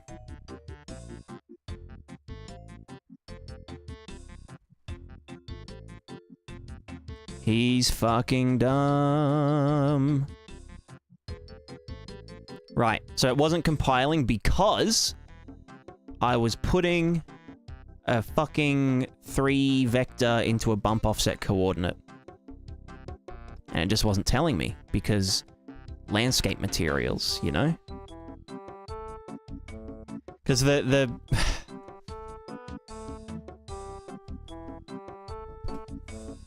Actually, hold on. Isn't there a preview weight 1? Yes. Okay, this is what I need to do from now on. I need to set all of the preview weights to 1 so that it compiles them all in here. So you can see when I change these to 1, the instruction count changes.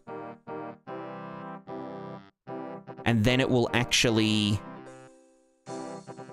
tell me when things go wrong because it's actually going to compile in real time the shit. Oh, now it won't. What the fuck is wrong with you, brother? Okay, preview weight, yeah.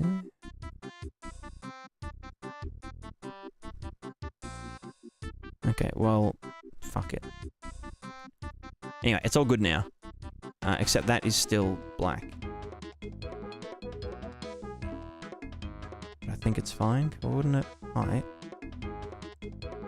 Well, yeah, it's obviously compiling, so... Right, so now we can test the thing.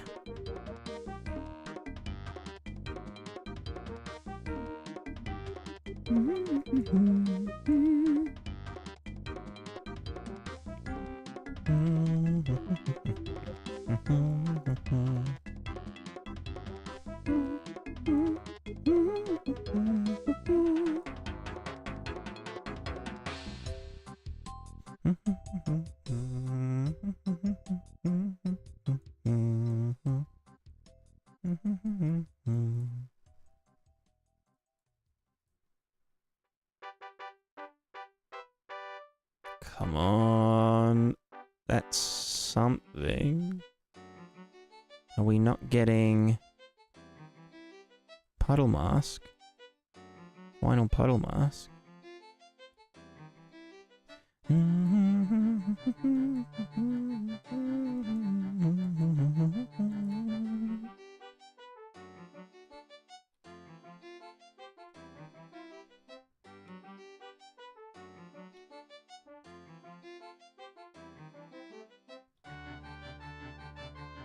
Is that the wrong way around?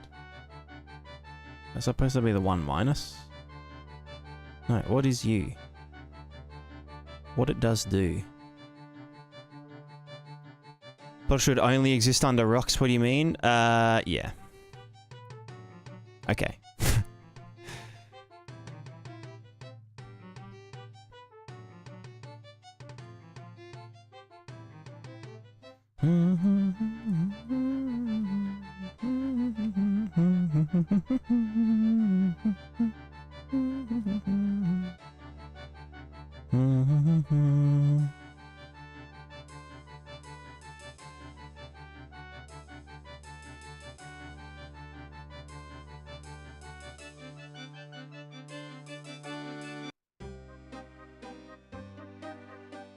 Anyway, it is puddleula.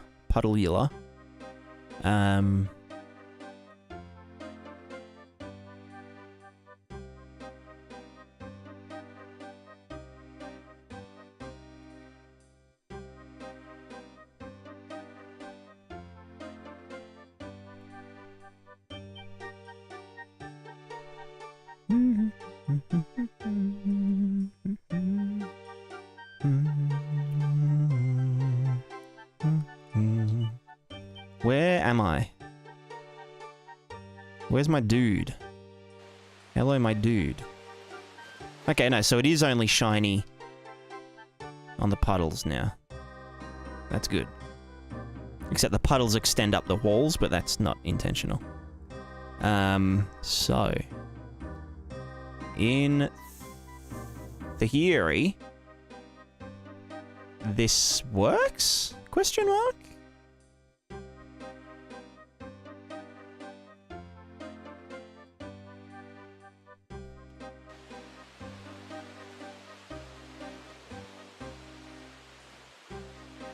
Looks like it works to me.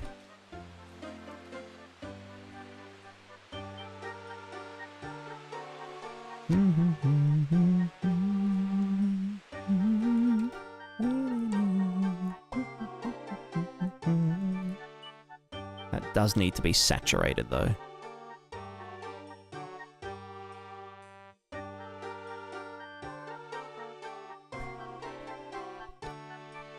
I'll just use the vertex normal to stop it going up the cliffs and stuff. It's a bit funky, but...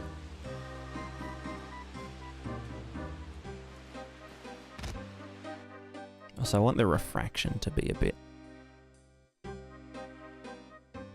more extreme. Consider this landscaped, that's right. Prismatiscaped. Get it? Get it? Get it?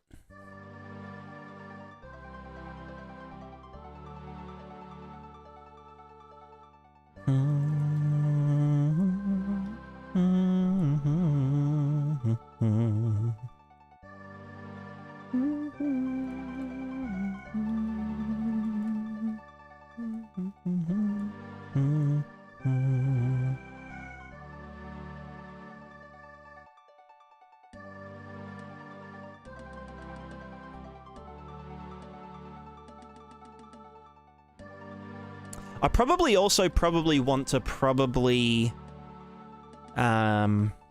do another one of these. Final puddle mask.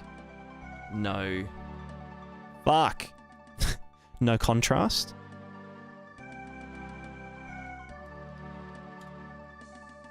So I'm pretty sure that already gets saturated.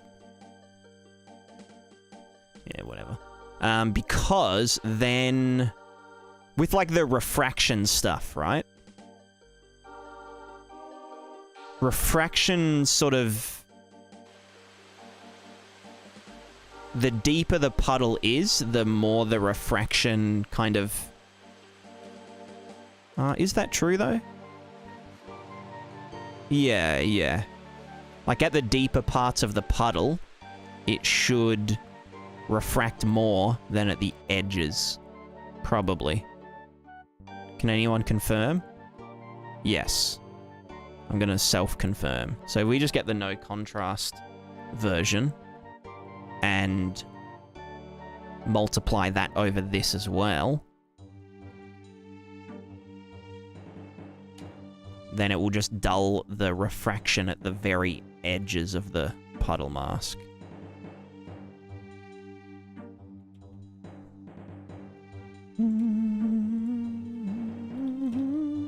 Let me go make a puddle. True. True and based. On God.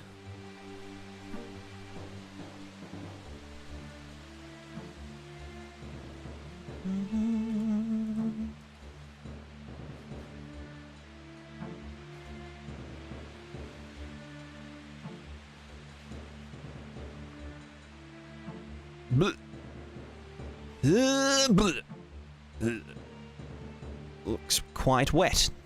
Looks kind of wet. Now we are splattering into the dirt. And yeah, because the dirt alters its own height map based on the treading and shit, it can create puddles within itself. You know what I mean? When we, like, fuck around in it.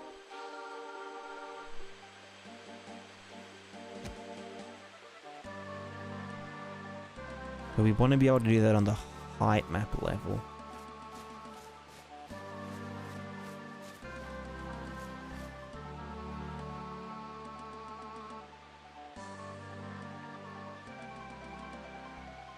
Looks a bit weird that random piece of dirt has water right under it. What do you mean?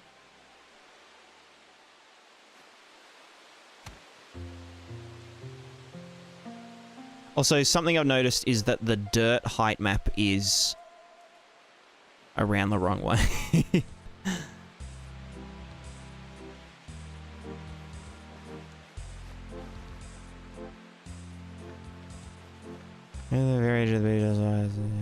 What do you mean? What do you mean? Oh, you mean like creating puddles in the dirt? Well, imagine this is like raining and stuff, you know? Like it's flooding. Like this would all be mud at that point. You know what I mean?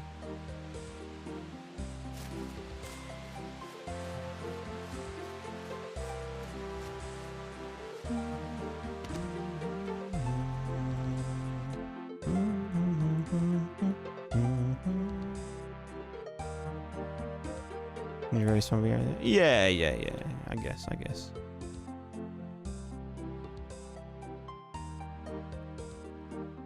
But I mean, if it's raining to the point that there are big puddles everywhere, then you'd be creating more puddles in the mud, you know? If it was just wet, like it had rained and the puddles had kind of dried up or whatever, then, like, just because it's wet doesn't necessarily mean that there's puddles, and just because there's puddles doesn't necessarily mean that it's wet. You know what I'm saying?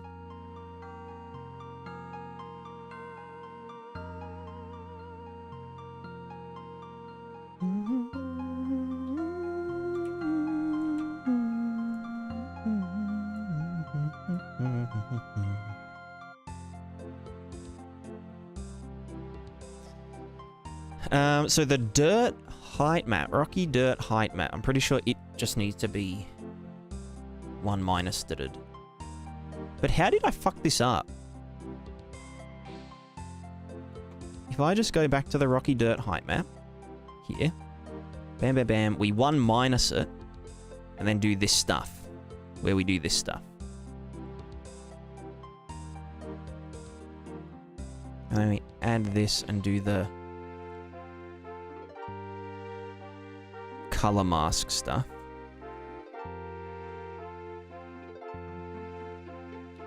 So if I instead just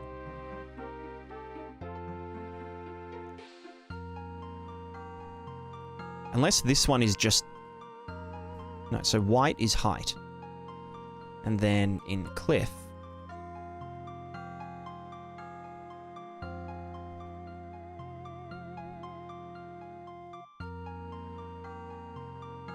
can't tell.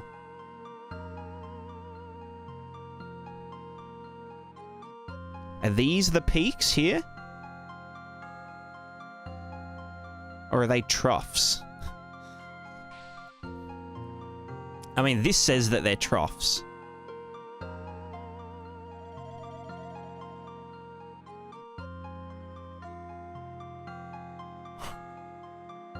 I'm pretty sure they'd have to be.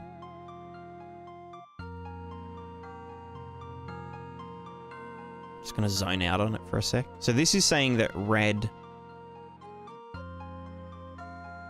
positive or negative green. Hold on. I need to use the brain real quick.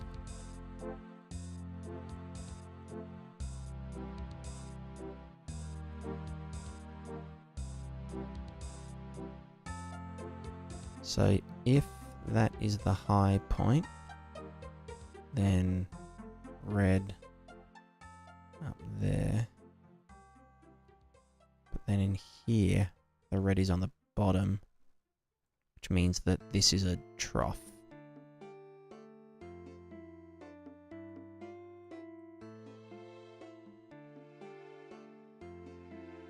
Yes.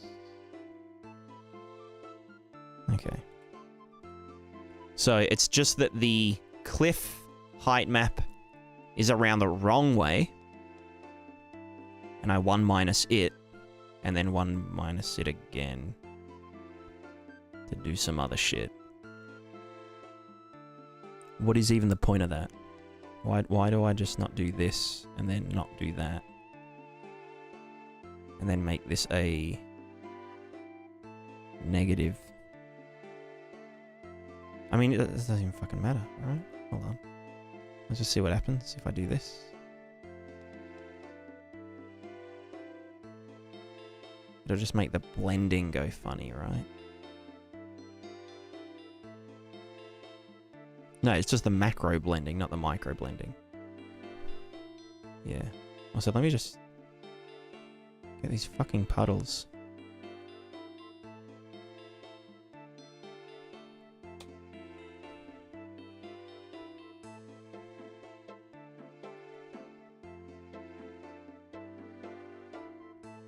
Cool. I mean, if I really wanted this to be the exact same, I could just multiply that by a -1. And that would be exactly how it was previously. Which, again, just changes the macro noise to the height. Which doesn't matter. Yeah. Cool. So then, that's all good. Color, cliff, mask, does its thing, whatever. So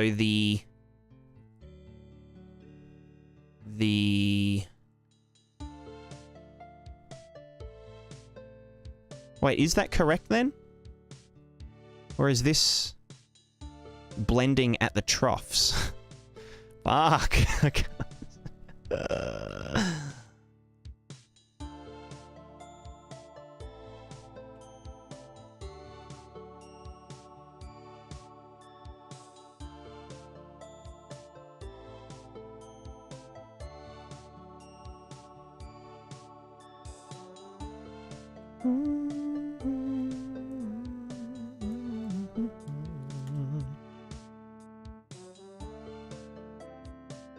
I mean, it would totally just depend on what was in each side of the lerp, you know?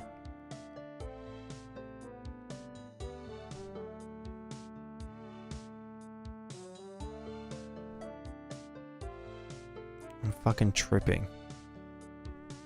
Why is this so hard? Let's just kill the post-process for a sec. Right, so here we've got a trough whose height thing is the wrong way around, because the sun is...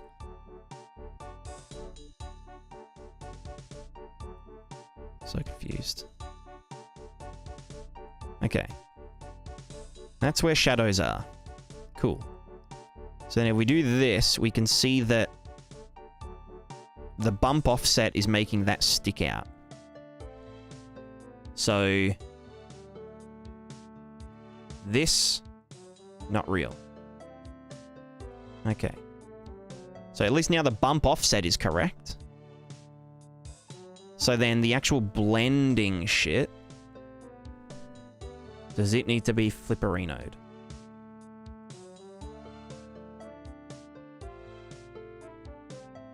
I couldn't tell a difference then.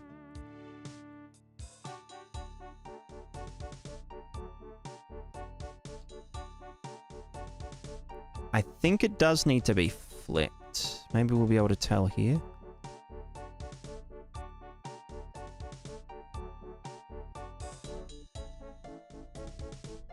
Because, yeah, if it's like this way, it's saying expose the troughs first.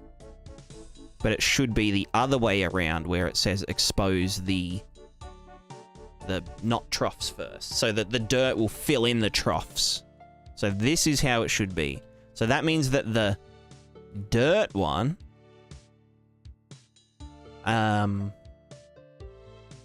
here should be the right way around. But then...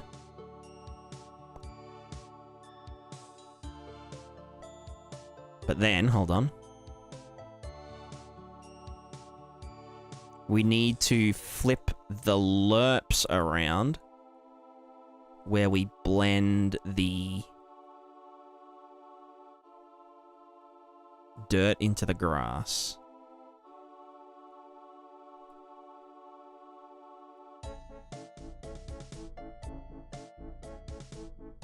And the color as well. Wherever the fuck that is. Here.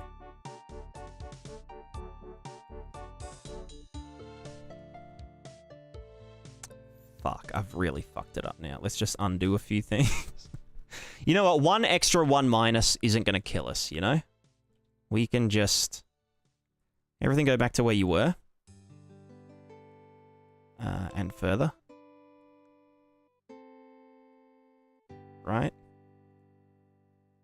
And the 1 minus here. You go back in.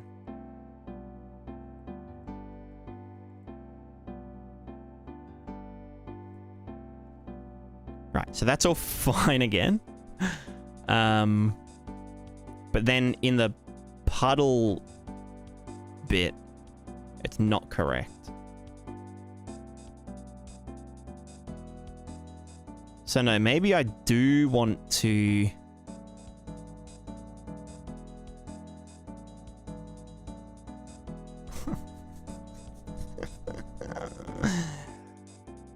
Okay, so if this is just right way up, but then in the slope mask,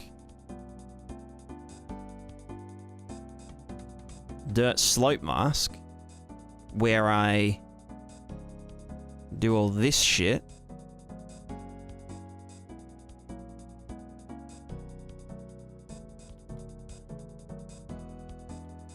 yeah. So dirt slope mask, rocky dirt height map. Here we want it to just be the other way around, right?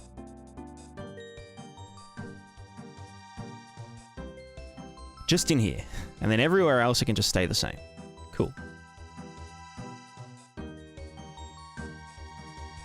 Right.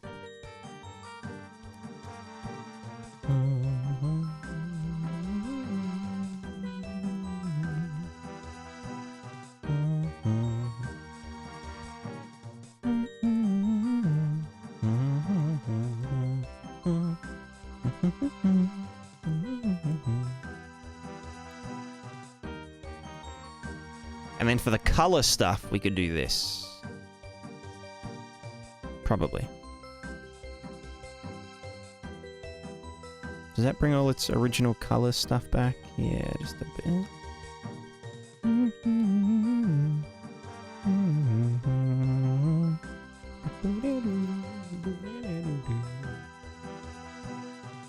Then we're adding in the macro noise, which should now be... well, that's just macro noise, right?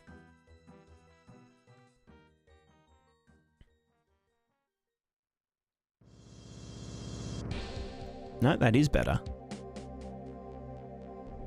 Right, because that's the overall height map. But that's not like the height map. That's the height map for the slope mask that we want. Not the final height map. Because we kind of don't want that macro variation. Do you know what I mean? For this thing over here, we just want the, like, normalized height map.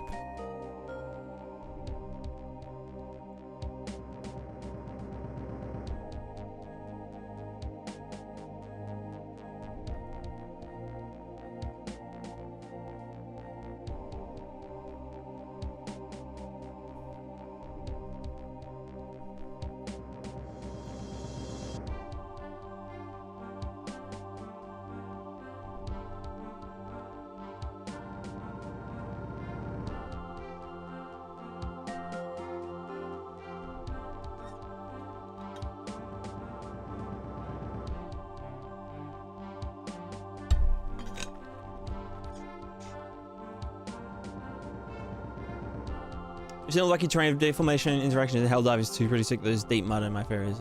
Oh, I haven't seen it actually. Sounds pog.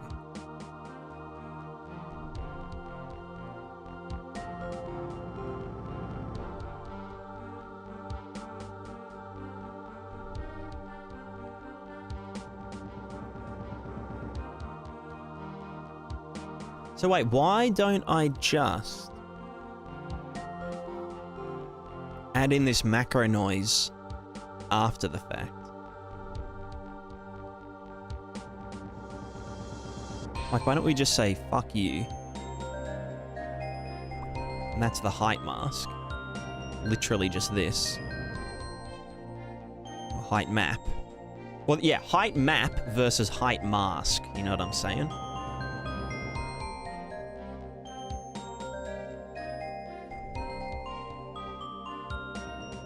Because if I just said where we get the rocky height map thing for the slope calculation,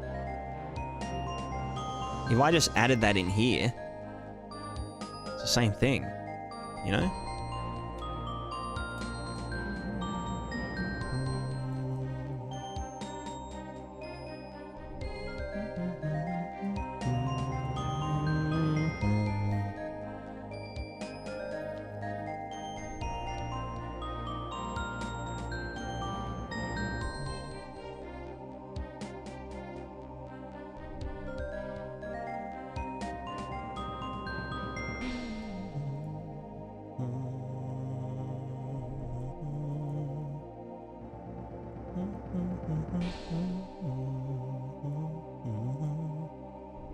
So wait, if we then get the dirt slope mask soft, which dirt slope mask soft doesn't take into account that macro height, but it could if we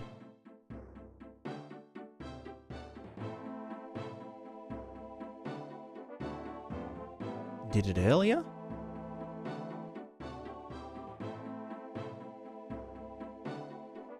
Ah, fuck it. I mean, if I'm doing this anyway, if they're the same constant values, then it doesn't actually matter. So then in the cliff, we want to say cliff height map is just this. Cliff height map.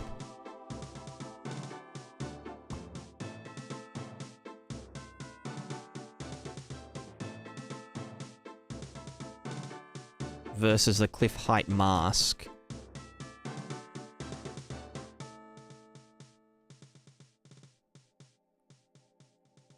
So if we 1 minus -ed,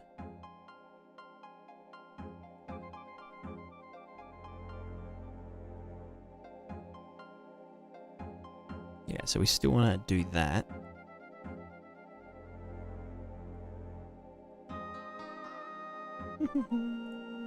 I could get rid of the 1 minus here, and then in the color mask, just flip them around.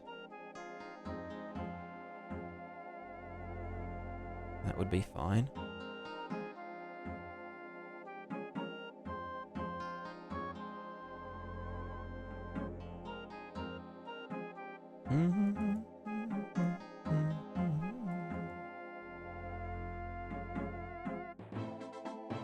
I mean, like it even matters anyway. They're both just grey. Right, so we're still on track. Yes. Cool, man. Right, so now for the slope shit.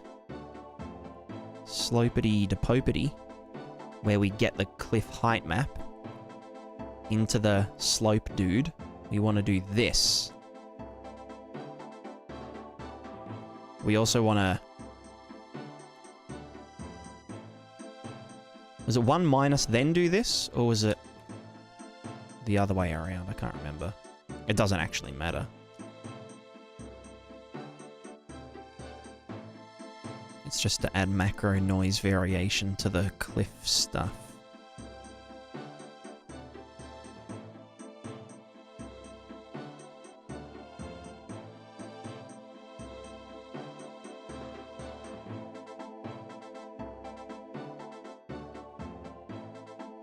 But yeah, at some point we have to 1 minus it because the cliff height maps around the wrong way. I think. Right? Where was that point that we could really see here? So if we didn't 1 minus it,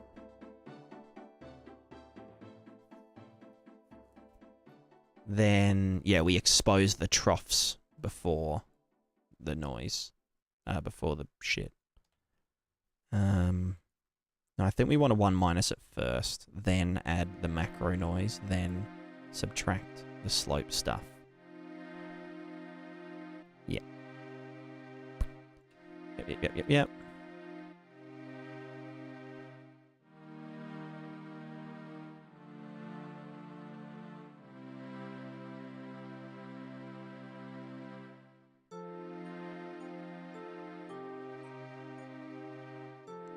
Cool.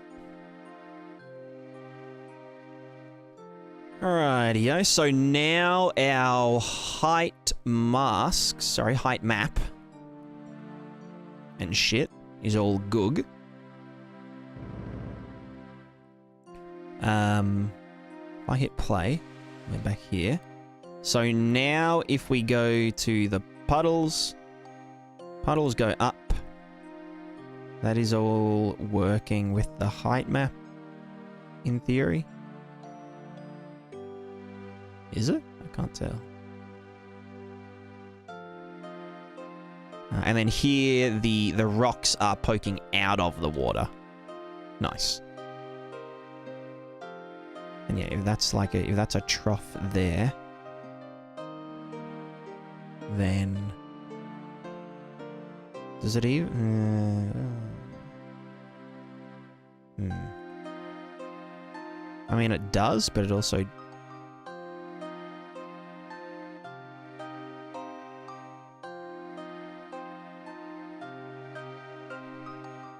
I mean, it is kind of because the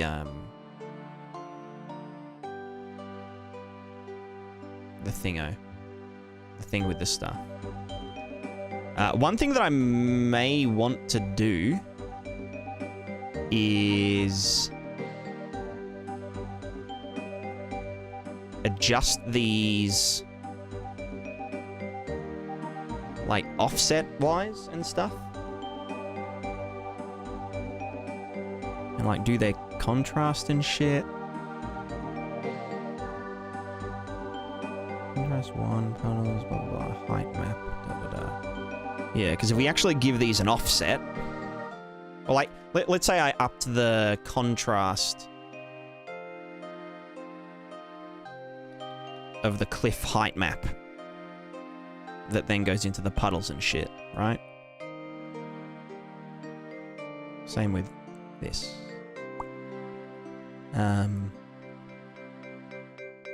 That would like be like, yeah, like, you know, we're gonna fill up your holes, you know?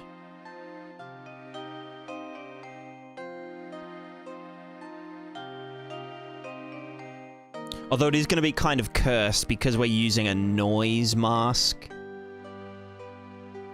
for the puddles as like a kind of macro noise. So if the troughs are bigger than the noise, yeah, you can see here, like, you've got this weird thing. Well, it looks 3D, but it's not, because that's just how Mafia works.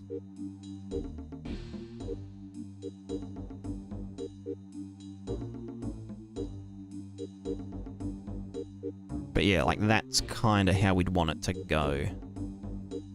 And obviously I could add an offset in here to, like, kind of compensate, like, you know, if these were...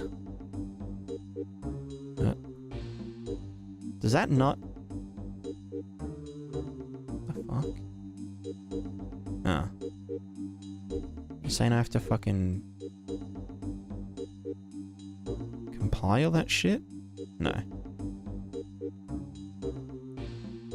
So yeah, so basically, if I offset it, then we can never, like, never get puddles at, like, past a certain point of the rocks.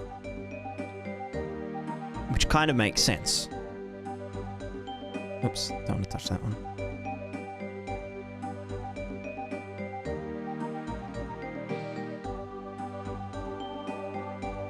Or for something like grass, we could say, you know, get fucking puddly as fuck.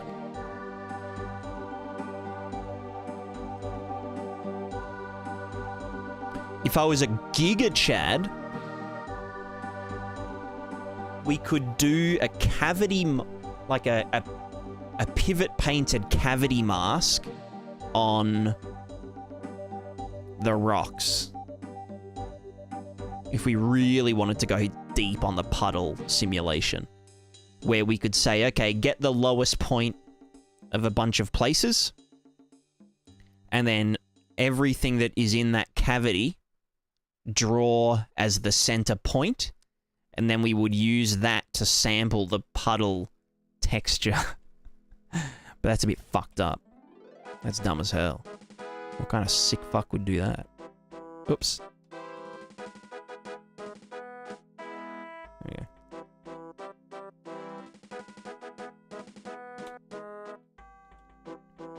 Yeah, if that's just left at nothing, and we just do contrast.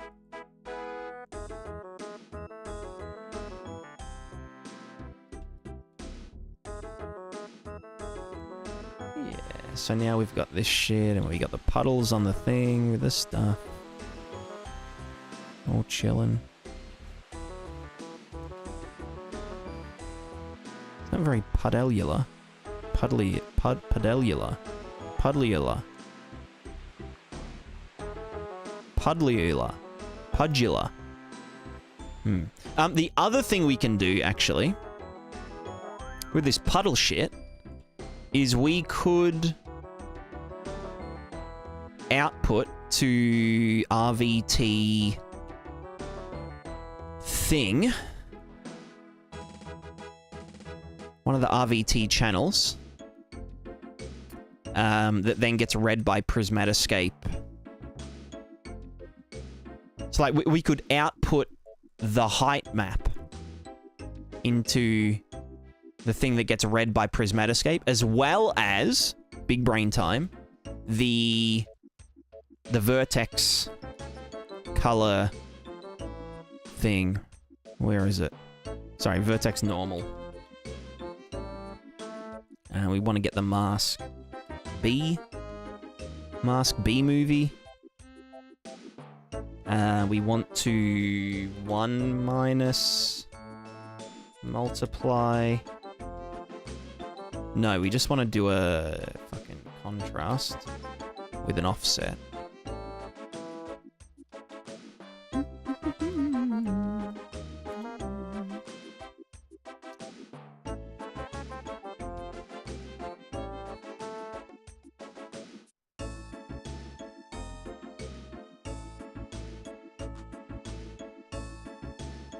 Subtract 0.9, I guess. Oh, I could just do this and then multiply by 10, then saturate, and that should be it. So this will just say this is where puddles are allowed on our landscape.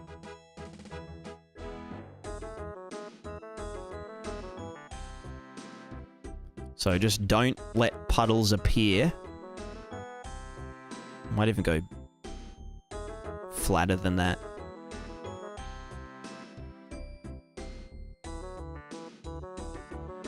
.95,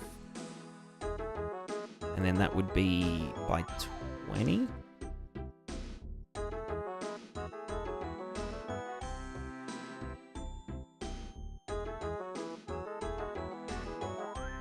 Yeah, it's about flat enough for puddles. And there is a bit of grey to it, so yeah. So then this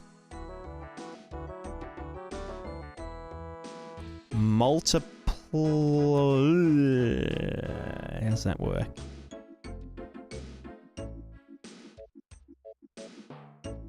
So this would then get fed into the Niagara system saying, hey, you can do puddles here, or prefer puddles here when the puddles thing increases. But then also factor in the height shit.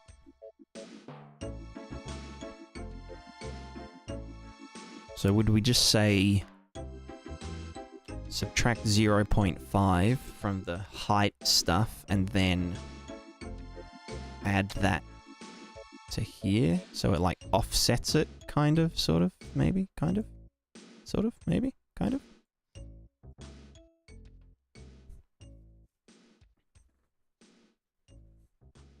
Well, that just looks more fucked.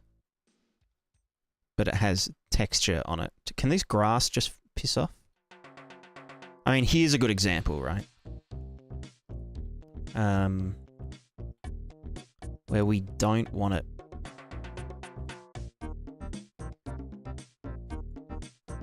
Should probably 1 minus it, you know? Or do I want to... No, I think I want to multiply add.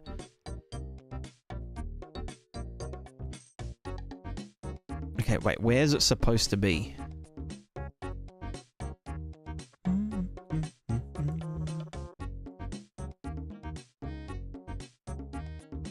So we want to get our final slope mask thing. We want to multiply this by that.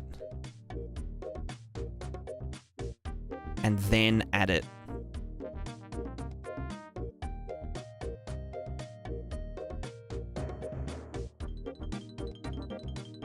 Like this. Does that make sense? Everyone following?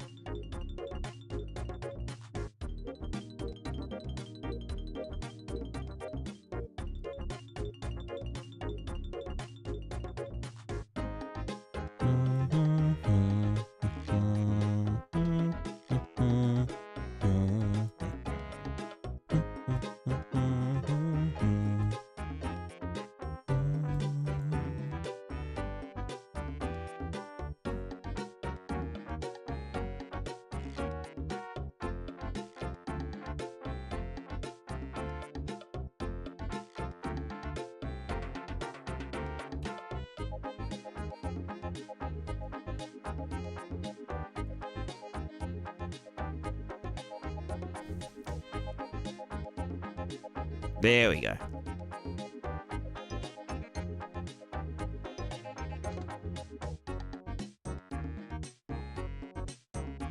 No, that's wrong there, though. That's supposed to be saying that those bits should never generate puddles. How did I fuck this up? Oh, wait, no, maybe this is correct. Maybe that's saying that these are always puddlious. Puddleulous. And these are never puddlious. So these should fill first. Right? Is that how I had it set up? Yes. So these fill first. Oh, no. Yeah, wait, no. They fill first. These fill last. Or never. But then, here we're saying these fill last. These fill first. Yeah, so I just need to 1 minus it. Before I do this? Well, actually, no, we can just offset it, multiply it by a -1. Or actually, no, we can save even more juice by not multiplying it, multiplying it here, but then subtracting it from the puddle mask rather than adding it. Which apparently subtraction is more expensive than add. Maybe that's why, because some fucking dumb reason. Yeah, so that's saying puddles first, less puddles. Wait, is that how I had it set up, or was it the other way around?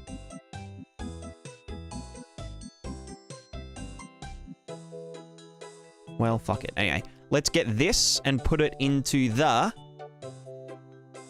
specular, because water is like specular and shit. I don't fucking know. And then let's draw this to the puddle. Note the runtime. Fella.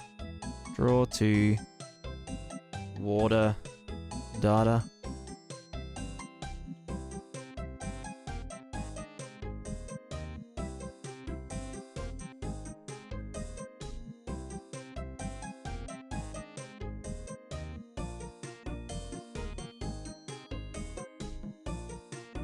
So then, if we go to the P-scape,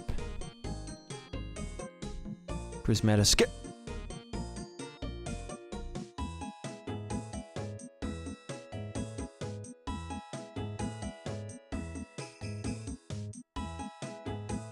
where are the render targets?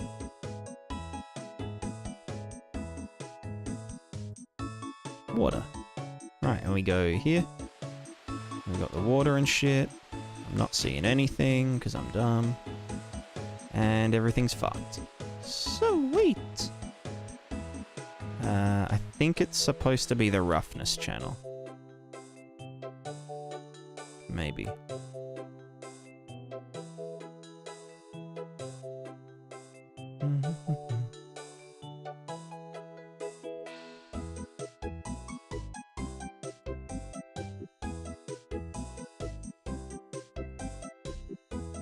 Wait, am I even drawing?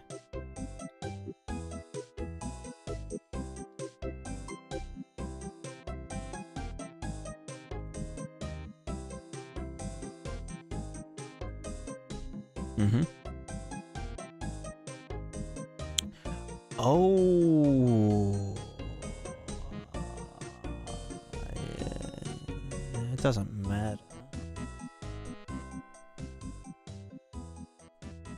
That's an interesting one. That is an interesting one.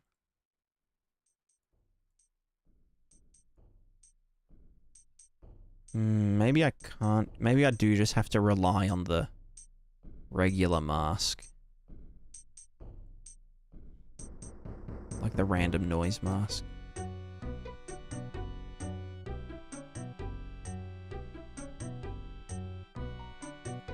No, but we'd want to be able to paint puddled areas in here. Let me check if it is the roughness channel.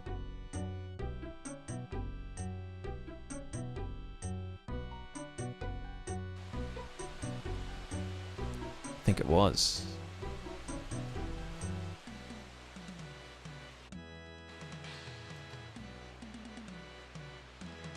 All right, I'm not drawing the debug alpha anymore.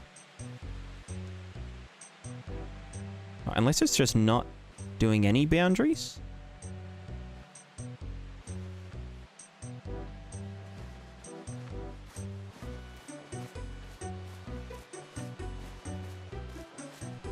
Yeah.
roughness.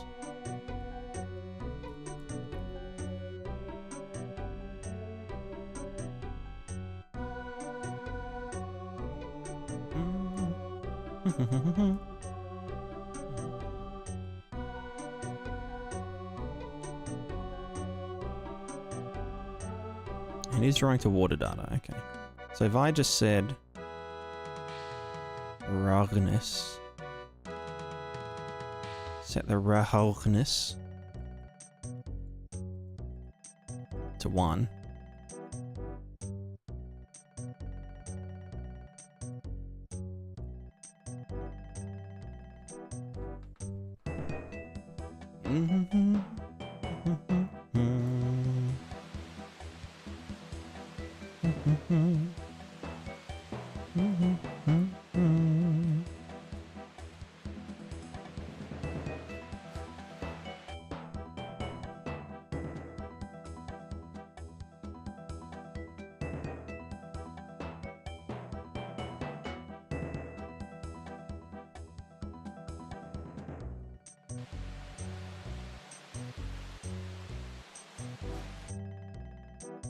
What's going wrong here?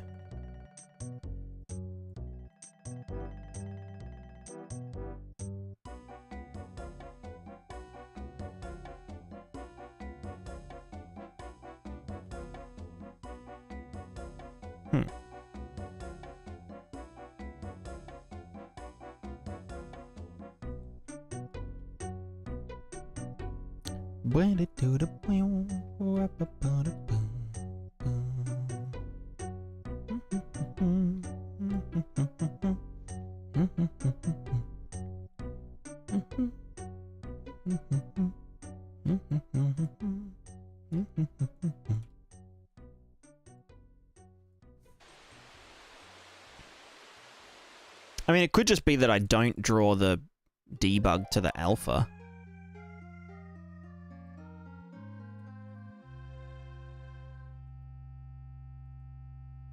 Did I stop doing that?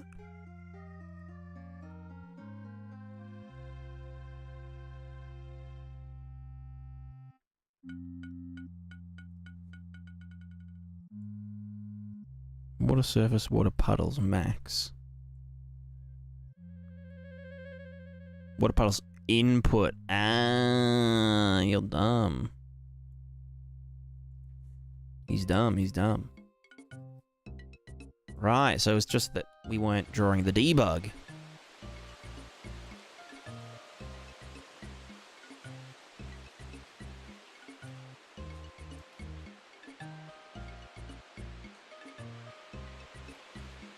Uh-huh.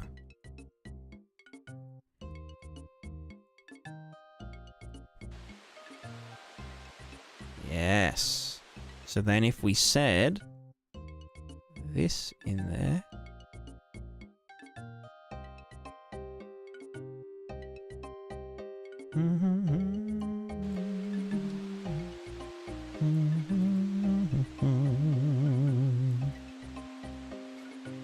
Then we get this, where it's saying that everywhere's a fucking puddle.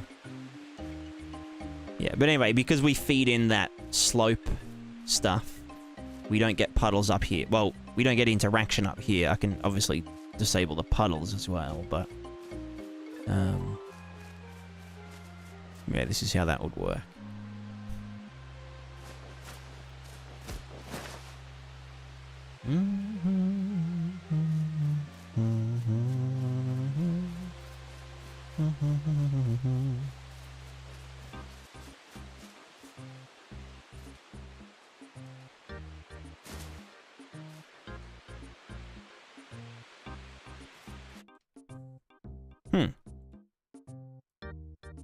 So then I just need to make it not suck bowels.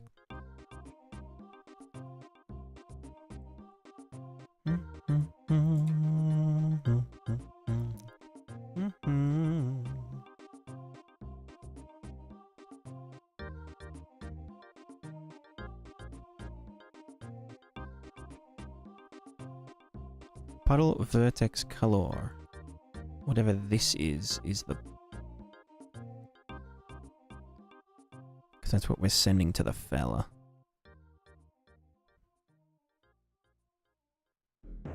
Although if we're sending the height to it, doesn't that kind of like fuck eyes? Ah, right. So that's why it thought we were thingo-y in the thingo. So by sending in the exact vertex color data that we're sending to the dude, then yeah. Show the support for parallax and RVT. No. There isn't. That's one reason that I, for example, like you'll also want to use this runtime virtual texture replace. If you're doing any parallax, or in my case, I'm using bump offset because it's superior in every way, except how it looks. We don't want to be doing the bump offset when we write to the virtual texture. We only want to do it in the, in the base render pass or whatever. So then we can get, yeah, like parallax here, like here, for example. You can see that kind of parallaxing, funky shit.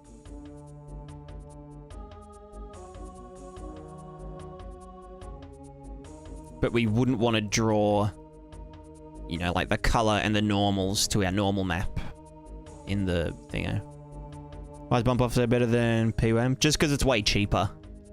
Bump offset just offsets the offsets the UVs. It doesn't do like any additional samples and whatnot. Obviously it looks worse at, or just in general. But, it's good. It's good if you use it subtly. This is a little bit extreme here, in this case.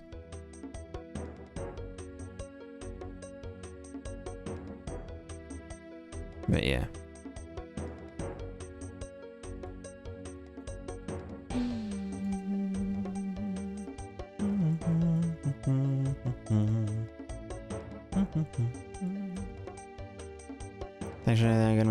Yeah, this is I only discovered this node yesterday. And like it's so handy because like the reason I discovered it is when I depress the grass, when the grass is depressed, I make the grass darker, but then I also need to make the landscape grass texture underneath darker as well. Just so it, it's basically like fake ambient occlusion. But if I didn't have this in there,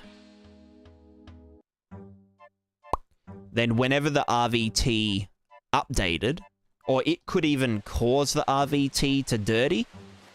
But yeah, like you'll see when I do this, it like double draws. Yeah, and like that just like flashed darker. Because it's like, oh yeah, we're updating the RVT for whatever reason. Maybe I like moved too far away from it. So it was using the current value of the thing. So when you use this, it compiles a separate shader that gets used by the RVT. Like to alert between base pass and RVT. Yeah, well, not a lerp, but like a static switch. Like static switch param. It compiles a completely different shader. Because if you think about it, it's already doing that when it does this, right? So like, if I'm putting in, I don't know, 0 to the specular, but in the actual base pass, I'm doing some other shit in the specular. Like using these as data channels. It's essentially computing a new shader using this as the output and tracing back from that. But then it can, in addition, use this, and it will branch from this side of it. So basically anything that's like dynamic, like, you know, a panning texture or something. And like, it's sort of different if you are using... if the landscape is sampling its own RVT, if that makes sense.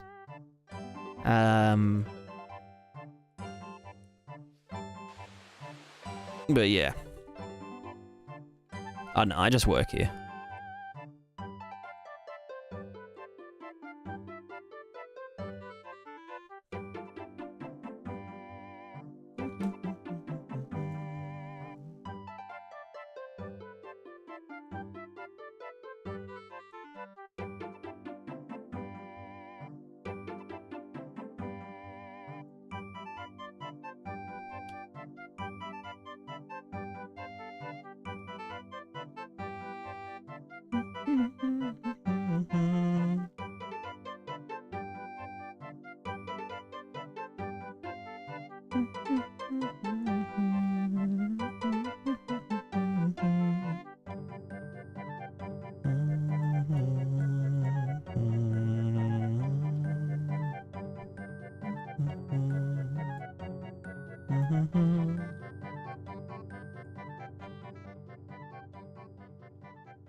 You can really see the bump offset putting in work in these puddles.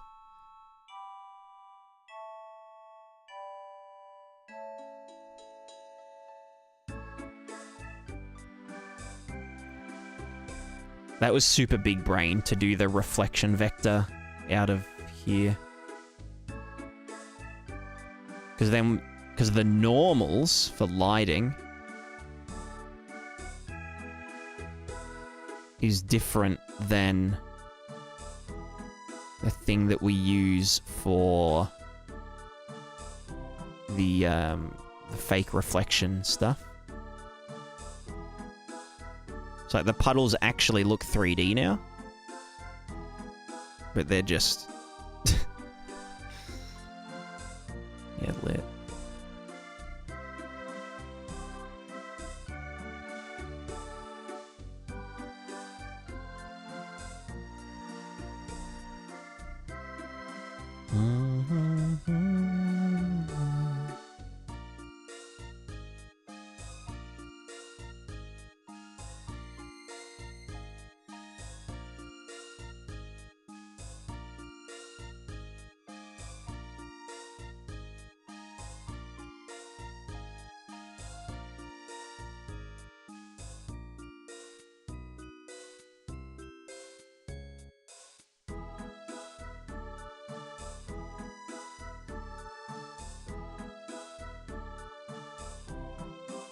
Alright, I wanted to just scoot them over so that I could then put this above these, move that to there, that to there. So then all this stuff is unimpeded, except that that now does that. I now regret everything. Hold on. Yeah, not bad. What's this called again?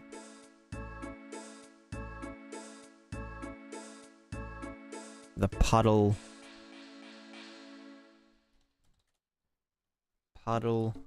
vertex color.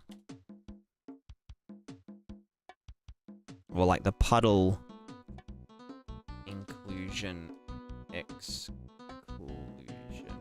mask.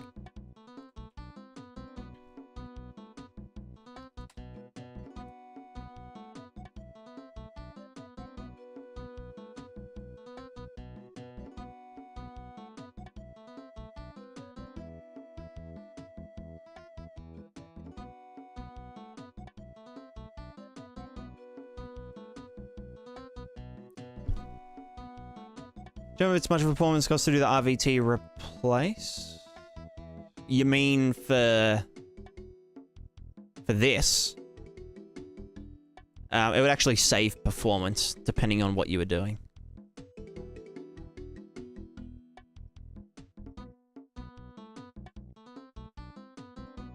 Because it just means... Because it compiles a new shader.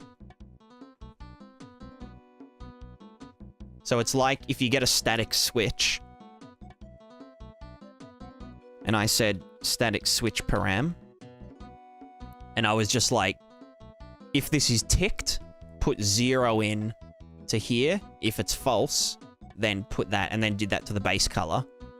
If I made a material instance and, you know, this has 600 instructions or whatever, and I did this, it would go down to 0 instructions because it compiles a new shader based on that switch.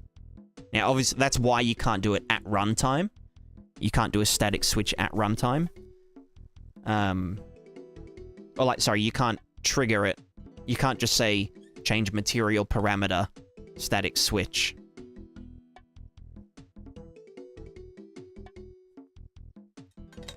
You could have a separate material instance that has that ticked, and you could swap it out, but you can't actually, like, recompile a shader at runtime. I mean, at least you shouldn't be able to.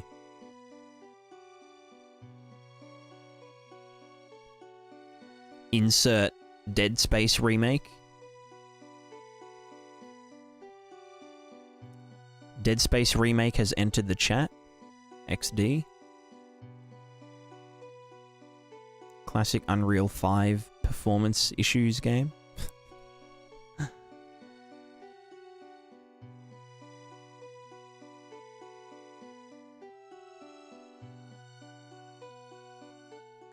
Alright, this is all good now. Looking nice and pedalous. I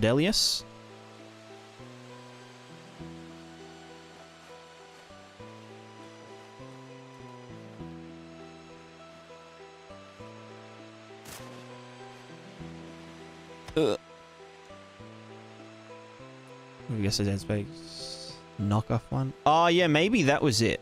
Because I think Dead Space Remake was not Unreal, was it? Or maybe it was. Maybe they were both Unreal. What was that one called?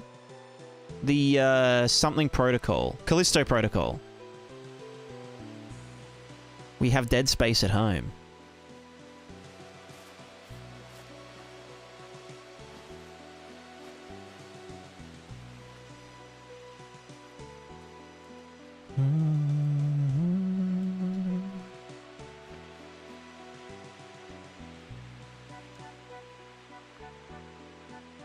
Ark is the worst performing game I've ever played in my life. Well, I've never played it, so go me.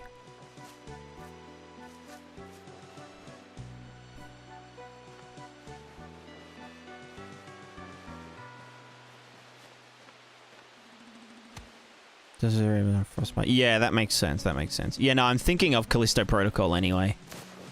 Like where the game would just hitch for ages.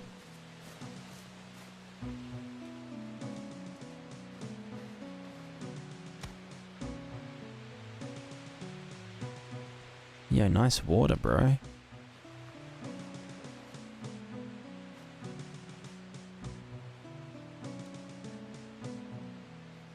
So I wonder if...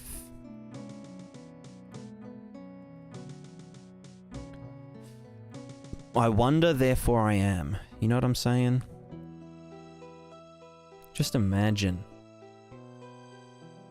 I want to do a thing.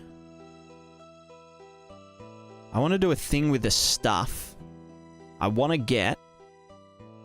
Well, this, obviously, first. But also, I want to...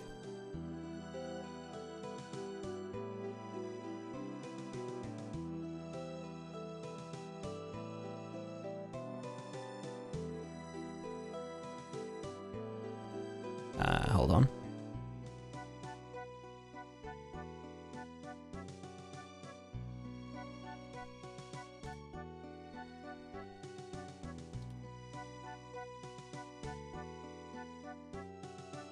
Don't do our fake AO.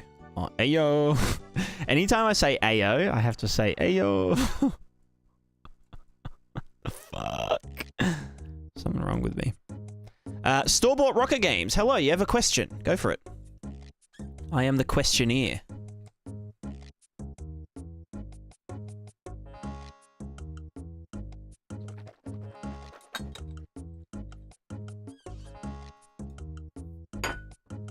Do you know of a way to fade geometry cached animations in Niagara?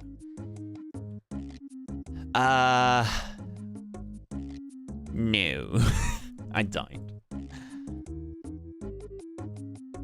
So how to fade particles? So by a geometry cached animation, do you mean like a...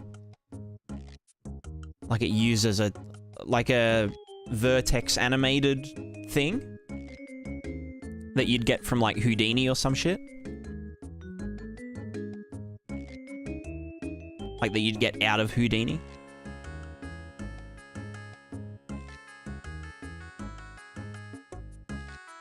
A VAT? What's a VAT? Is that value added tax?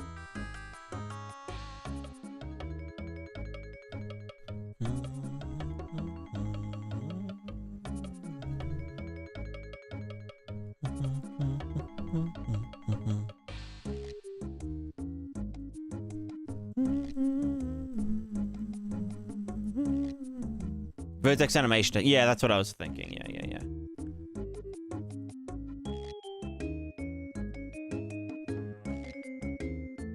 Exported a Alembic file from Blender. It's a animated scaly mesh.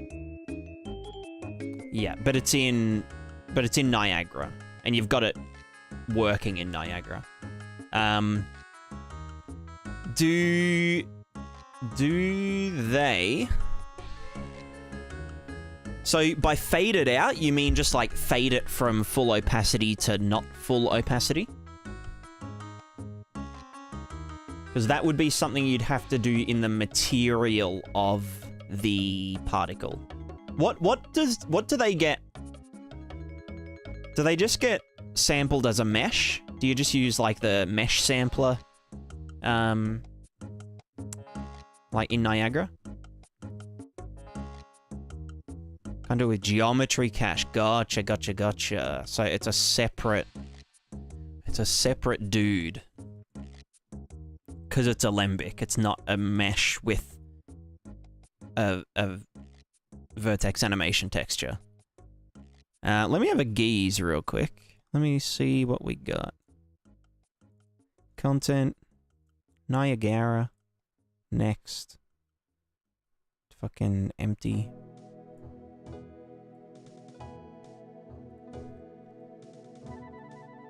So is it here? Geometry cache renderer.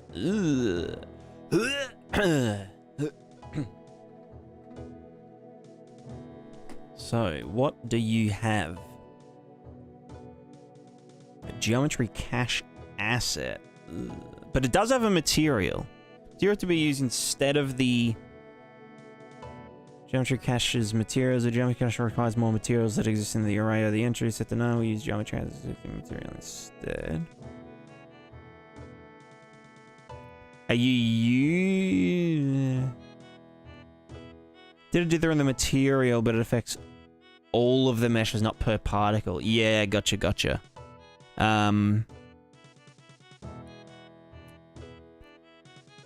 Let me check its bindings, because... I've animated butterflies, that's why I'm using geometry cache. Okay, yeah. You could do butterflies a lot simpler, using just like vertex color and oh fuck, that's a lot. And just some sine waves, but it depends on like the fidelity that you're going for. Like these ones are just... They're a bit shit. I did these like 2 years ago. But it's just like an uppy downy. It just does this, but on a on a butterfly mesh. But that doesn't solve... That's like a circumvention of the issue. You could try doing... Because I remember someone was like... Oh, the decal renderer. The bindings... It still binds to the decal fade. It does have color, but you couldn't use... You couldn't use the thing. Dynamic material parameter, you know, the custom parameter thing that you can pass in.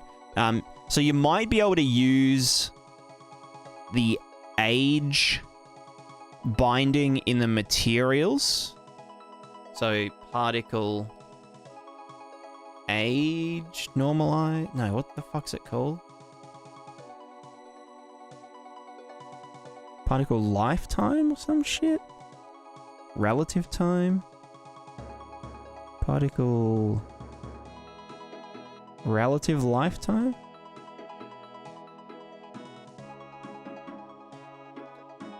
There's the decal lifetime opacity, but that would only be for the decal.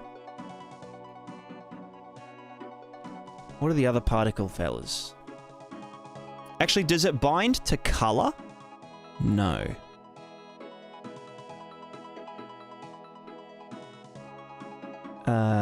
Scale.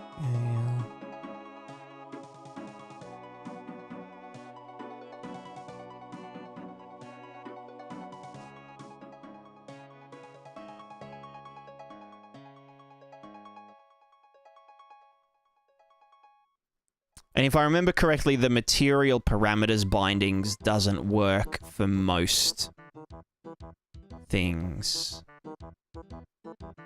Like for decals. So it probably wouldn't work for geometry cache. But yeah, maybe you could bind to one of these. And then do the fade in the material. And it would be per particle.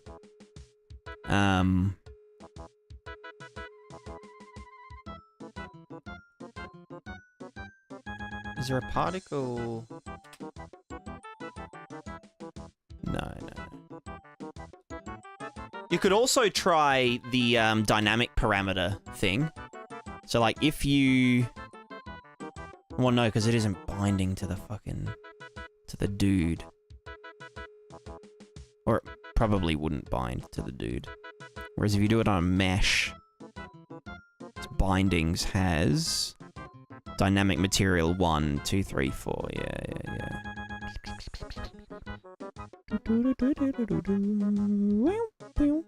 Yeah, it doesn't seem like it's bound.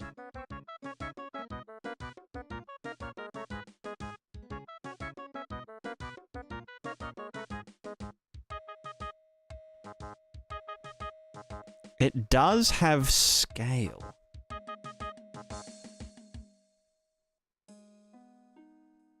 And this means scale binding for the material and shit. Like, you could obviously still scale it over here, but maybe you could...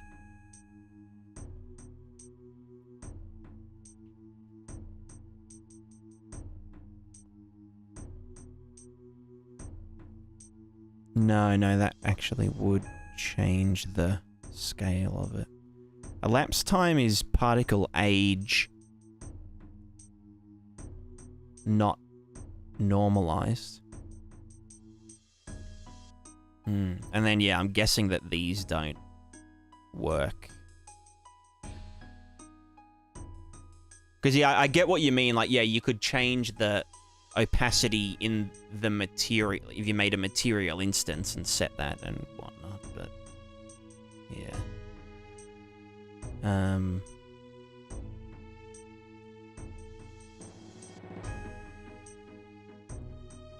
Yeah, this is how I did my butterflies.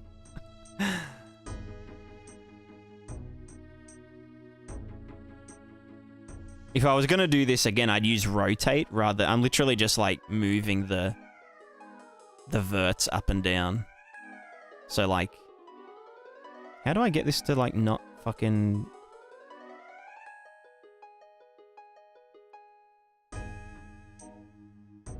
There we go.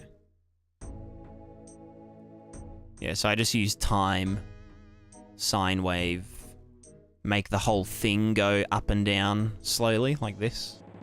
And then a smaller sine wave for the wings up and down. And that gets multiplied by the vertex color. And subtracted so that the body goes up and down slightly in the opposite direction. And then random value, make them, some of them go faster, some of them go slower. That's the gist of it. And it's really cheap to do it in the material as well. So that's why I can spawn 2 million of these at once. Without any hitches.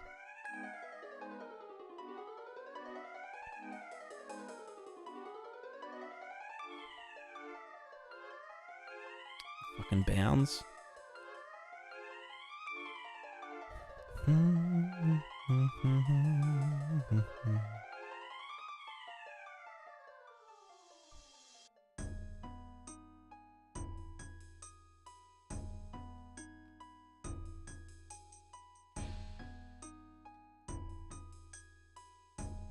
Must be a big group of butterflies in an alembic. Ah, that would make sense if it was multiple.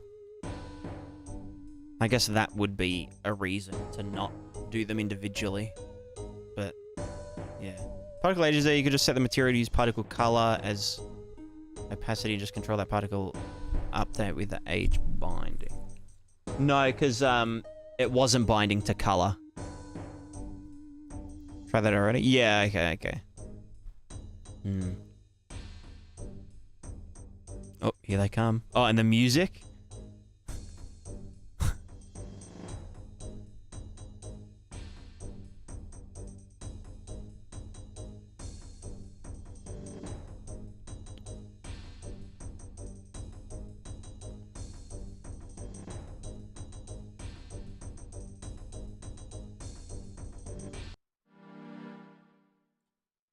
Terrifying.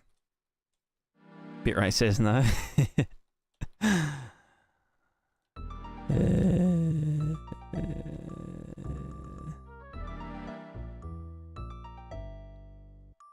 Alright, we get it, the bitrate. Geo, what are you planning to do in the near future? What parts of the game do you want to work on? I want to finish my big refactor.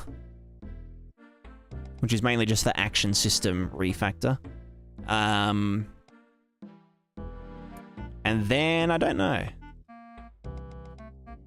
Something cool.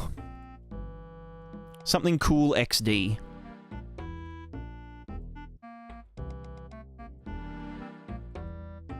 Honestly, I really don't know. I haven't decided. I'm yet to decide.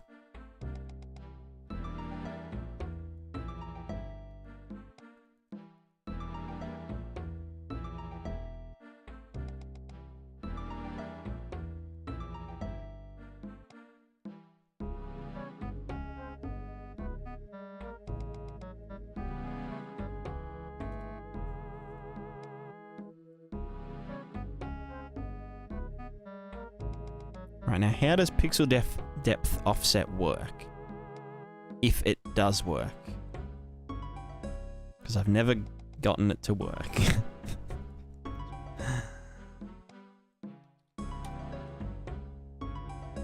Also, are you always supposed to dither the pixel depth offset or some shit?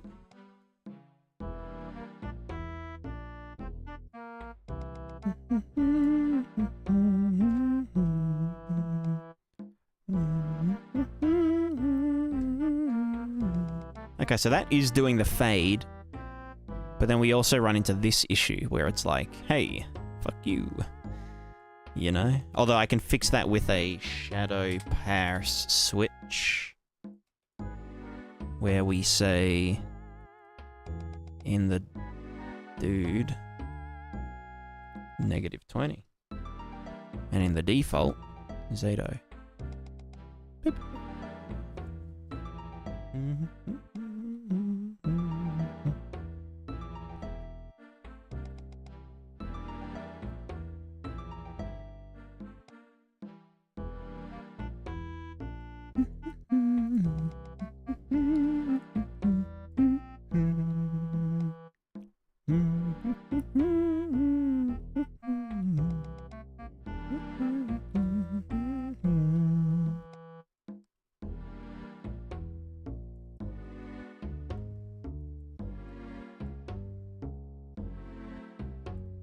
Does that make a sync? No, other way.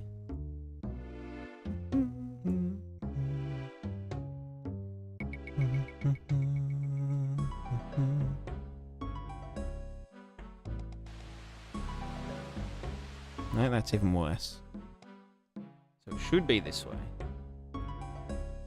I mean, the way I do it in the Prismatica test level is that I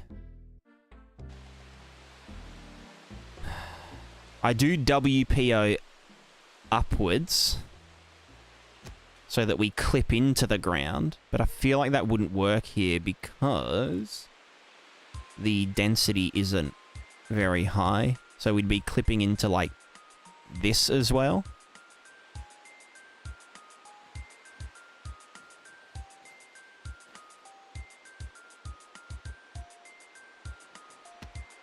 And also with the amount of frickin' like this looks really deep because of the way that the thing works.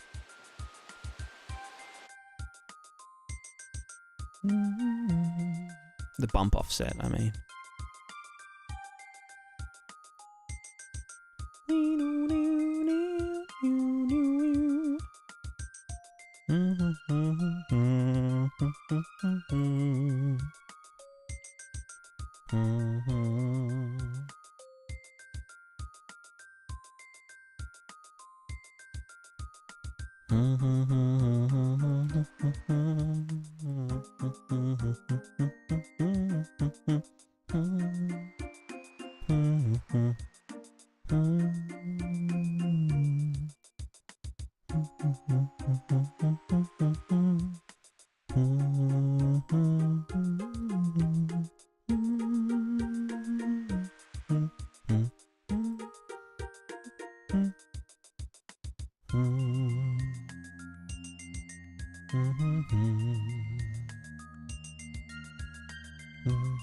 When is Prismatica? Yes.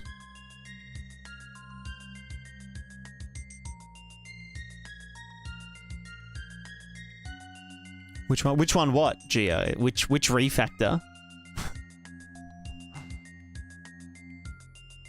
VRT could be an alternative to something that Charlie did. You can't get Geo. Yeah. Circus Void. Hello. I think I'm going to be forward and fairly new around here. Been watching your videos every day now. Honestly, I've learned so much about Unreal. Thanks for doing what you do. No worries. Thank you. Thank you for the kind words. Glad that you've been learning. Learneding.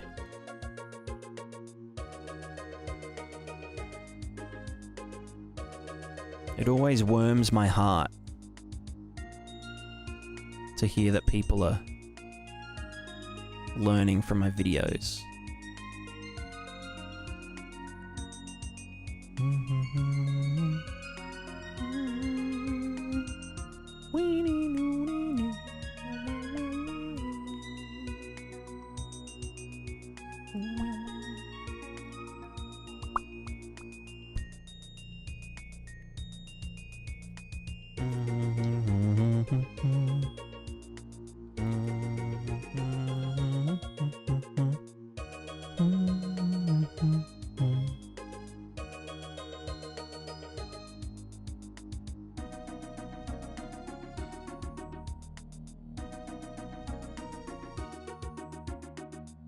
Two whole sizes. Yo, nice.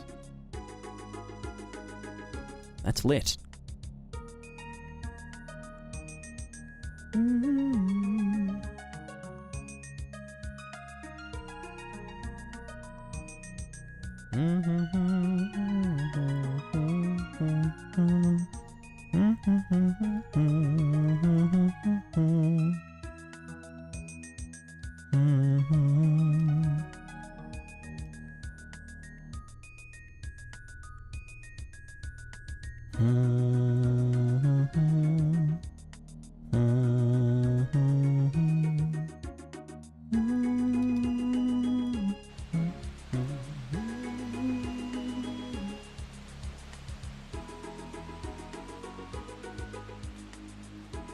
Well, that really does look deep.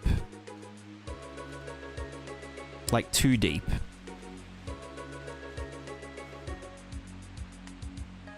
Don't you reckon? Like, it looks like I should fucking fall down into it.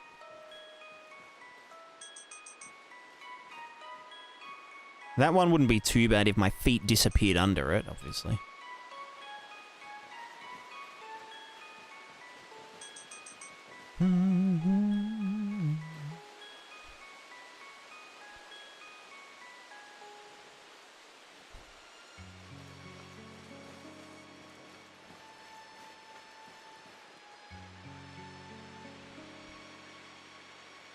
That would make a good riverbed.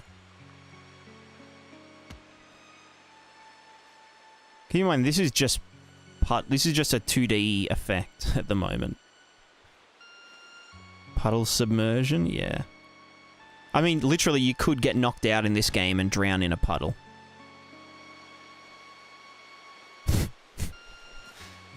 That would be funny, haha.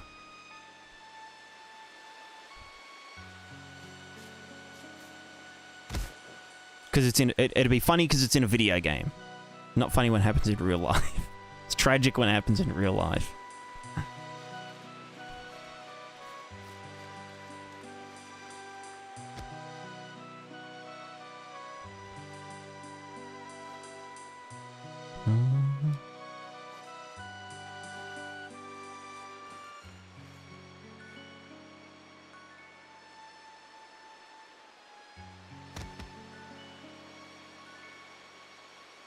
You have to be in Daisy.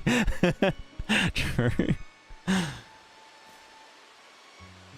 Classic Daisy. Fuck, I haven't played Daisy in like 10 years. Knocked down, left a small river, body rolled into it, yeah. Emergent gameplay. Emergent gameplay.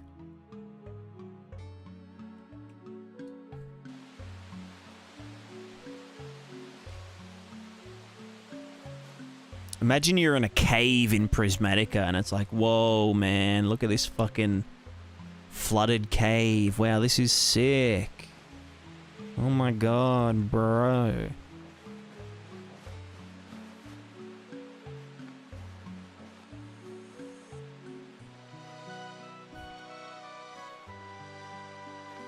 And then you fall over and drown in the puddle.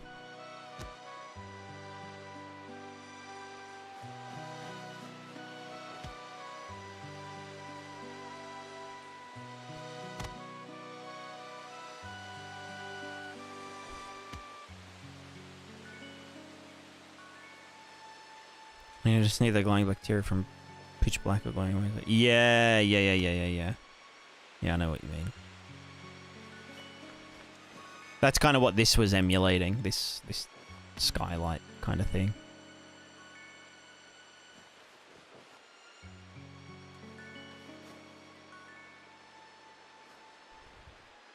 Yeah, dope.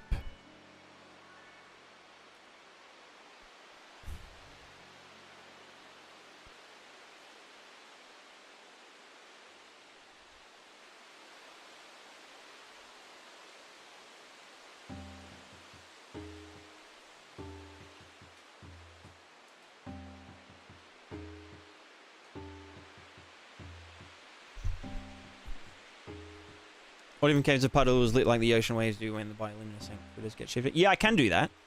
I'd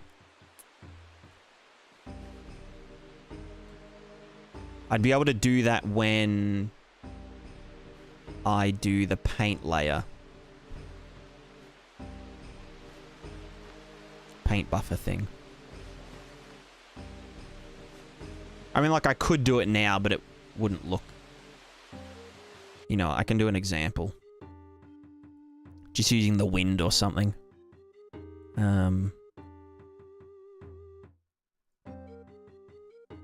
Just get sample wind. Multiplied by the final puddle mask. Wind vector RG. Length. Bam, bam. Multiply by some number. And then fucking multiply by color.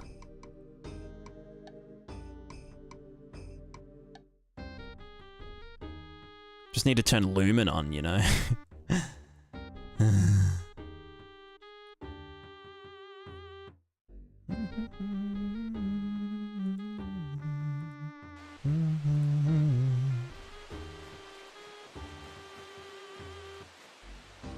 I need to up the strength a lot. 10 hundo.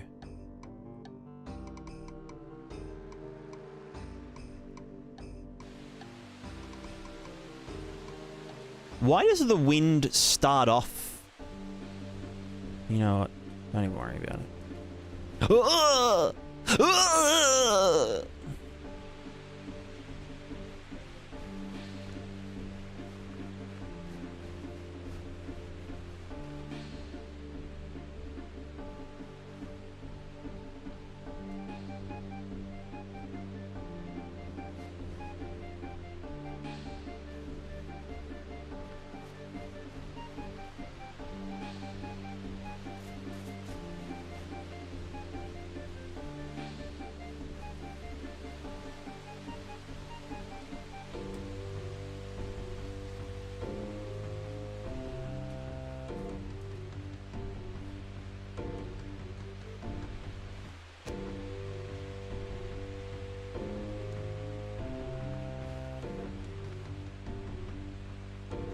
But if I had lumen on, it would actually, like, light up the scene. You know what? Just for fun. Let me just put that down by, like, half thingo. Let's just enable the... What's the thing called again? Screen space fuckery duckery? SSGI. Move that up here.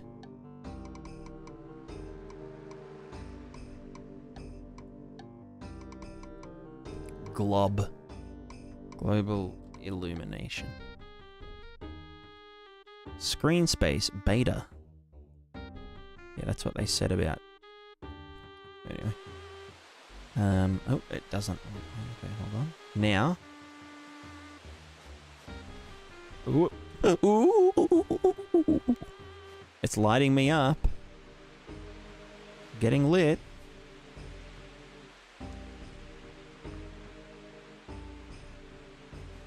Isn't there a, is it in the skylight settings?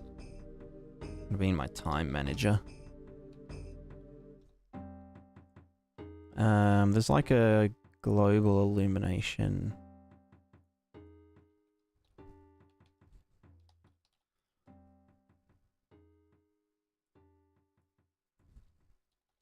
No, it's in post-process.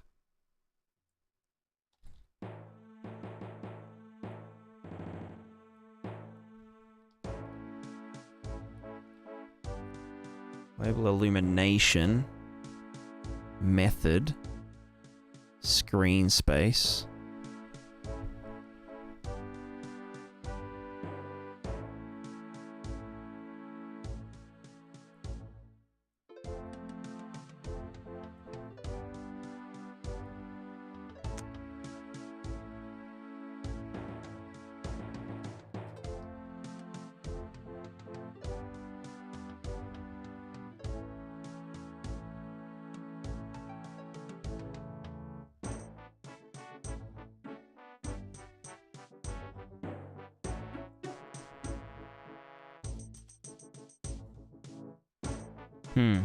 Hold on.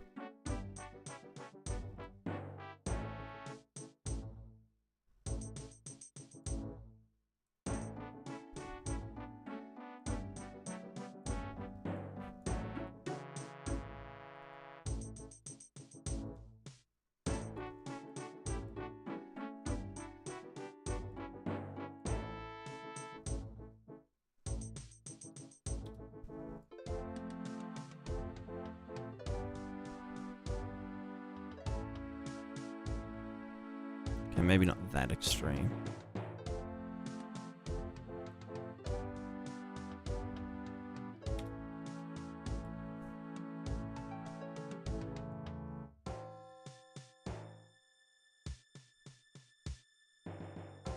Right, so that's definitely doing some SSGI bullshit.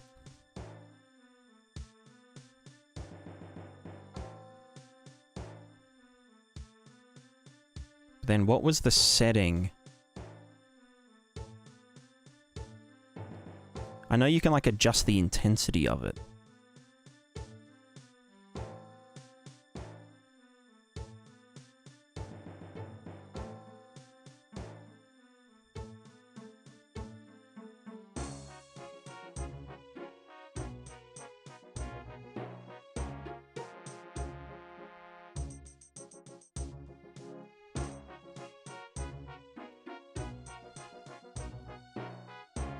Maybe they got rid of it because screen space is... Oh, this is using Lumen now. Use real Lumen.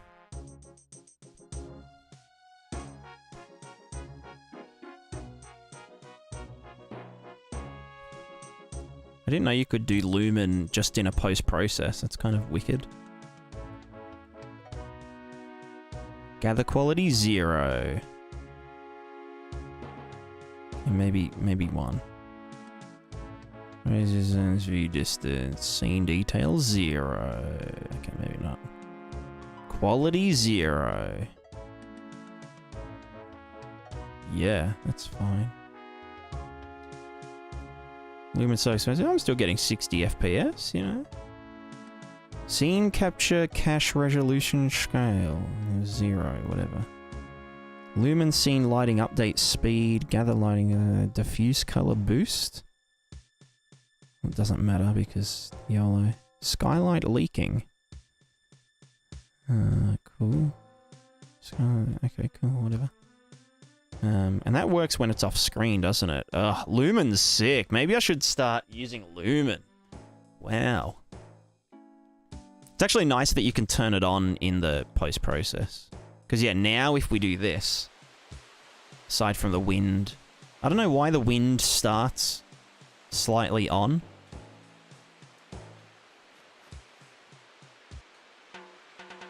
Yo, Prismatica with Lumen?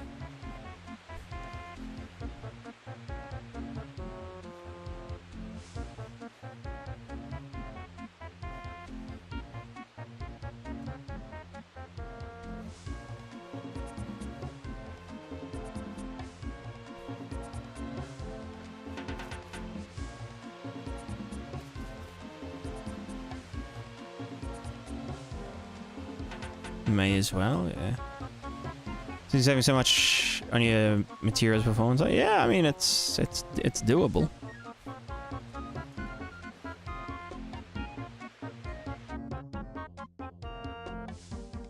What does it look like in daytime though?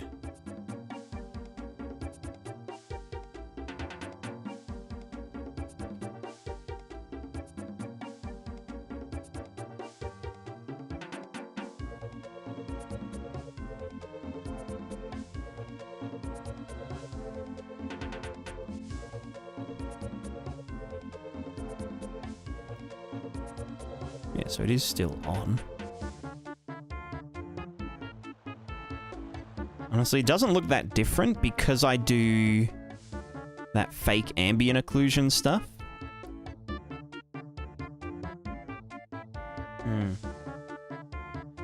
Morgan, question, how's the new manager working your update? Don't see in the outline or the test. It's spawned by the subsystem. So you don't have to worry about it. And then if you've got a child class of it in the project settings, you clarify which class you want it to use. And it should just handle it all. And there's also a function to just get the manager as a global function that just gets it from the subsystem, so you don't have to search through all the actors to get it.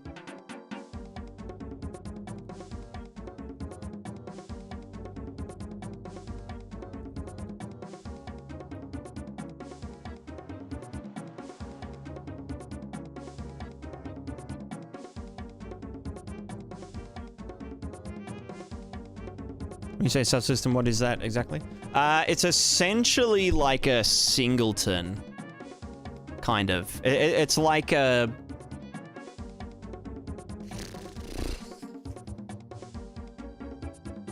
It's like an object that everything has access to. Everything has context to access it. If that makes sense. So you can get it from anywhere. So you can get it from an object, you can, because it always exists. I think it binds to the game instance? Can't remember.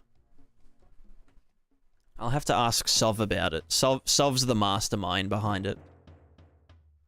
Although I did ask him, can you make it a subsystem so that we don't have to use the get actor of class thingo.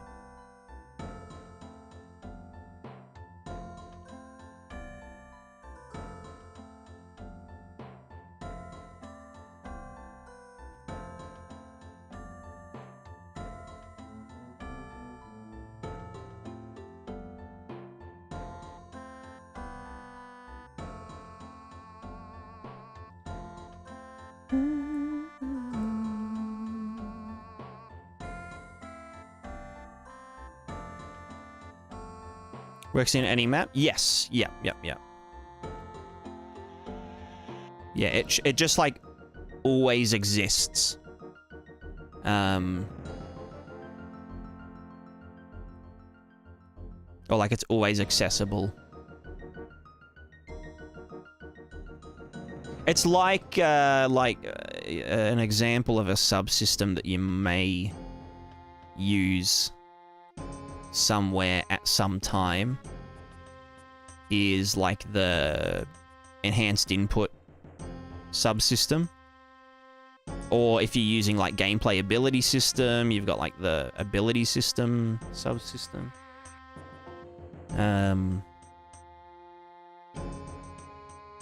Enhanced input.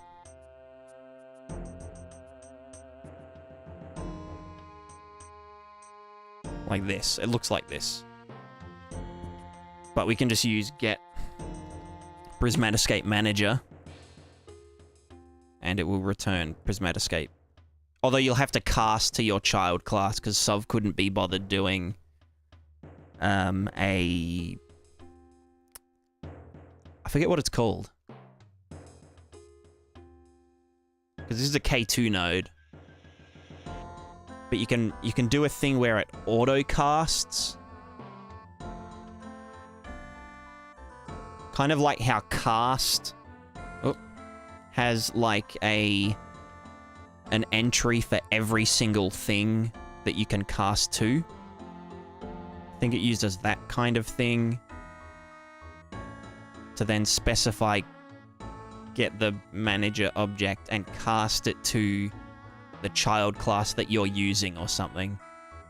So you'll just have to do, you know, Prismatica manager, and then your child. I haven't got a child class because I just use this one. I should make my own, but yeah, you just have to cast it to your child class, and then you can just, you know, draw. No, what's it called? Add pulse, add deform pulse, add wind pulse, blah blah blah. Or like, you know, set or get Niagara system, set parameter if you just wanted to change one thingo. Is there anything set I might be missing for if I have a custom character? If you've gotten the new update, the character deform component is there's two. I've renamed them in my version, which I'll upload tonight as a hotfix maybe. But there's two deform character components.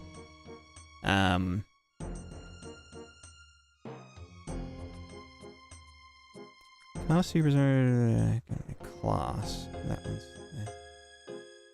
Anyway, one of them's the C++ version, and one of them is the Blueprint version, and I don't think the Blueprint version works anymore. Because I don't think it subscribes properly. Or it hasn't been reparented. Because I think Sov reparented them on his end, but I didn't want to on the main version because it would break people's references. But it stopped functioning anyway, so I should have just let it give them an error so they could, I don't know, fucking hell. But yesterday, but I feel like the second I start using it, I'll never stop. Yeah, you can go down some rabbit holes with it, getting it to do funky shit. What was I doing again? Oh, right, the, I wanted to see what Lumen does to our scene. Because it doesn't look as bad as I remember it looking. Because I guess I don't use much screen space AO anymore. AO! Sorry.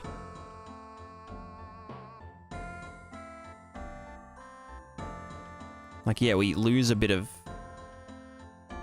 deep shadows, but that's doable.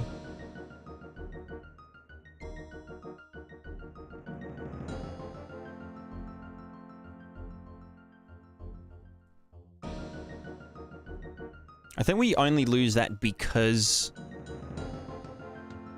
SSAO. Yeah, literally. Just because I yeet the intensity up to 1 billion. I don't know, maybe Lumen is on the cards. Because that would make interiors so nice. Oof.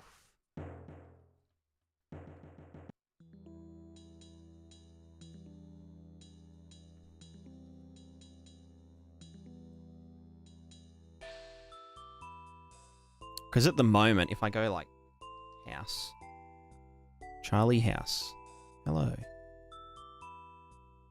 Hello house, how are you? So we have a house, but if we go into house, actually I don't even know if the occlusion still works. Okay, it does work. I can't get... Oh, can I get in? Just not. Just go up a bit. We'll do it like this. Yeah, because I was thinking I could do a... No, fuck it. I could do a fake interior bounce lighting thing. But that would require, like, putting a, you know, rectangle lights on the roof or from the windows and like manually lerping them to 0 when it's day and night and whatnot, which isn't the biggest deal. But if it's Lumen, then all of a sudden we're like, hey, we've got, well, it's a bit better. Obviously with direct sunlight it would be less bad. Let me get a point light in.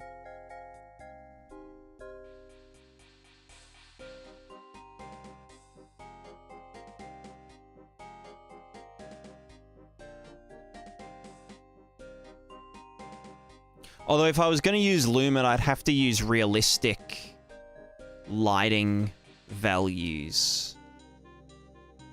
Because my light is very low dynamic range.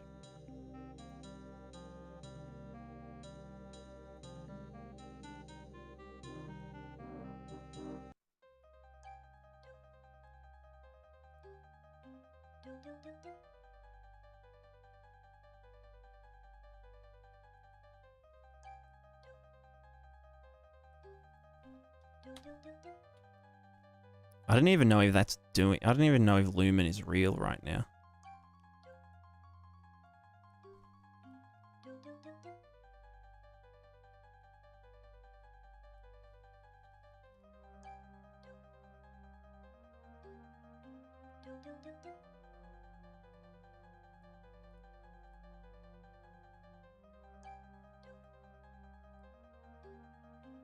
I mean, like, I may as well just do less, less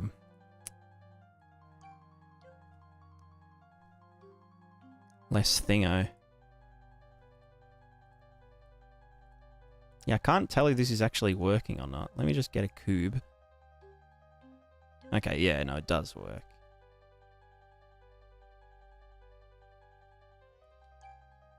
Although it's going to move around because of the cell shader and shit. Although I think that update was supposed to make it more stable.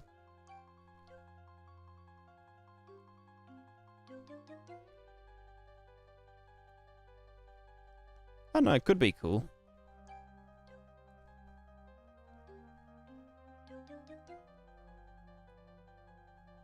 But it is expensive. But I could put the quality as low as possible because it's cell shaded.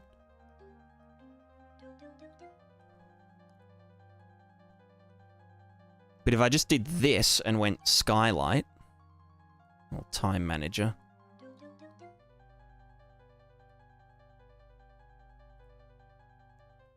and just said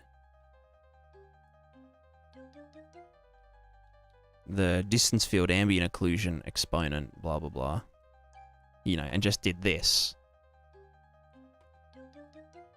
you know, then it, like, basically just does it. Like, I like having the DFAO really high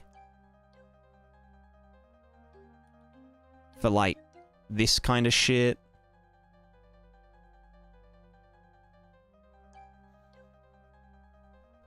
I don't know, yeah, I'll just stick around. I mean, I could just lerp it down when you enter a house, you know?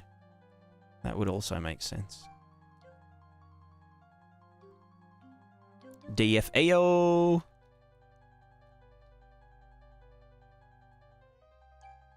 And we could treat it like a thing with the stuff, you know? Code Space, hello, hello. Also, Rosie, how's it going? How's it going? I'm just doing some landscape shit. Landscaping. Oh, and also need to disable that effect again.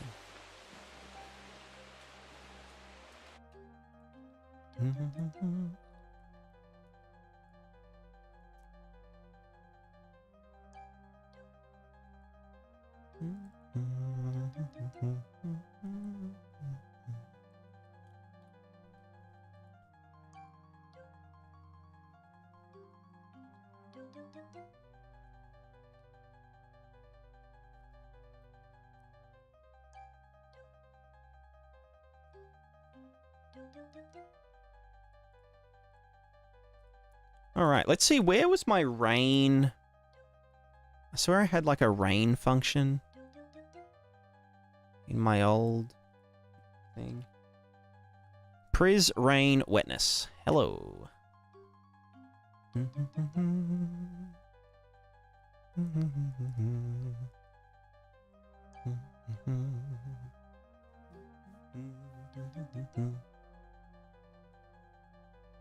Do I do it before or after the puddle renderer?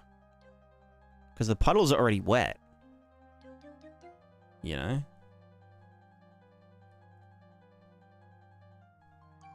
You know what I'm saying? Is the water wet? Who knows? Who knows? What it does do? Well, we can do this. We can do... What the fuck? Why are they swapped? So stupid. You go second. The old Pris rain wetness. Color, color, normal. Normal. But I would... well... Yeah, well...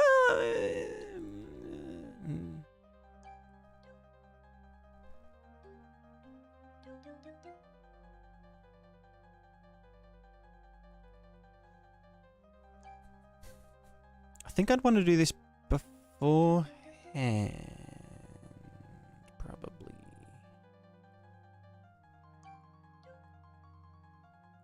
Also, why is the fuck?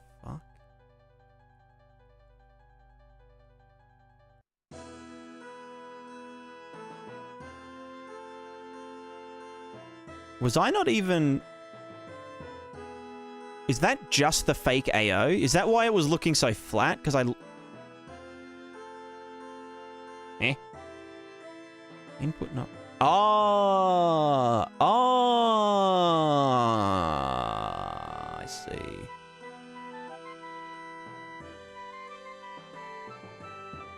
Huh? Eh?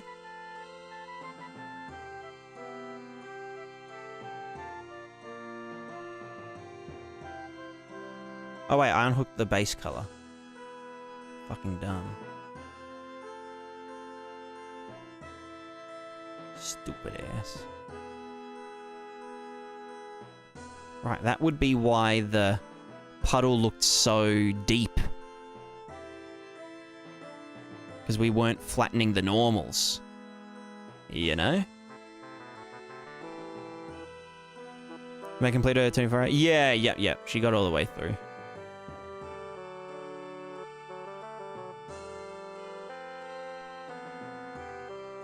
I've thought about doing a, like a week-long marathon stream.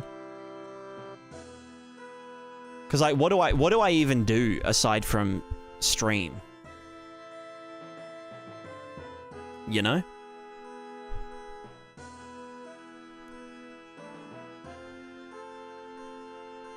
Go do the subathon? Yeah, maybe.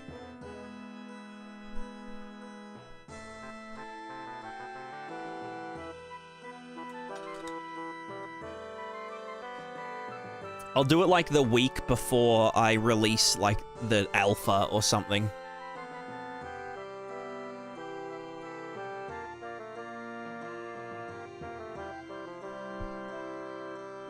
Was really... Don't even go that long? I don't know. I've done more strenuous vocal stuff than talk. Well, maybe not for that long. Did a 1 week stream without sleeping? Yeah, no, that's fucked. I'd go to sleep. But I'd go to sleep here. Like, sometimes this is real degen, but sometimes I just go like this. I've even got a, I've got like a drum stool under my desk that I can put my feet up on.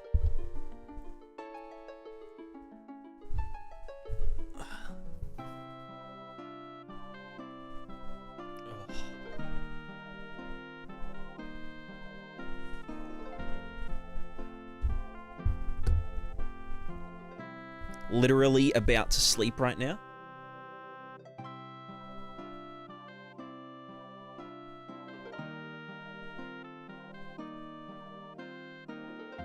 Imagine sleeping being awoken by the Unreal packaging fail sound. Fuck. Oh no, just the compile sound would be enough to fucking trigger me. That shit's terrifying. That shit's fucked up. Why did they choose that as the compile sound? Why not like something like something that's not sounding like the fucking Armadillo crossbow from old school RuneScape? Like, it literally reminds me of...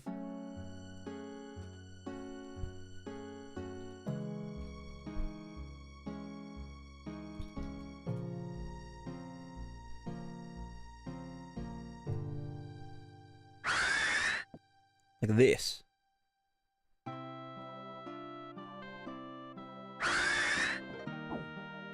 Or even better, Ruby Bolt spec sound.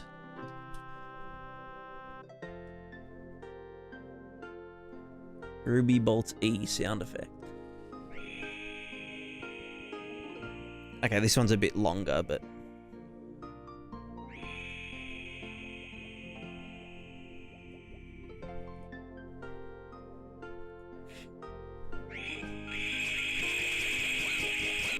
That shit's fucking terrifying.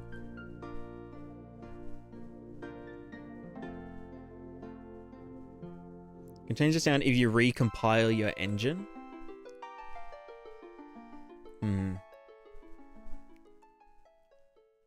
But would recompiling the engine, that would result in at least one compile of the original sound before you change it, you know?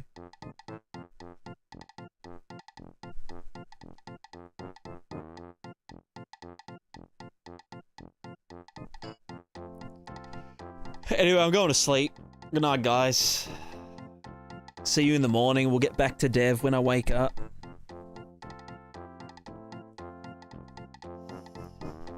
Yeah.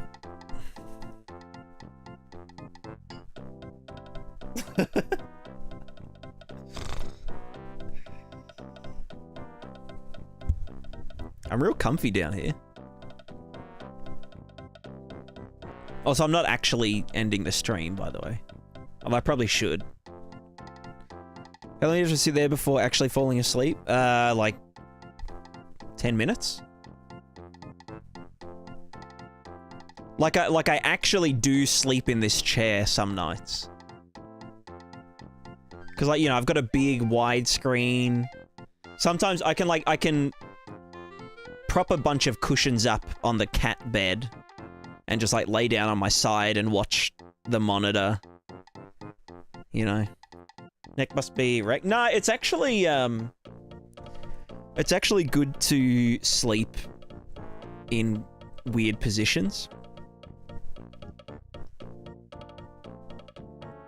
Or like sleep on the floor. Because it's like giving yourself a massage all night. So after you sleep on the floor for a while,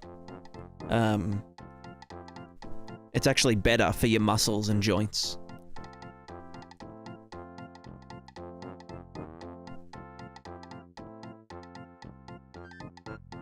Possibly just sometimes the chair has leg rest. Yeah. That's like me with my stool under the thing. I basically followed it 3 times over right now.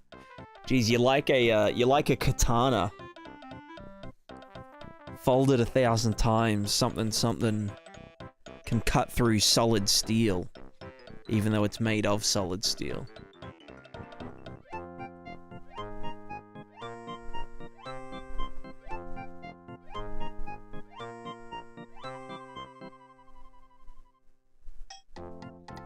Hyperflexible plus autism equal back pain at 25. True? Jeez, back pain. I know why you're... I've always... Lyra compiled that too. Damn. Sucked in. God, how big's Lyra?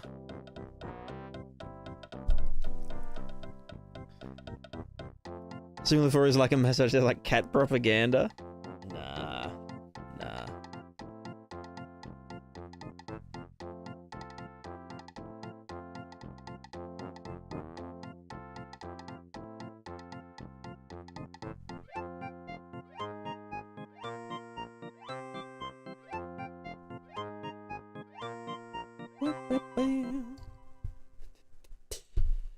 Yo, there's 69 people watching the stream right now. 69. 69, that's funny. Haha. Funny number. Alright, well I'm gonna do the rest of the stream down here. Like this.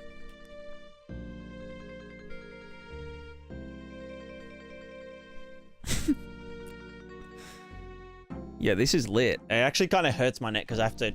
No, you know what? I'll do this. I'll use my eyes. I'll do like, fucking... Thor's dad.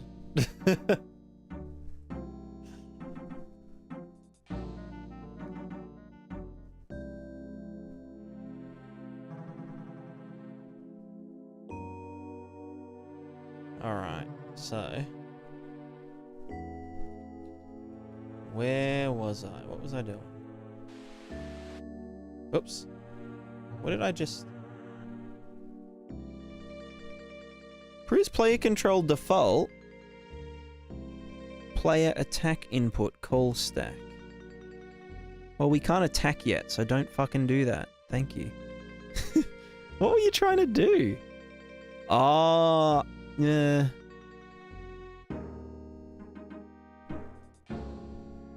Yeah, because I do something stupid. That makes sense. On completed. Do it again. Except a different thing. Just trust.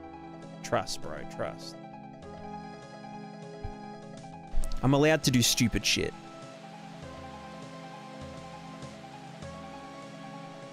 Those weird long mirror glasses you can see while laying down. True.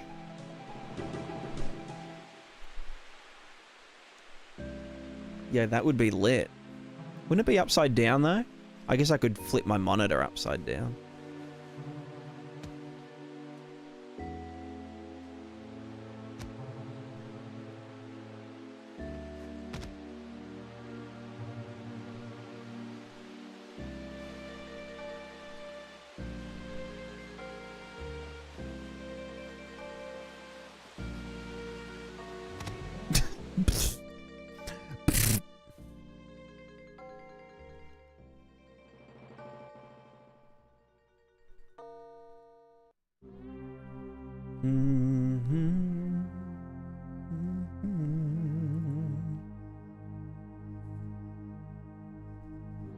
Water, normal, flatten, strength.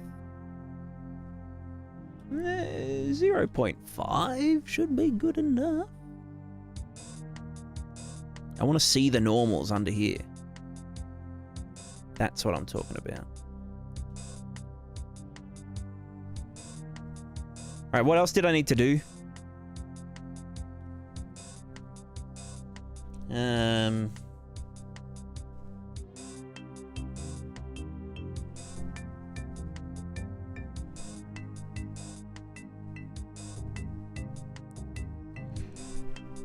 I can't remember. Not much, you?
Can't wait to do the grunt track for this game. Kill myself.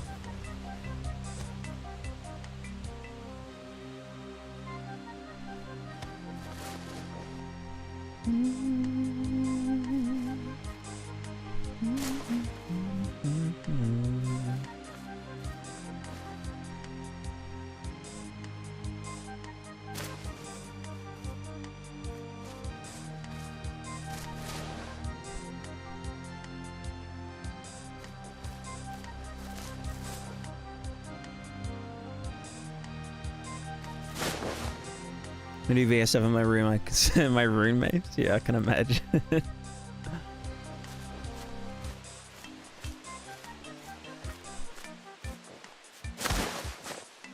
Ow.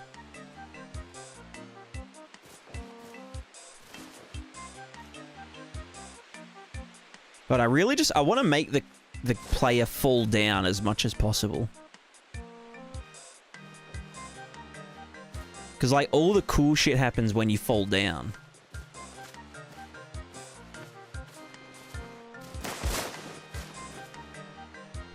You know what I mean?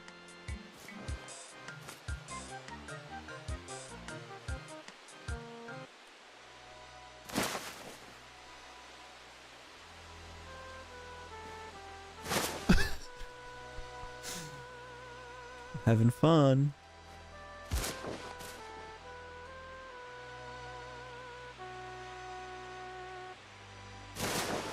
Look at that one game, Death Stranding. Yeah, I need to play that. Apparently it's like a falling down simulator, which I'm a big fan of.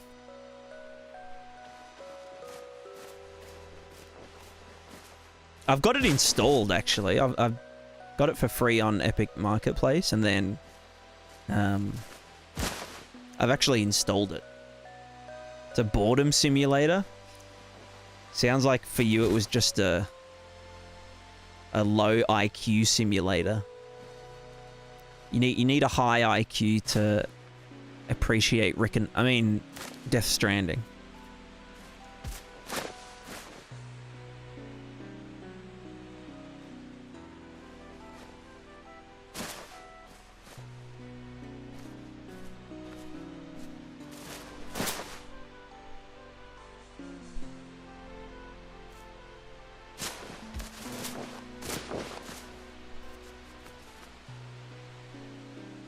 But you know what? If it has good grass interaction, then I'm sure falling over is totally worth it, you know?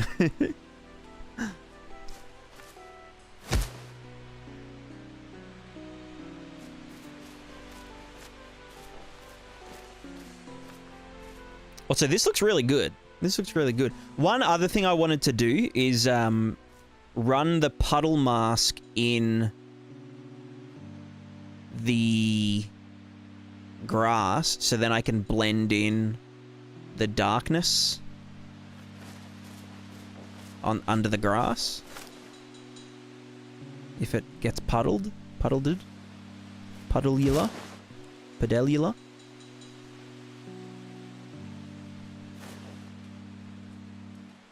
Because yeah, this looks dope. Yeah, this game looks great, even though it's not even a game yet. It's just a falling down. Like, literally the only actions I can do, because I'm still,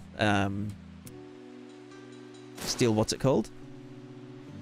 Refactoring the action system, is jump and fall over. And that's literally all I can do. Spreading the mud to the grass? No, but I could. But I'm not. That's just the color of the grass. Camera angle was a little awkward. Well, I'm laying down. I'm in bed. Give me a fucking break. Aren't I allowed to have a little rest? Isn't a man allowed to just sit in his chair?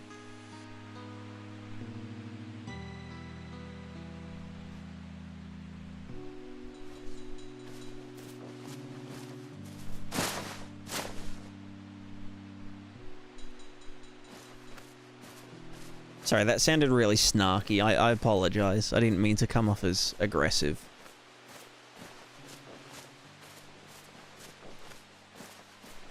But I stand by my word. Not yours, the game, not trying to be... It kind of has to be this angle. If it's any lower, then it prioritizes the bottom direction too much. Sorry. Prioritizes the upward direction too much. But yeah, it would make more sense once you see the combat and whatnot. But at the moment, as you can see, there's no action. No action. Loves me a bit of no action.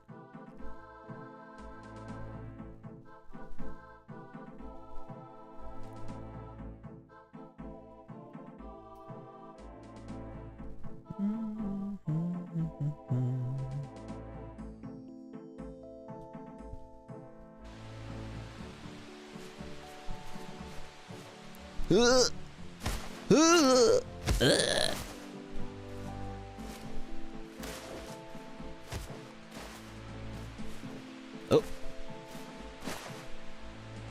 Well, there we go.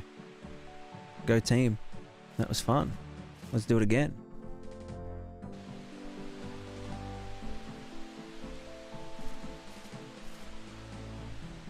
Why is the grass not spawning here? Oh, because I'm dumb as fuck. Because the grass needs to read from...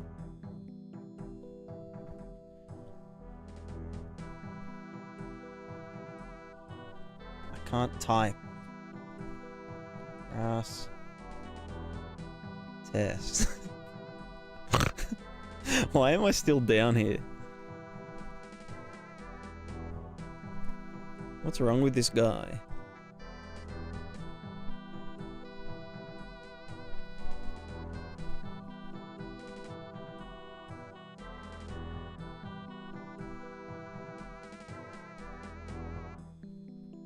Right now our grass is long again. Yo, long boy. Long boys represent.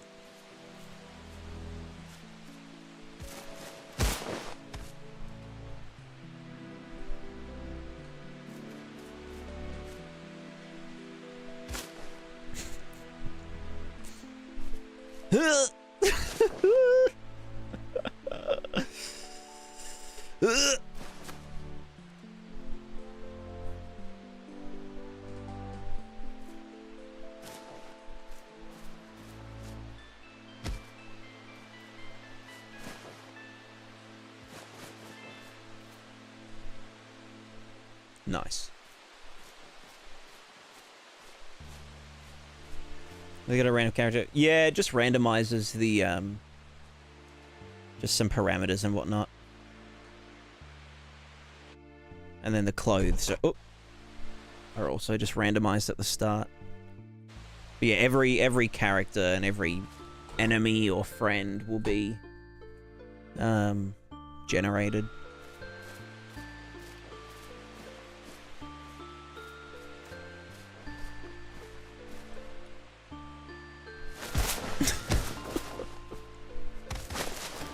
He's like some fucking hole of meat, you know? 100% play this? I mean, you haven't even seen any gameplay yet. I've just been falling down a damn hill. Maybe that's all this game needs to be.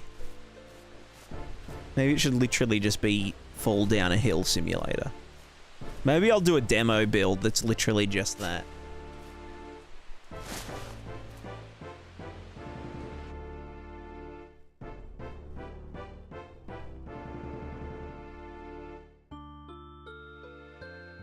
$100K AI characters falling down various hills in a gigantic world. Yeah, that sounds lit. That sounds actually amazing. Could call it Fall Guys. Oh, pardon me.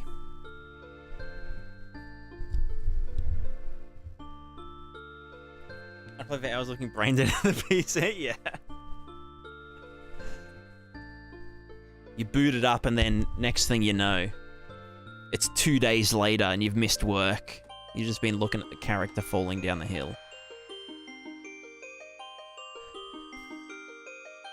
Amazing.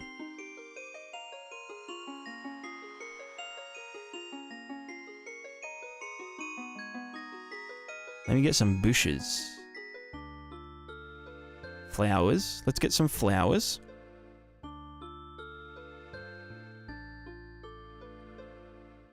I just want to yeet some extra stuff around.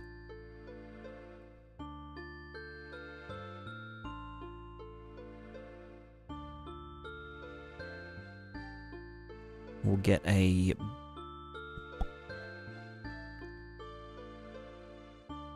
Right, there's that other one. The big boy. Get these. One of these ones, yeah. Oh yeah. Can I like not paint? Where's my painty boy?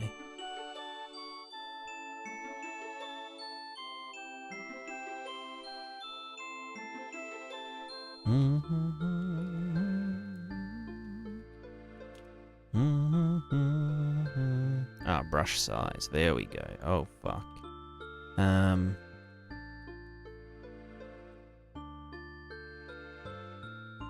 Alright, you know what? Let's do really dense. But also limit ground angle 12 degrees or some shit. I don't know.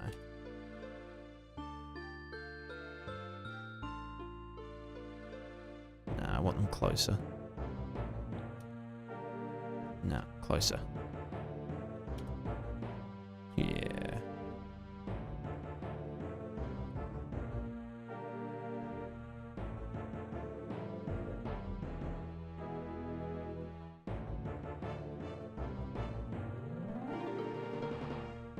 Oh, I need to do the... Actually, no, I can just chuck it in here, right?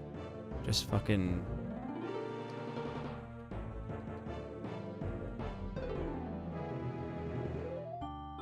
What's the thing called again? Flower WPO? Small flowers WPO? Ah, that won't work for all of them, though.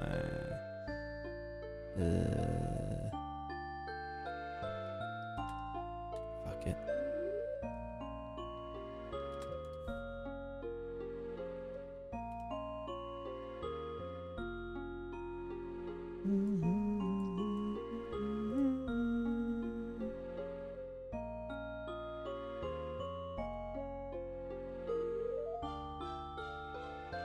It'll work for some of them, but not all of them. This is going to be a disaster.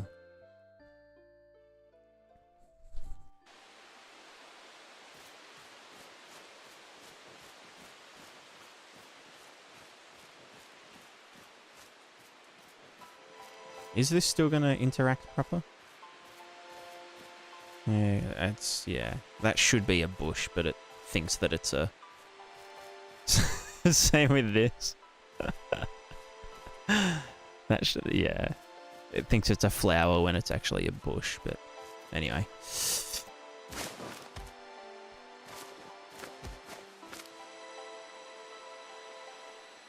Nice.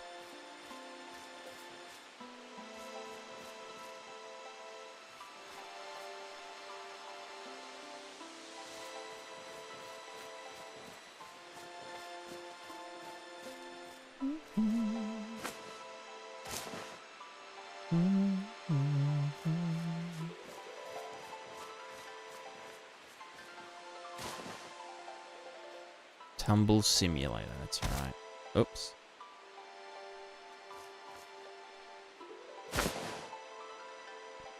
Lit. I'm having fun.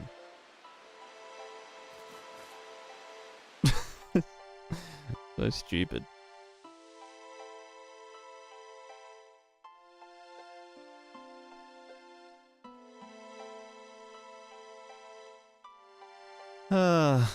Tomorrow I'm gonna do plug-in stuff. Just finally get it on that fucking marketplace.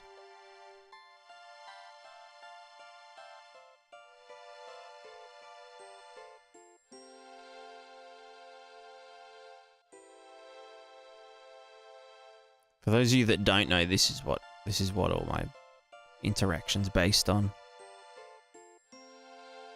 The Prismatica plugin, which you can purchase for $34.99 on Gumroad. Or if you want to wait like 5 fucking months, you'll be able to get it on the Unreal Store for $39.99. I'm gonna give it a markup because fuck that shit.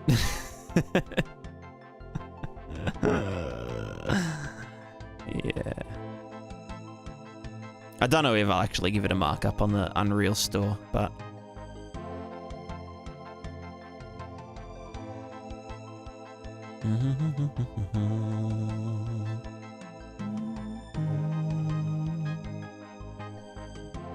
Also, Wondale, hello! I hope you're doing well. Lost my character in Prismatica. Failed searching till now. Yeah. Yeah, that'll be it. That's how it all happens. Looks really cool. Thank you. Thank you. Yeah, I put a lot of effort into it. A lot of blood, sweat, and tears. Well, just tears. I cried a lot.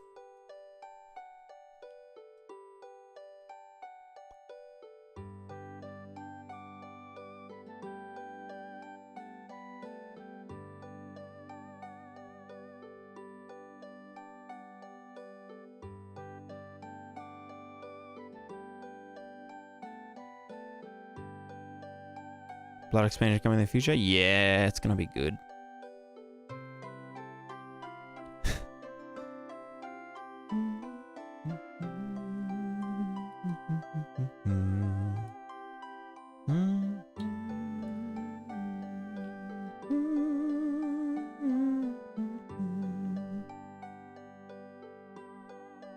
Also, this will make tumbling in Prismatica even better. The leaf and debris interaction, bam. And then also the farting. The fart simulation.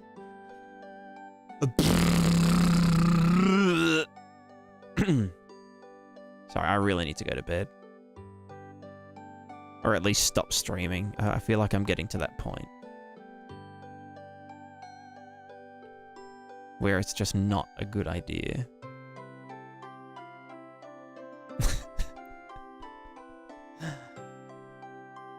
This is like when I become insufferable, you know? Oh, well, more insufferable than usual. Fart simulation? Yeah.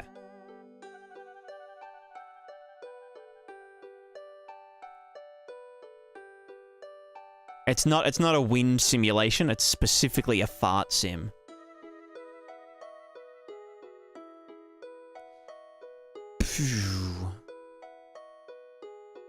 Tactically rewind an enemy for poison damage. God damn. Gotta go fast.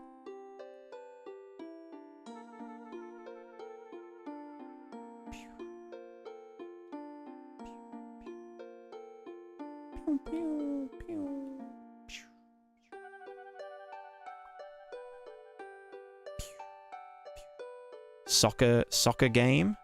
Soccer simulator?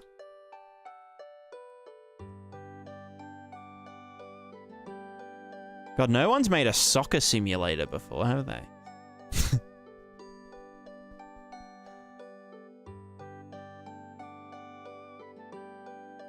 Actually, here's a question.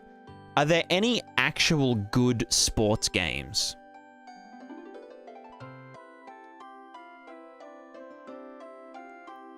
Like, that are actually good? Or is that, like, oxymoronic?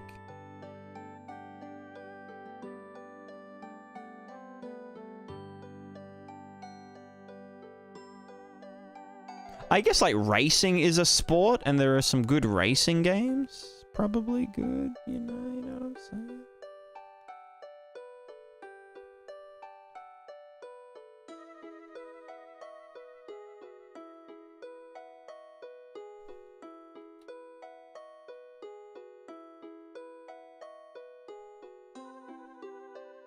Only on the Nintendo 64? True. Yeah, 1080 snowboarding on N64. Pog. That game was lit. That had, like, really good... Like...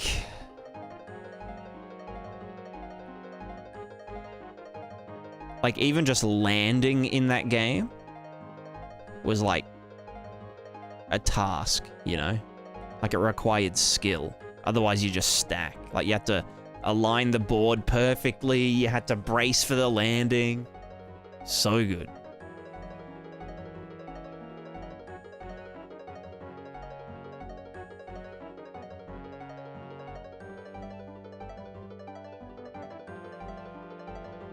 Crash Team Racing. Yeah, I wouldn't count that as a sports game, but you do you.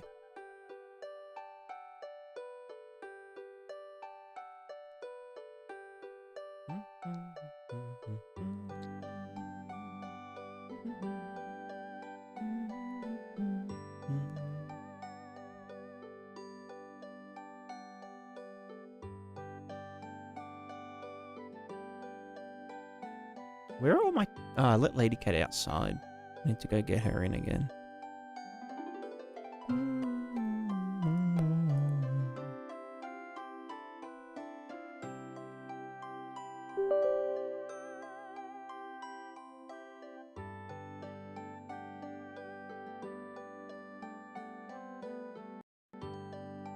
Can I work on a VR mode for this game? I mean, the entire game revolves around top-down perspective, so, like... Probably not.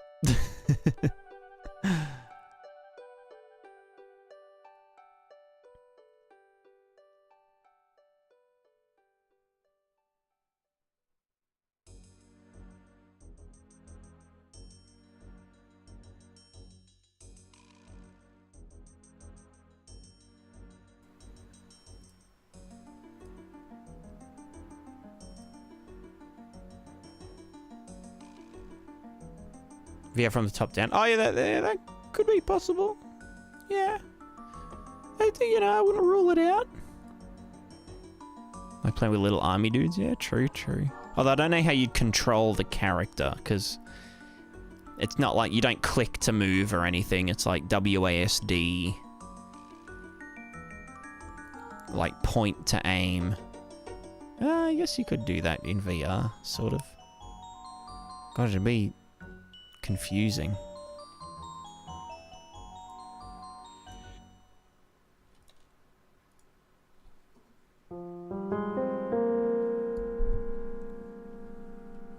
Shows you to play as a dude sitting in a chair controlling some other dude. Now that sounds lit.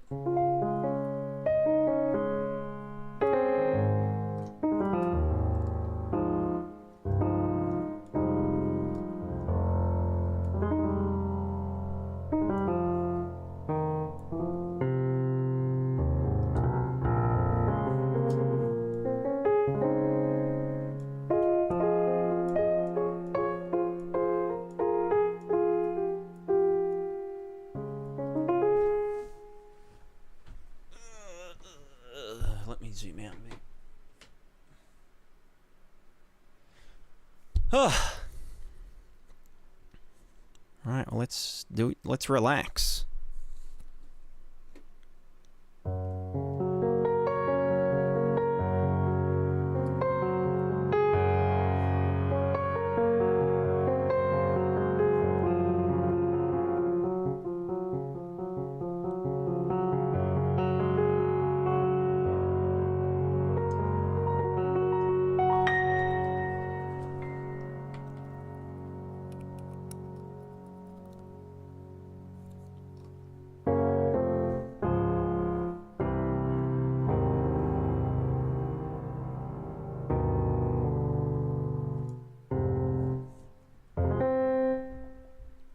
Fucking...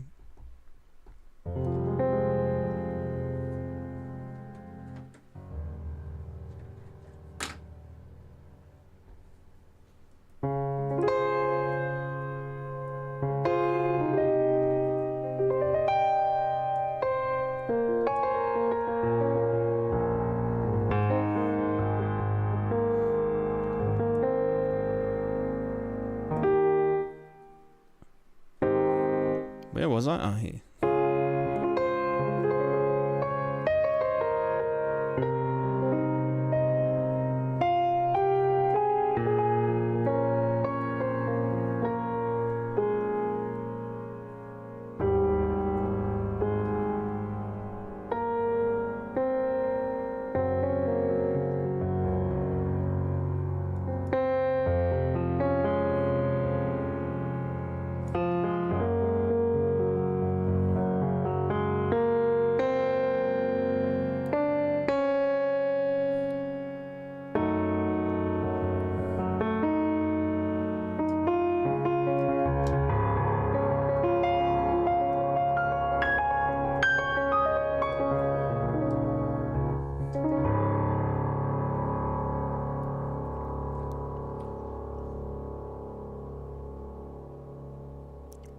Prismatica music. Ready?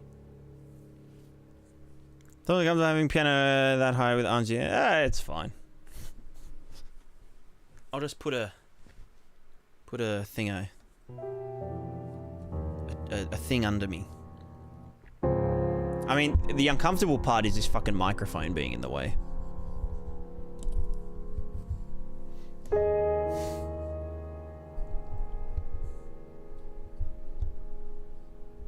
Wow, I want to die.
Oh, I could do like, sorry.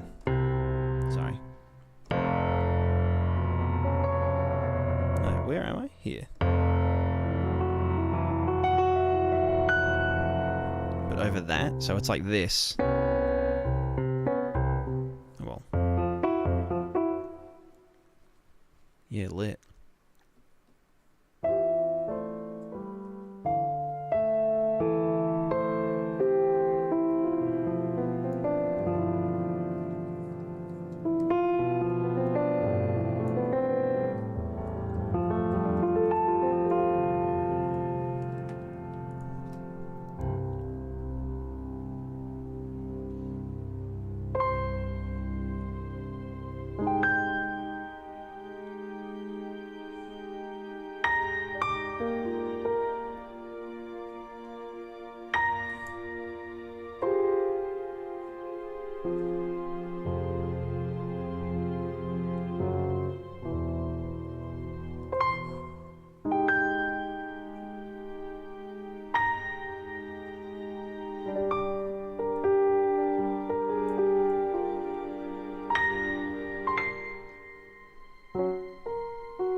Actually, that's a nice transition. So, hold on.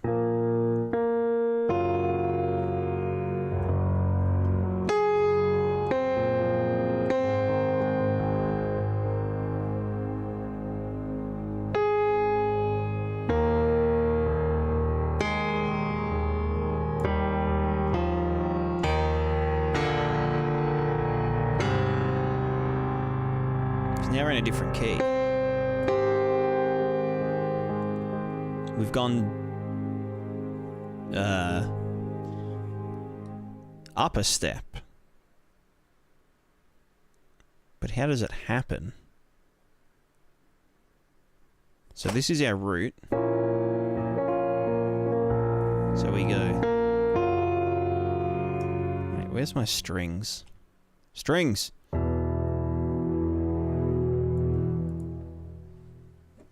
Alright, hold on.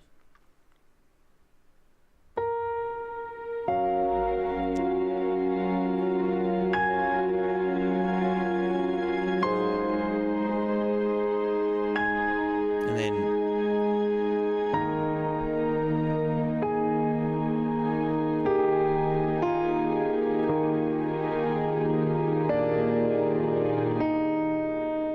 So what would... So that would be... No. Which does fit in... But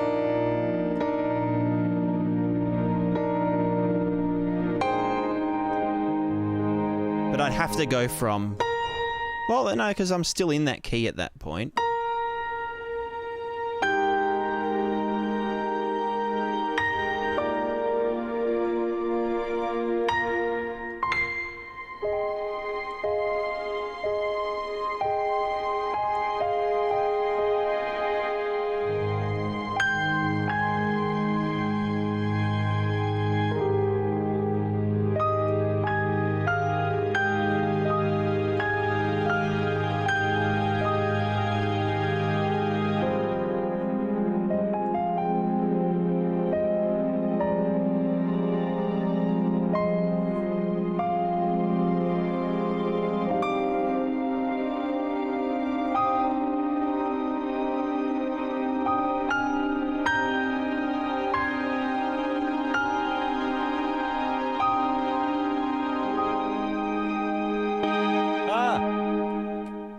Hit my fucking mod wheel.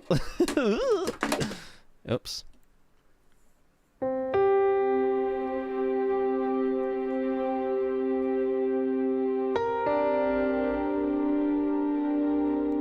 What's that whooshing sound?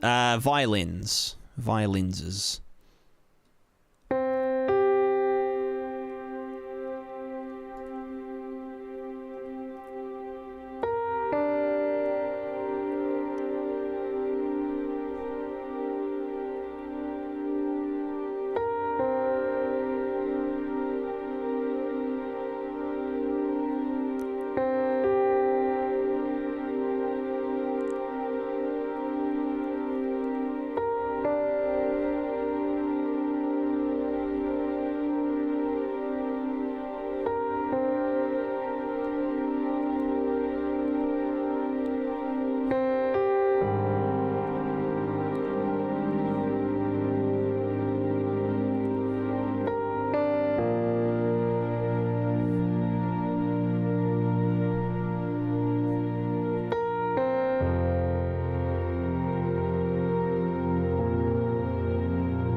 My audio interface nearly gave out at the end there. My what's it called? The sample buffer went.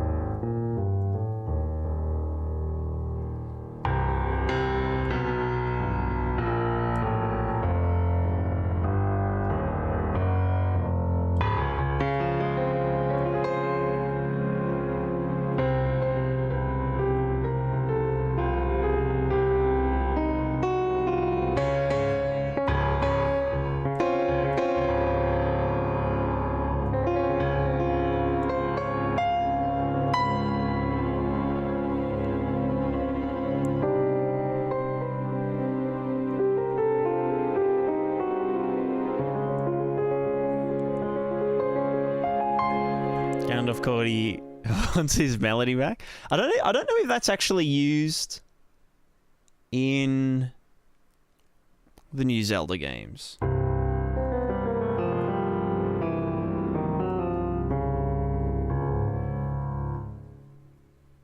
mean, it's a pretty common, it's like a pretty generic.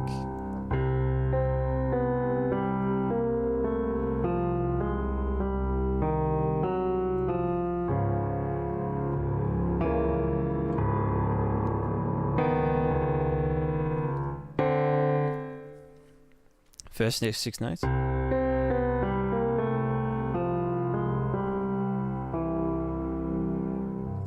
Something like that. I know that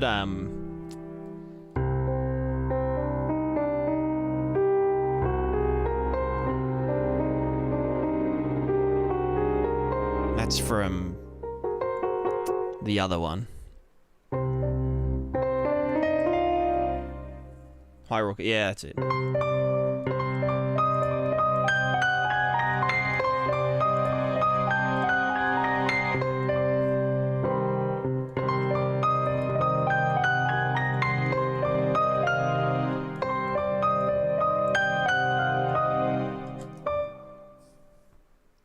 Different, yeah.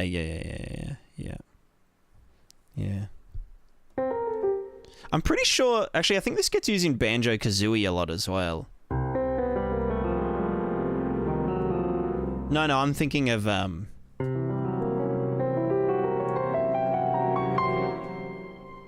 one, but they harmonize it like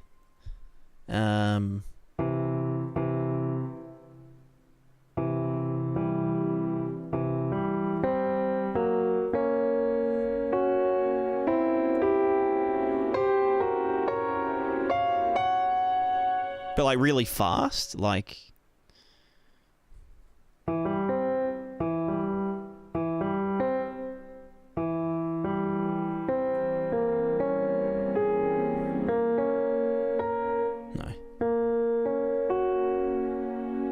So like, how the fuck would you even? So you do it like.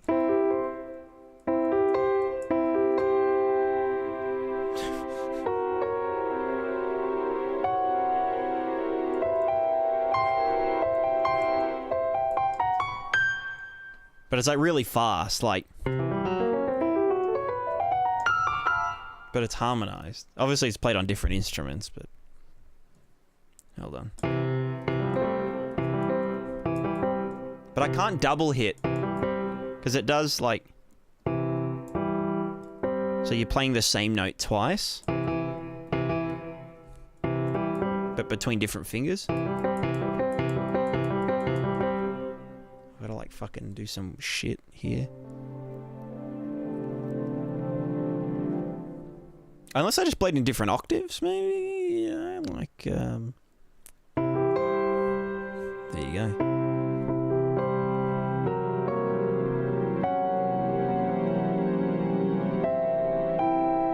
I can't keep track. I'm too dumb. My brain too small. Zab, how's it going?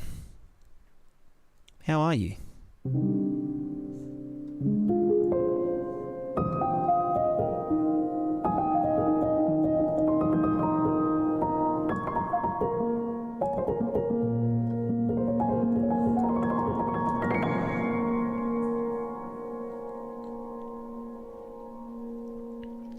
That RGB gamer keyboard, do I? What are you talking? What you mean? Oh, this. Oh, you mean the mod wheel lights up? It's just R. There's no G or B. Literally just R. I thought you meant my my Dell membrane keyboard.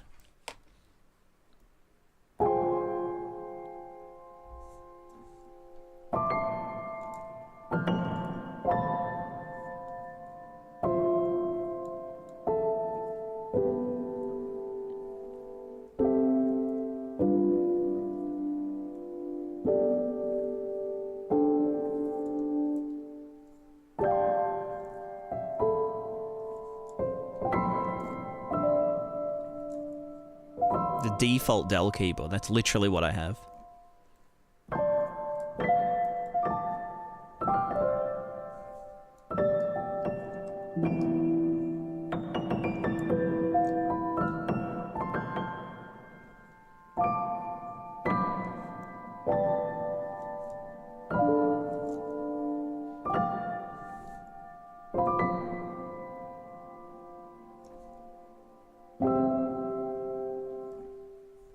Random notes on keyboard.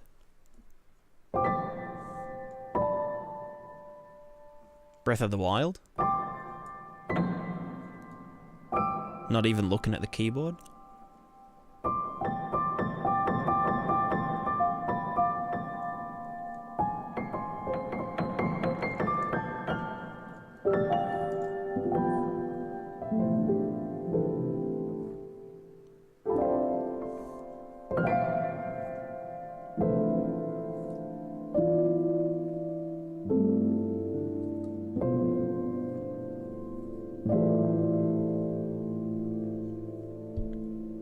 Here's a life hack, piano life hack. Mash any set of keys, like this, but just put a bass note under it.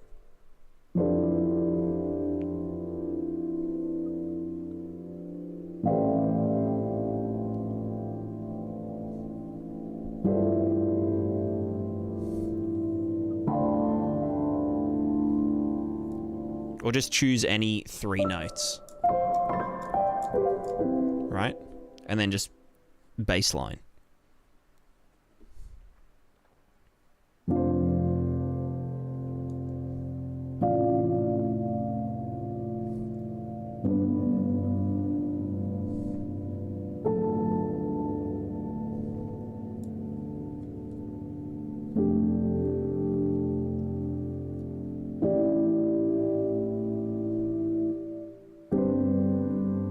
High level chords.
Yeah, nice. Yeah.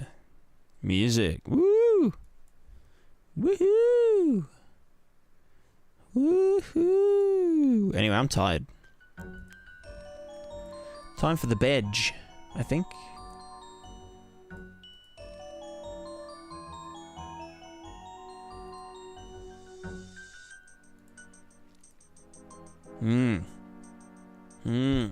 Anyway, we got a fair bit done. I was kind of just chilling tonight, doing a bit of landscape work stuff. But tomorrow, we're gonna replace all of the Prismatica demo assets so that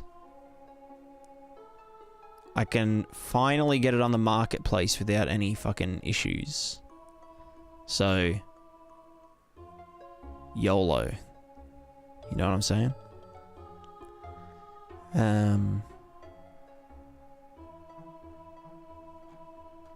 That's all. That's all, folks. Who are we raiding? Is there anyone to raid? Not really. I could raid Pirate Software.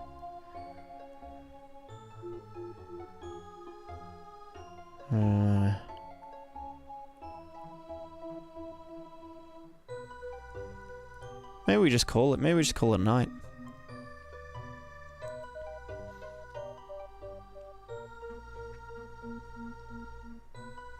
Are you struggling for viewers? Yeah, true.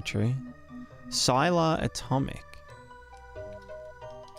What are they doing? Tower Defense Prototype UE5. Well, there you go. It's UE5. We're raiding Mr. Sylar.